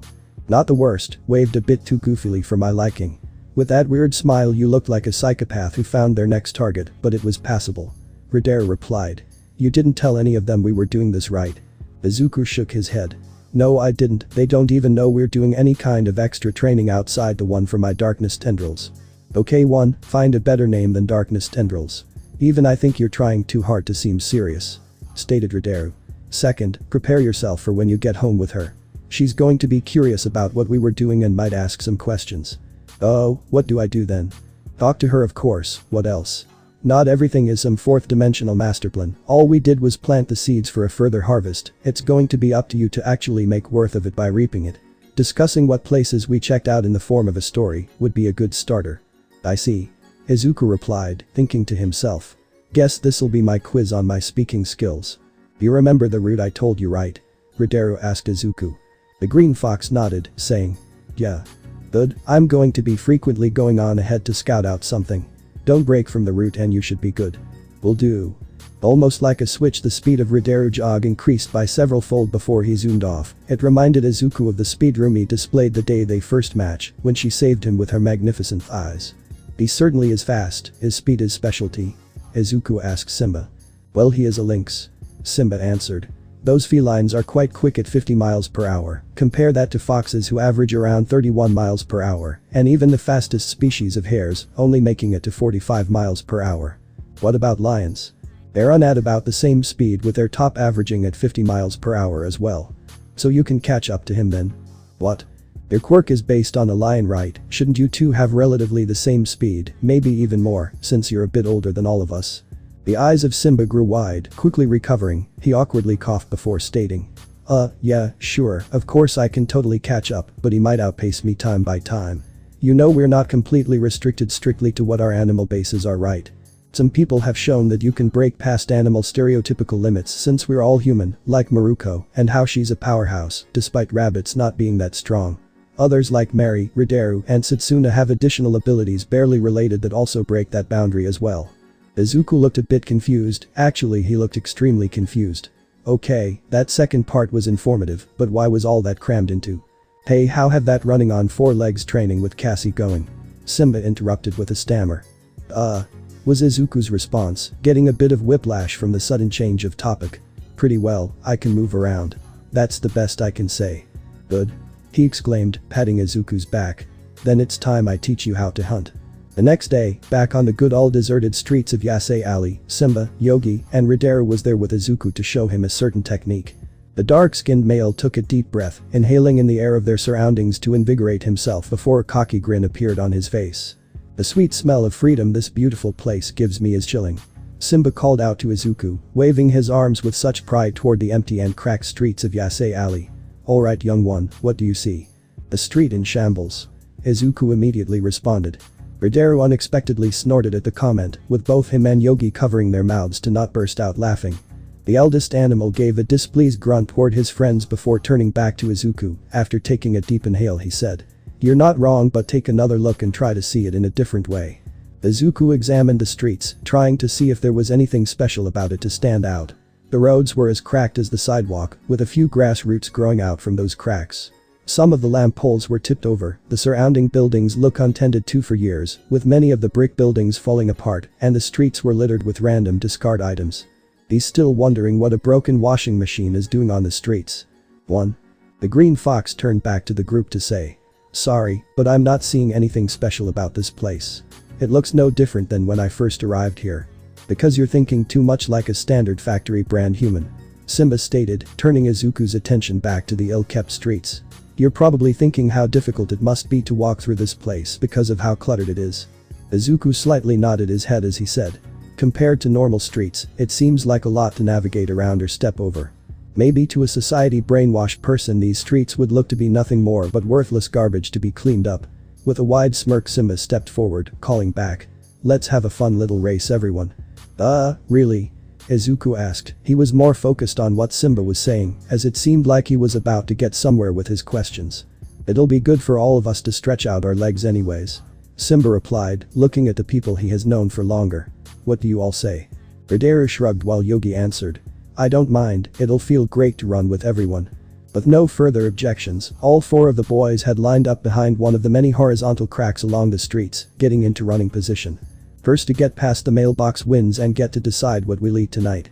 Simba announced, pointing to the dark blue tipped over mailbox that was about a full street away from them. He held up an empty can and tossed it high into the air saying.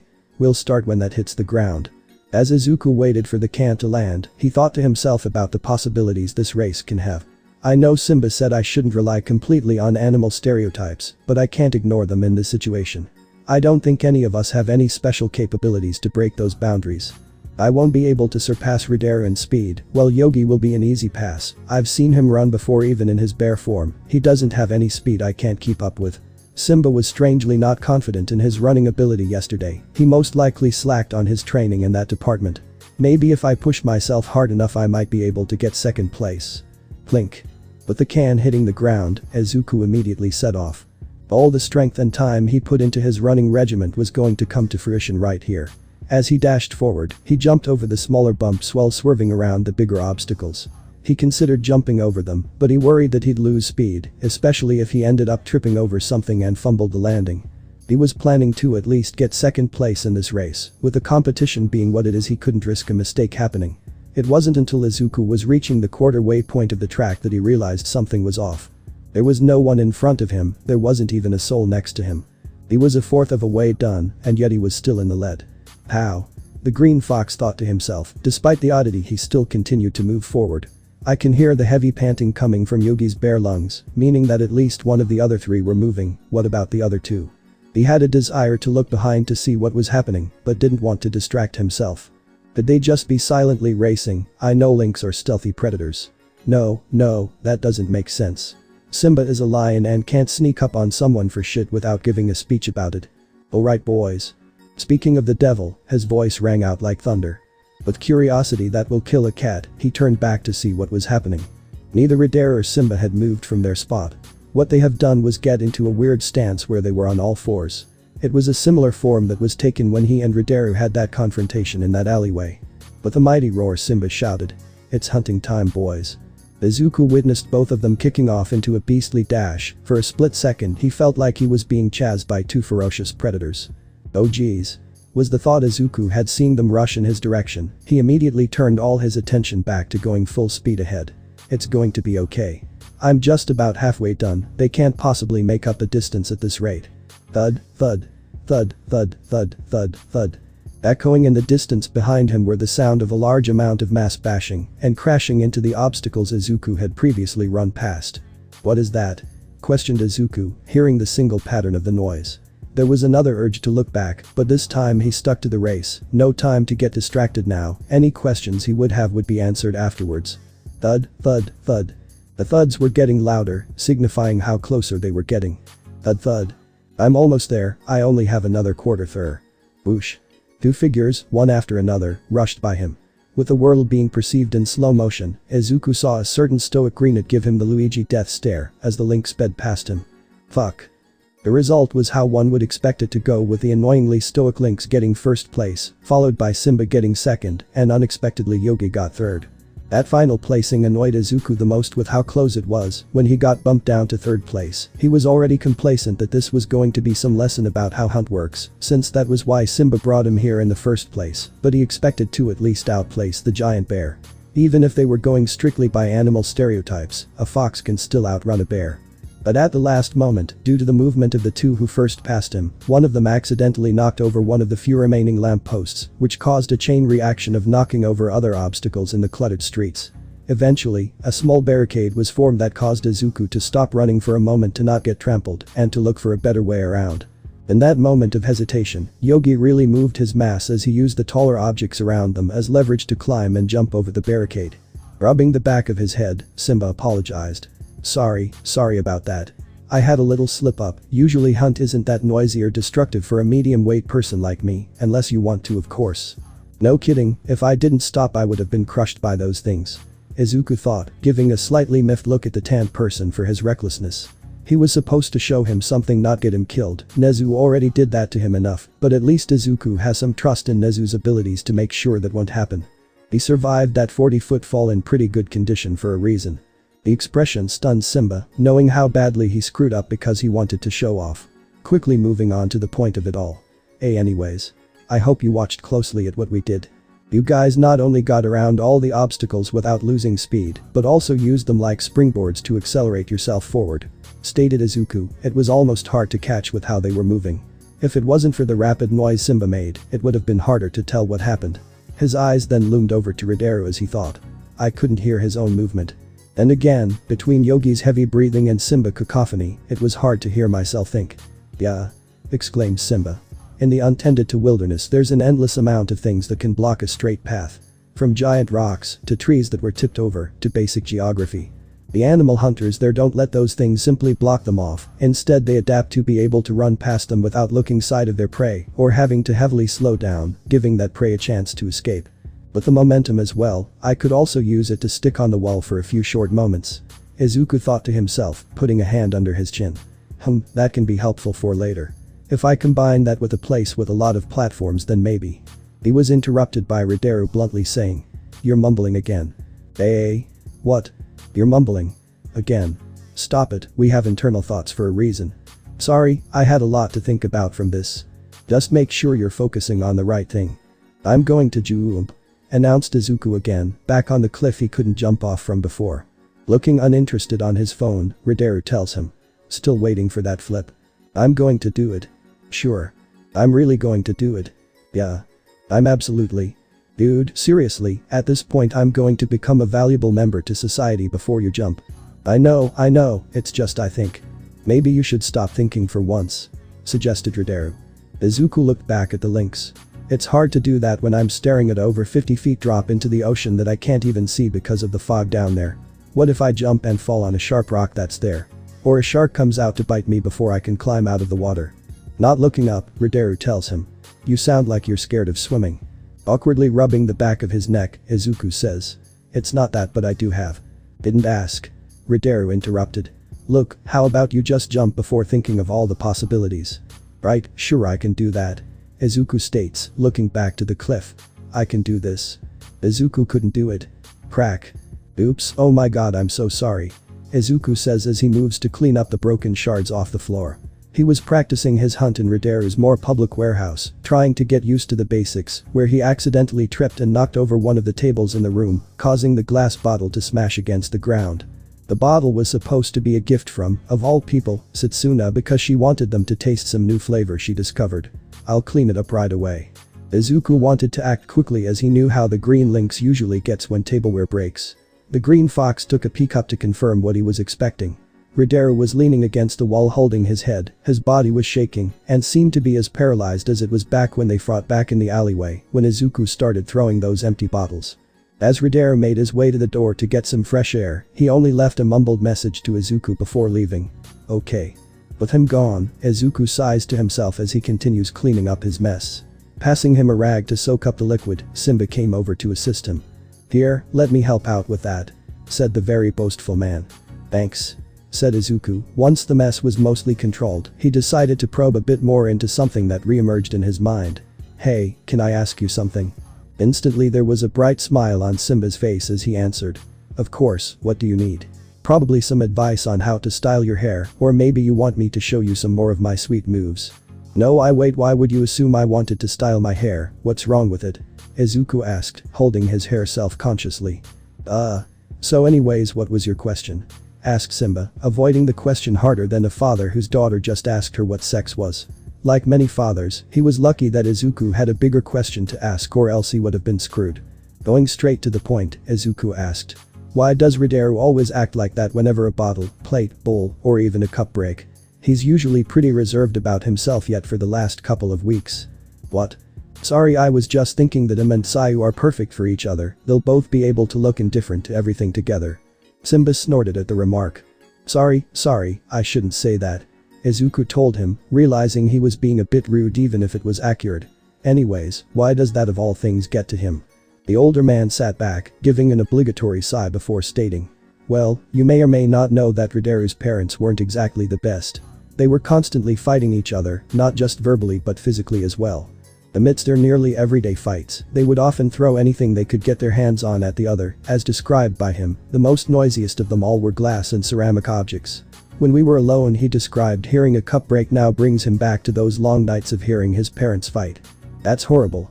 Izuku said, while his parents weren't together for too long after his birth, he still remembers them generally getting along well. Even with Kaken's parents, they may argue a lot often compared to my old household, but even then, at their worst they were usually tamed that it never devolved into violence with actual intent. Yeah, that's why he always uses Tupperware and plastic bottles when he eats. That stuff really screwed up his sleep schedule.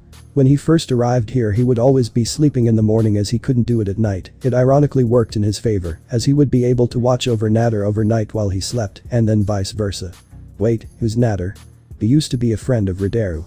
According to the guy, it wasn't long after Tsayu moved away that they met and decided to run away from home for similar reasons. Shoot, I forgot what animal he was again, I think it was like a wolf. No, I think I'm thinking of the wrong person. Either way, his quirk allowed him to make a snowy mist. Used? Isn't he still around? Not anymore, they had a fight a few years ago after Rideru's trust was betrayed by him. Not sure on the details, all I knew is that they fought and the guy left afterwards. It was also around that time that he really started to keep things to himself. Simba stated, throwing away the shards. Izuku stayed quiet as he cleaned up the rest of the mess. 2 years and 4 months left before UA entrance exam. Izuku's adventures in the dream world has been getting better. He's been getting used to chasing all these yakais and clashing against them. He even managed to capture another yakai, it was another one of the weaker ones, but this one took a considerably less effort to capture. Not bad at all, you're getting better at this.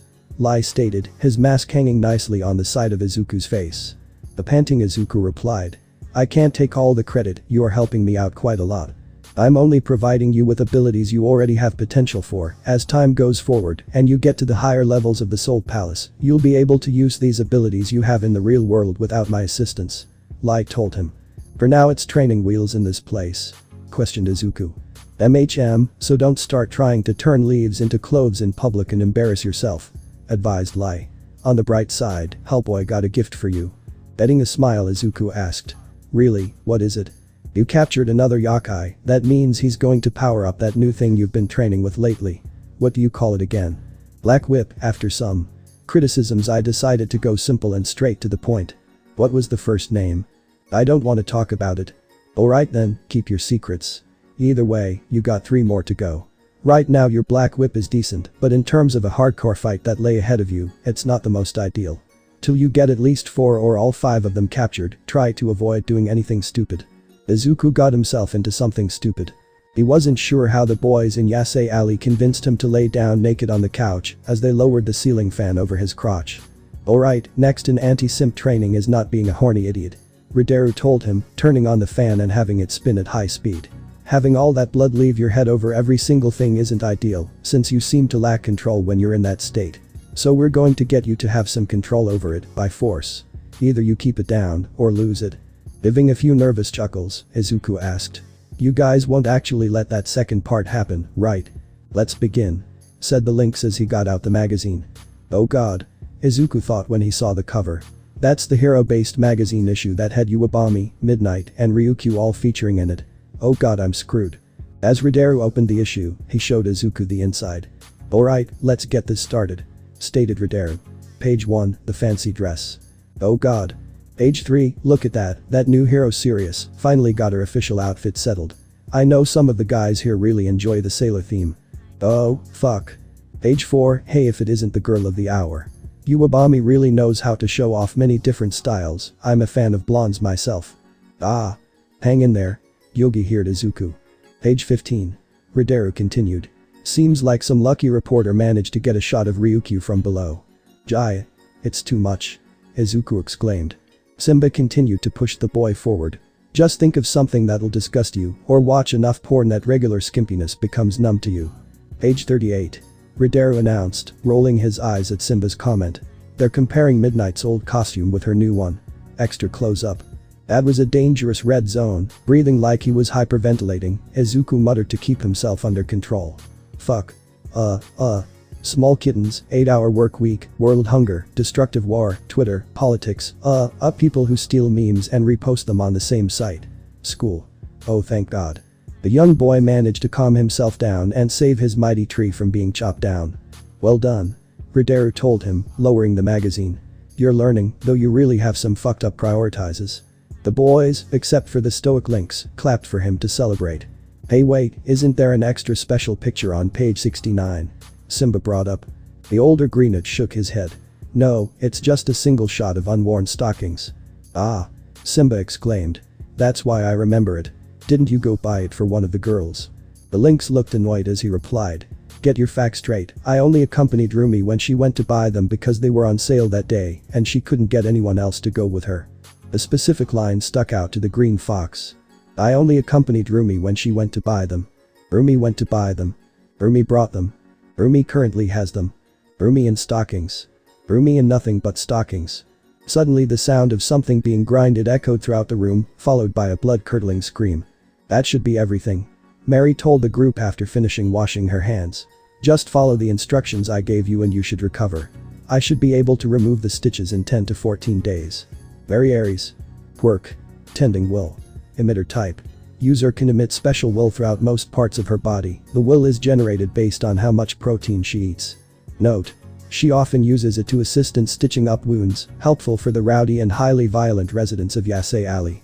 She can also produce will that disappears naturally, but didn't in this case, as she wanted to make sure Izuku's manhood heals properly without any chance of mistake.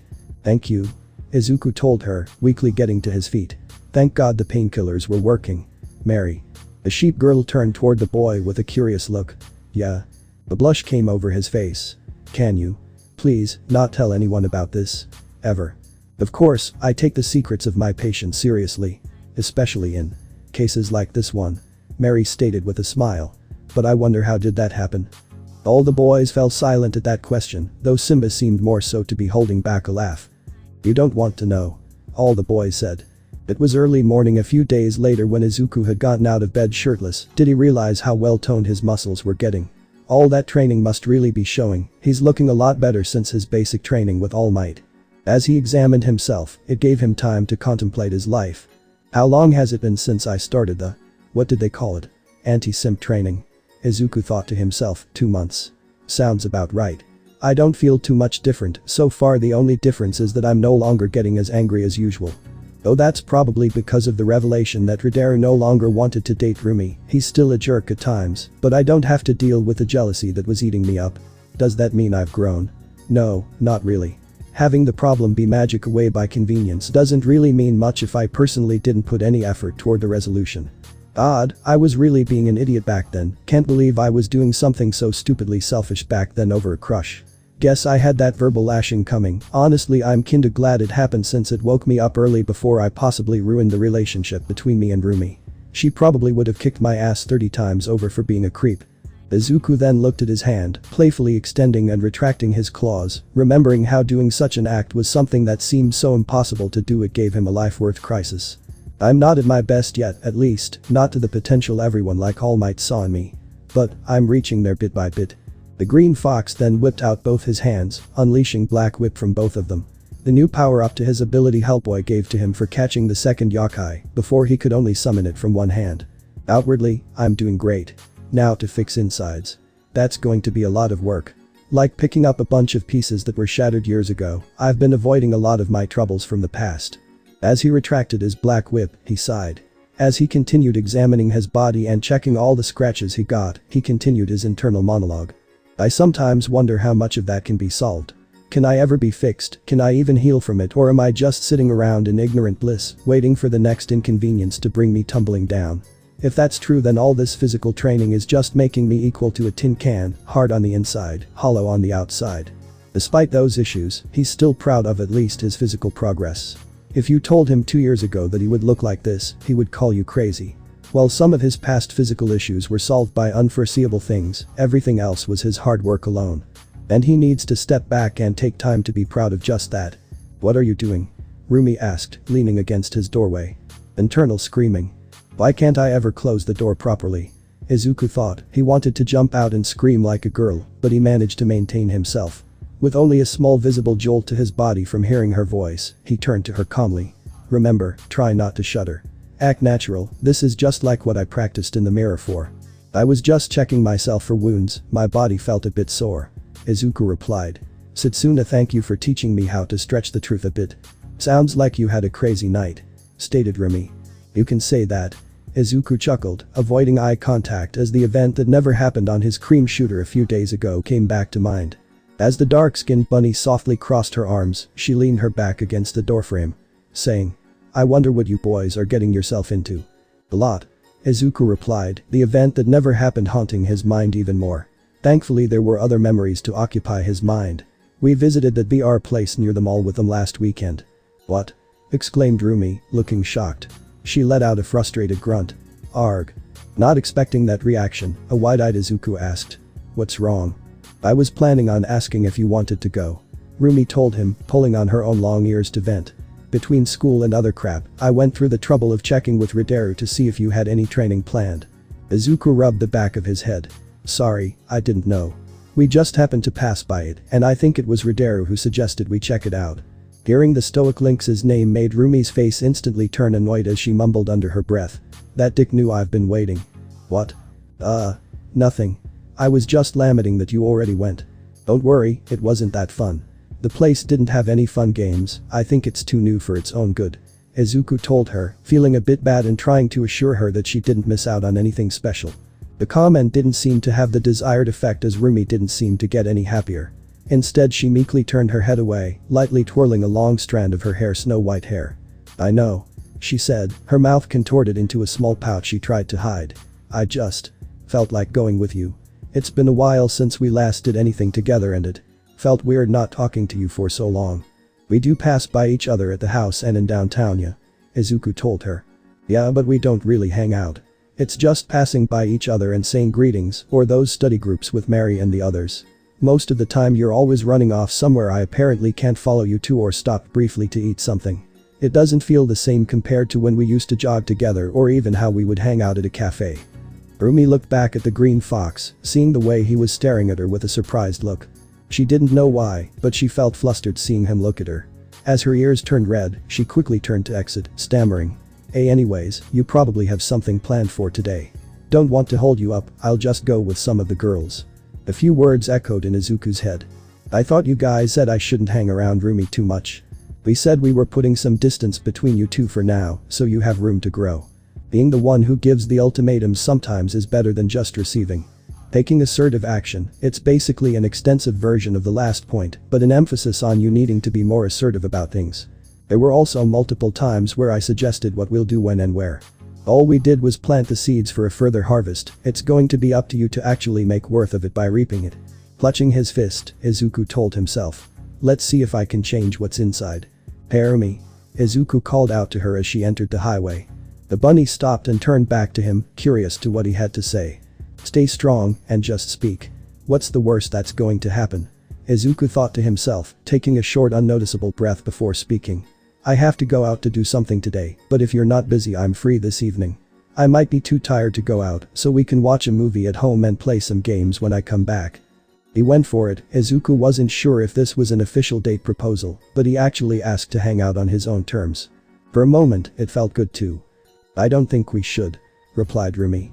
Taking an internally breath, Izuku simply said. That's fine if you don't want to, maybe. Oh no, because my dad will be home by then. Rumi interrupted. And he'll interrupt and be annoying about it, probably will try to get us to watch some stupid tea documentary. He'll be coming home late for the rest of the week, you think you can make time then? Sexy time. Shut up brain. Izuku told him, keeping a smile as he replied. I'll look into it, I'll text you about it later. I'll hold you to it. Rumi replied, giving a softer smile as she continued on her way with a weird cocky sway. I can't believe you forgot how much of a mood killer my dad is. Thankfully I remembered, or else we would have had in store the worst night ever. It would have been a total waste of opportunity. It doesn't have to be just one night, I wouldn't mind spending some more time with you. Oh, here I thought you were avoiding, but now you suddenly want more of me as soon as you get a taste. Almost like an instinct, Izuku jumped to a response. There was a phrase he'd been preparing for this exact situation, and it was time to unleash it. Well, you are irresistible. PFFFT. Snorted the bunny, bending over. Fahahaha. What was that? Izuku joined in on the laughter, chuckling. Just something I thought up of. As the dark-skinned girl gasped for air, she exclaimed. Oh god, that was good, I didn't see it coming. It actually fucking worked. Izuku thought to himself. That evening. You actually fucking did that. Riduru said after Izuku told him what happened. Izuku nodded his head, asking. Was it bad? Too soon? Not really up to me to decide. Riduru told him. But in my personal opinion, small things like that are fine as long as you control yourself. Izuku jumped in joy. Yes, I did it. After taking a sip from his water bottle, Riduru tells him. That's just a few steps of the staircase, but you've earned yourself one. One what? Izuku asked, a bit confused at what he gained. The question about myself, I said the more you improve the more questions I'll allow you to ask. Riduru told him, laying back. So go ahead. You really got nothing. I gave you like what, a few weeks to think about this. I'm just deciding on the right one for now. Alright, take your time. Just to be clear, I don't mean that literally. Aha, I got it. What's exactly your quirk? Really, that one? Well, when I thought back to what you told me on how you and Saya met, I remember a weird quote from it. She said you mentioned having some animal traits as well. I found that phrase weird as it implies that you did say you did mention something about your link's attributes, but I noticed a distinct lack of mentioning the word quirk. You guys used the word quirk for Tsayu's frog attribute, but not for you, it seems strange. Start sharp ears, alright, let's get this over with. Riduru states, getting up. Pay attention cause I'm only going to explain this once. Izuku nodded as he sat back and waited. You know how quirks are genetic and can be passed down through their children, right? In some cases like Tsayu, two people's quirks can come together to create an even better combination quirk. I've even heard that some people get a quirk that has two unique abilities. Riduru tells Izuku, cracking his knuckles.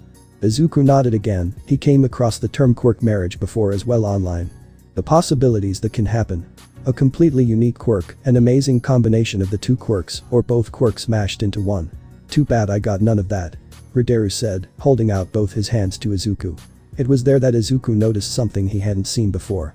Usually Riduru kept his claws always hidden, except for that single moment where he popped one of them out to threaten him, but now it seemed as though he was trying to show off all of them. The only thing was that not all his fingers had claws. In fact, not even both of his hands had claws. Only the thumb, middle, and pointer fingers of his right hand had claws that popped out. Apparently I got a critical fail in the gene pool, so when my parents' quirk went into me, instead of getting a full-on combination quirk or a quirk that allows both abilities to be used, I got the shittiest results. Izuku asked. What is it then? To put it into words, imagine both my parents' quirk as juice in plastic bags being put in some machine that's supposed to put their contents in a jar. Usually the results are what I stated before. Either they create a completely different flavor, they combine as a mix of those flavors, or if you're lucky, the machine will just shove both bags into the jar perfectly. Or the machine decides to die, and the child is cursed with the sucky life of being quirkless. What I got equated to if the machine accidentally poked a hole in the bags, causing much of its content to leak out and jam the machine, causing it to just give up and drop the maimed bag in the jar.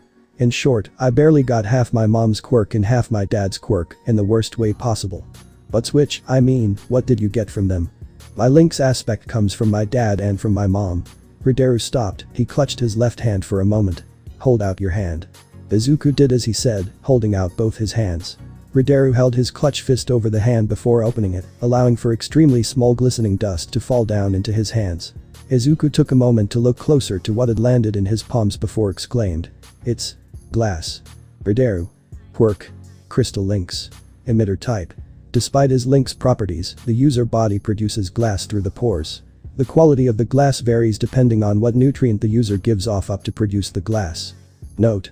At the moment, Riduru can only produce a small amount of tiny glass shards, barely enough to fill a small soda cup. Any more and he starts to face extreme exhaustion. Yeah, my mom could produce many kinds of glass naturally, and was even able to make other objects if she had the materials for it. She became extremely skillful at replacing the glass cups in our house because they kept breaking. stated Rideru, staring at his hand more solemnly. 1. Izuku's eyes diverted, thinking back to what Simba told him about Rideru's parents. That statement hit him harder than what the lynx probably expected it to now that he knew the context. Oh well. Rideru said, going back to lie down. At this point there's no use in complaining, I got my role in life, there's no point denying it. It's why I don't bother having any desires to be a hero, I would only be screwed. You can still try. Izuku called out to him, not wanting him to be so defeatist about it. You're a great fighter, far better than me, and you're constantly matching against someone like Rumi, and she's basically a shoe-in to pass the entrance exam. You should at least. The what? Interrupted Rideru, staring at the green fox. Honestly, how far do you think I can get? I may be decently exceptional here, but out there I can assure you I won't amount to much. Half my quirk is practically worthless, since I can make glass pieces bigger than a fucking pebble, and can't even make that much tiny dust without getting exhausted. The other half of my quirk is a half-assed version of a moderately decent hunting animal, I don't even have full claws. If a simple understanding of power scaling would tell you anything, it's that it won't be long before all my impressiveness will quickly get completely power clipped by some dickhead born with a better quirk. That cynicism of yours is really depressing at times. It's called being grounded in reality. What's the point of spending so much time staring at the sky? You can't reach anything up there, so you might as well be looking at a fantasy. All that's gonna happen is you'll be distracted until you trip and fall on something you could have seen coming if you had kept your eyes on the plane you can actually walk on. It's really not that big of a deal if you're not dependent on living out some wild fantasy. That's just how life goes. Do you have a tail? Izuku asked. Rideru opened his eyes and stared at the boy for asking such a random question. What? I looked up a picture of a lynx, and they have these cute little tails. Since you apparently can't develop all of a lynx's features, I wonder if you grew a tail as well. Well, do you? I refused to answer. But why? Because I'm not going to entertain that question and you already asked that one. Aw, darn it. Evening. Izuku and Rumi enjoyed a nice night of watching movies and gaming, catching up on each other's lives. 2 years and 3 months left before UA entrance exam. Here. Rideru stated, handing his phone over to Izuku. Sayu is going to text me soon, when she does just say I'm busy training you. Right, that should be simple enough. Izuku states, looking down at the phone he was given. As the lynx walked away from Izuku, he said. By the way, if you go through my camera roll I'm killing you. Wah. No, of course not. Good. Are you two done yet? Rumi called out, standing in the middle of a street that was a little bit more cleaner than the street he and the rest of the boys raced on. I'm dying to get started. Rideru simply nodded as he headed over to her. Now watch carefully. Simba told him. You're about to witness how useful Hunt can be in battle in this game of Hunter. Hunter, it's a game only people in Yasei Alley play. Simba takes credit for its creation, but that's highly debatable.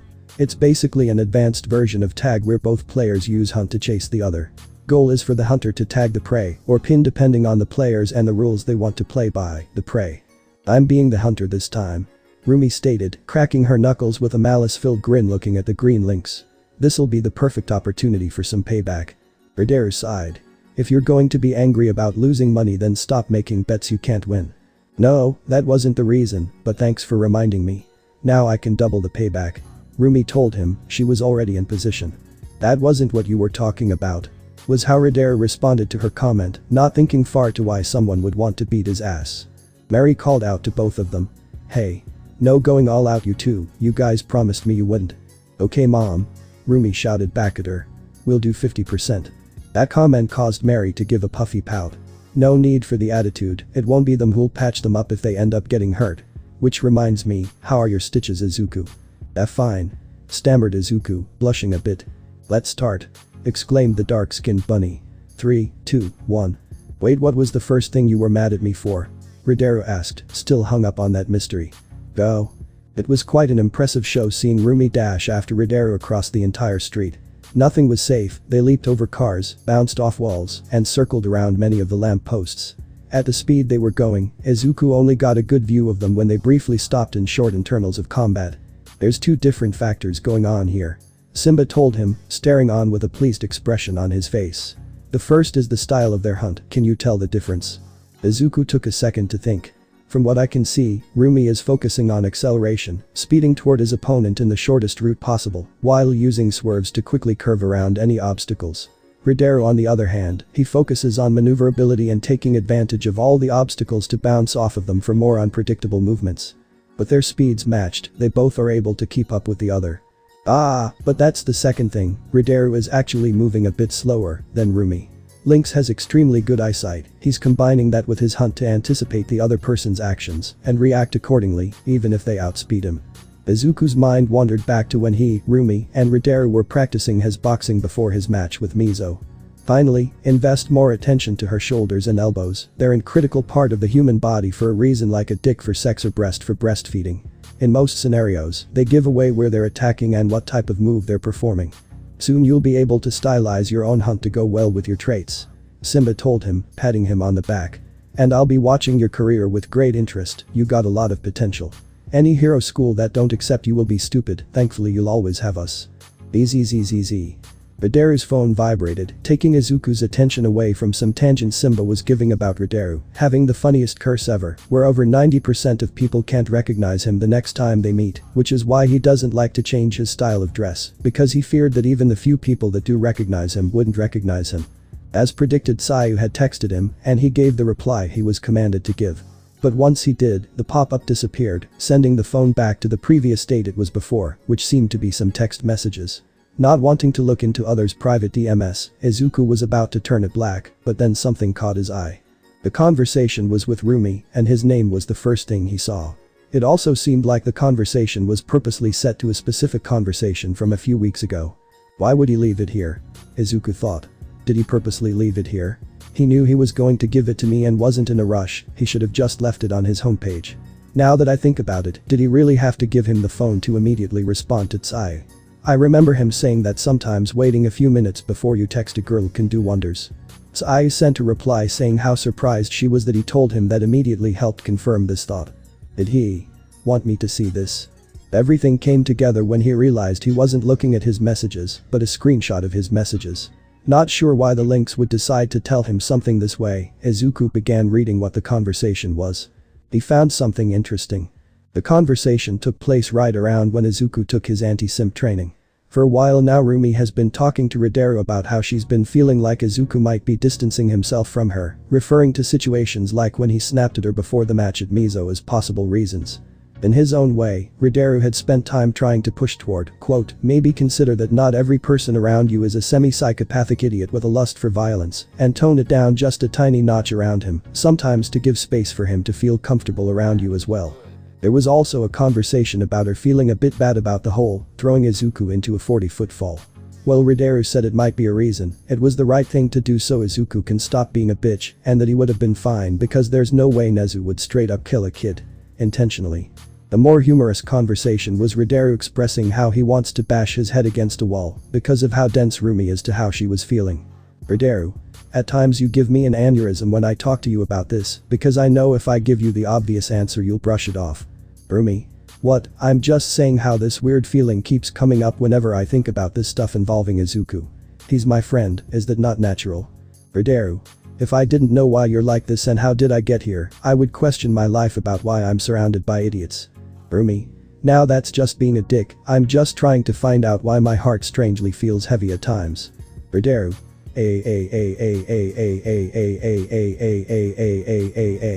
Rumi. Was that a typo? On and on was it multiple instances of Rumi, in her own way, showing some concern in many aspects. Which Ridero assured her with a quote Izuku wasn't expecting. Have some hope for the kid, he's not much, but I believe he can be worth something one day. A soft smile appeared on Izuku's face seeing this. When he looked up, it was just in time to witness Ridero hop onto a stop sign in order to avoid a kick Rumi threw at him. As the metal of the pole harshly bent at the force of Rumi's attack, the sign bent over in a 90-degree angle. I thought we were holding back.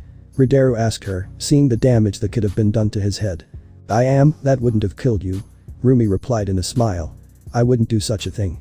By the way, we'll still be friends if I crack your head open for being a jerk, right? It wouldn't be the worst I had to deal with because of you. Ridero stopped mid-sentence as he suddenly had a coughing fit, causing him to fall off the stop sign he was standing on. Alright, that's enough. Mary told them, going over to break them apart and end the hunter game. When it ended, Rumi waved them goodbye as she actually had plans with Cassidy afterward. Izuku immediately went to Ridero to give back his phone, but also for one other thing. What? Ridero asked. Let's go to that place. Izuku told him. Ridero paused for a moment before replying. Sure, give me a few minutes. Back on the cliff once again. Are you actually going to do it this time? Ridero asked as they arrived. It'll be really anticlimactic if you don't. Just watch. Izuku says as he goes toward the edge. Right as he gets there, he turns back around facing Ridero. This caused the lynx to tilt his head a bit, confused to what he was doing. That question was quickly answered when Izuku decided to do a backflip down the cliffside. Ridero simply walked toward the edge, not looking down, but instead looked straight as if he was waiting for something. A few moments later, Izuku was flown back up by a random person with a crow quirk. Alongside Izuku was another person who had fog leaking out of his mouth. He was probably the reason why the fog was at the bottom in the first place. About time. Ridero stated. He actually had a smile on his face. Did you figure out the lesson? Izuku nodded, saying. It took a bit for all the hints to hit me, but I realized that I was just supposed to do it, regardless of the fear of the unknown. Finally, seriously, what did you think some broke guy that lives in bootleg society by teen, can possibly put down there that could threaten you? You have enhanced senses, a full-blown animal quirk, that black whip crap, and I already said I was going to help you out, so why would I do something that'll bluntly kill you? Despite you not knowing what was down there, with a bit of logic you had nothing to fear. Ridero explained. It's like talking to a girl. You don't need someone to always tell you what's ahead or to not there's a guarantee, just go for it. What's the worst that could have happened? Not a lot. Izuku replied. From there things seemed to have a constant spiral upward for Izuku. At the beginning of the month, Ridero invited Izuku in to learn how to fight with his black whip since he's getting used to using it. Izuku and Rumi started spending more time together. There were a few weird cases of random residents of Yasei Alley suddenly going on a rampage, but things were relatively peaceful. Around the time Izuku finally got used to running on all fours, he still falls over, showing he has a way to go, but it's something. Ridero granted him 2 questions. This time Izuku decided to ask about Ridero's relationship with Tsuyu, mostly around the topics of date and how far they have gone. Well, the lynx gave a relatively sweet answer that satisfied Izuku. It sent the older green mind back to a certain memory that happened around a year ago. What? Asked the green lynx, not sure if he heard her correctly. I want you to touch them. Tsuyu told him. A flush of pink went across her face at the request. Are you sure? The frog girl shyly nods. I just want to know what it feels like. The girls at my school were talking about it and got me curious. You haven't touched any either before, right? The lynx rubbed the back of his head, replying.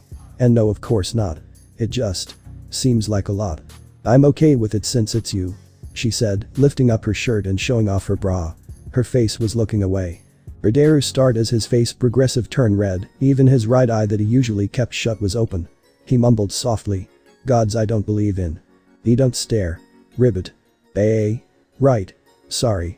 The boy replied, raising his shaky hand and pressing it forward. Making contact with the golden palace of paradise. Ridero. Izuku called out to him, snapping Ridero out of his daze. What? He responded. I was going to ask my second question. Alright, go ahead. Yeah, I was just wondering. You and Tsuyu seem extremely close, why aren't you two dating already? Izuku asked. Once again, Ridero paused as his mind wandered back to that memory. Wait, before we go any further, Ridero, can you promise me something? Ridero? Izuku asked, wondering why he paused again. Can you do that for me? If you do then. Are you okay? Izuku exclaimed to the lynx that was staring out into space. Snapping back into reality again, Ridero simply turned on his side, replying. I refuse to answer. Shouted Izuku, surprised at this response. Why? Because your last question counted as 2 for being so personal. But, you said it was fine before. Well, I changed my mind. You jerk. That's me. 2 years and 2 months left before UA entrance exam.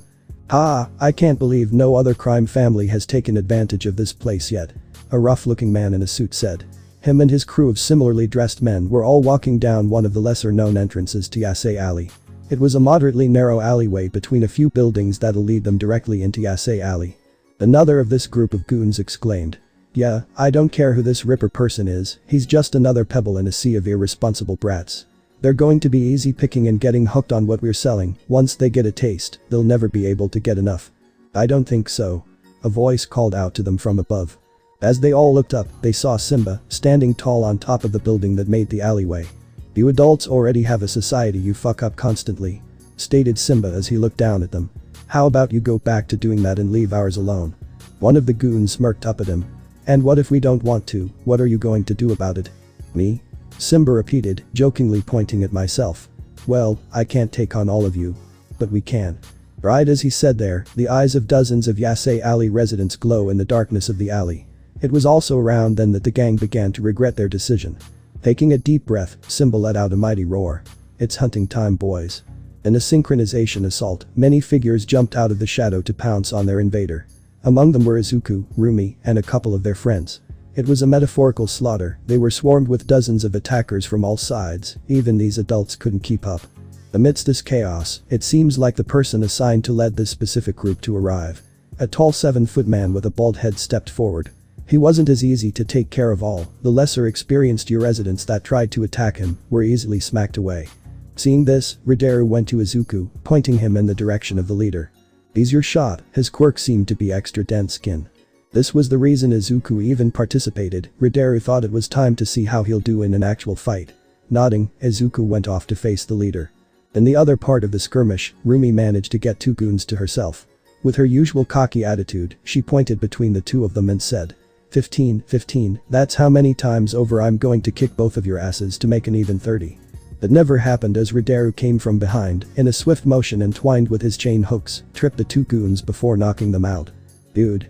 Rumi exclaimed, looking from the knocked out thugs to her friend. The fuck, they were mine.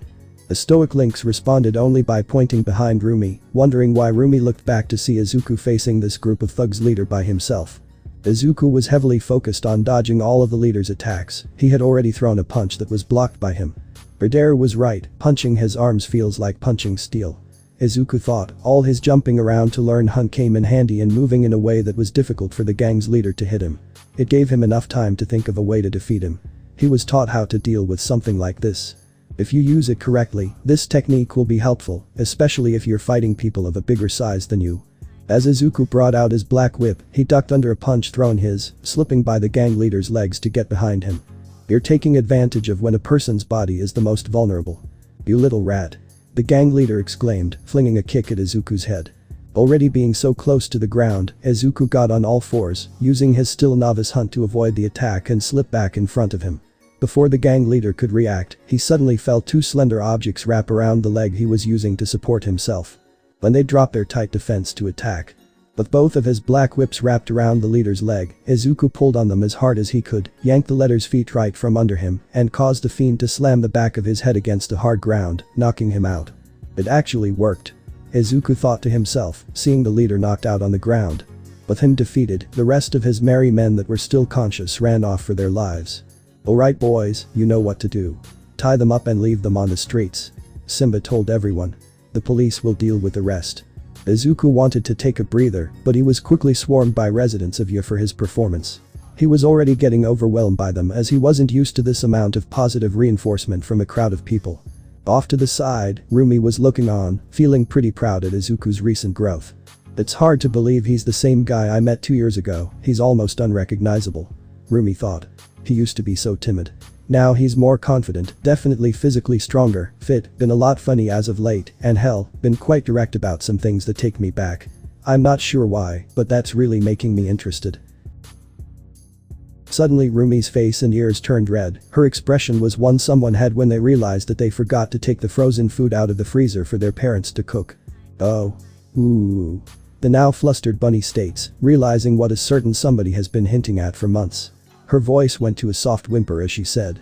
Fuck. Did it hit you yet? Rideru asked, suddenly being right next to her. He had the most punchable shit-eating smirk on his face. He recognized that reaction. She threw a kick at him that he easily sidestepped, shouting. Fuck you. It's nothing, none of your business anyways.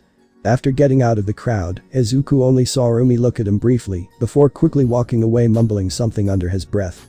He turned to Rideru for answers. Rideru only gave him a less punchable smile as he gave a thumbs up. Life was looking good. Why does my head hurt? Izuku asked as he woke up. He tried to hold his head, but realized his arms were bound. What is this? He looked around and noticed that this wasn't even his room. It was inside Nezu's house, but it was one of Nezu's spare rooms. Quite empty to be in. Why was he here? You're finally awake, said the voice of Nezu as he opened the door to the room and entered. And you're back to normal. If you were out of it for any longer I would have had to call your mom. Filled with a million questions, Izuku condensed it all down to. What happened? You fucked up. 2 years before UA entrance exam. 2 years left before UA entrance exam. Izuku's age. 16. Nezu, what happened? Asked a rightfully panic-filled Izuku. How frantic he looked made it look as though the months of training he had been going through seemed like it was melting off. He had just woken up to being tied up in a room he hasn't been in before with a slightly psychotic father of his crush, whose first words to him were saying how he screwed up big time. Any teen would be unsettled if that was the first thing they were hit with when they woke up in the morning, especially in the situation Izuku was in, where his building of confidence was in the stages of being built up and grounding the foundation, but have not yet been fully solidified. If too big of a force comes crashing into it at once, it may not be able to handle it and will collapse, destroying all those months of work hard. Except this time, it may never be erected again. I just told you. Nezu says, stepping close to Izuku. You fucked up. I meant in detail. Exclaimed Izuku. He wanted to give a more energetic bodily response, but his restraints prevented him from moving his arm or even moving forward. He could barely even sit up. Oh god, what happened? Things were finally going good. Oh of course. Nezu said, stopping a few inches away from Izuku. When the green fox calmed himself, he noticed that Nezu had stopped precisely a step out of his range of reach. He recognizes it because during their training together, Nezu would always stand at that exact distance whenever the little psychotic manimal was tempting him to be aggressive. He said it was the perfect range to be since it's close enough to provoke Izuku to think that he's in range, but just far enough to be able to effectively dodge, counter, and manipulate any attempt made due to their skill difference. It was strange, why was Nezu doing such a training technique right now in this situation? How you're reacting already answers my question of if you have any recollection of anything that happened. Nezu told him.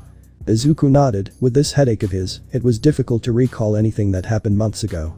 It was like a chunk of his life was gone in a blizzard of blurs. The earliest memory he can recall at the moment was from a few months ago. He was in Yasei Alley. 2 years and 3 months left before UA entrance exam. Boink. Ow. Yelped Izuku, clutching his head. Standing by him was a certain green lynx, holstering a jumbo plastic baseball bat that he rested against his shoulder after use. Calm yourself, you're getting too excited too easily. Another day of anti-simp training.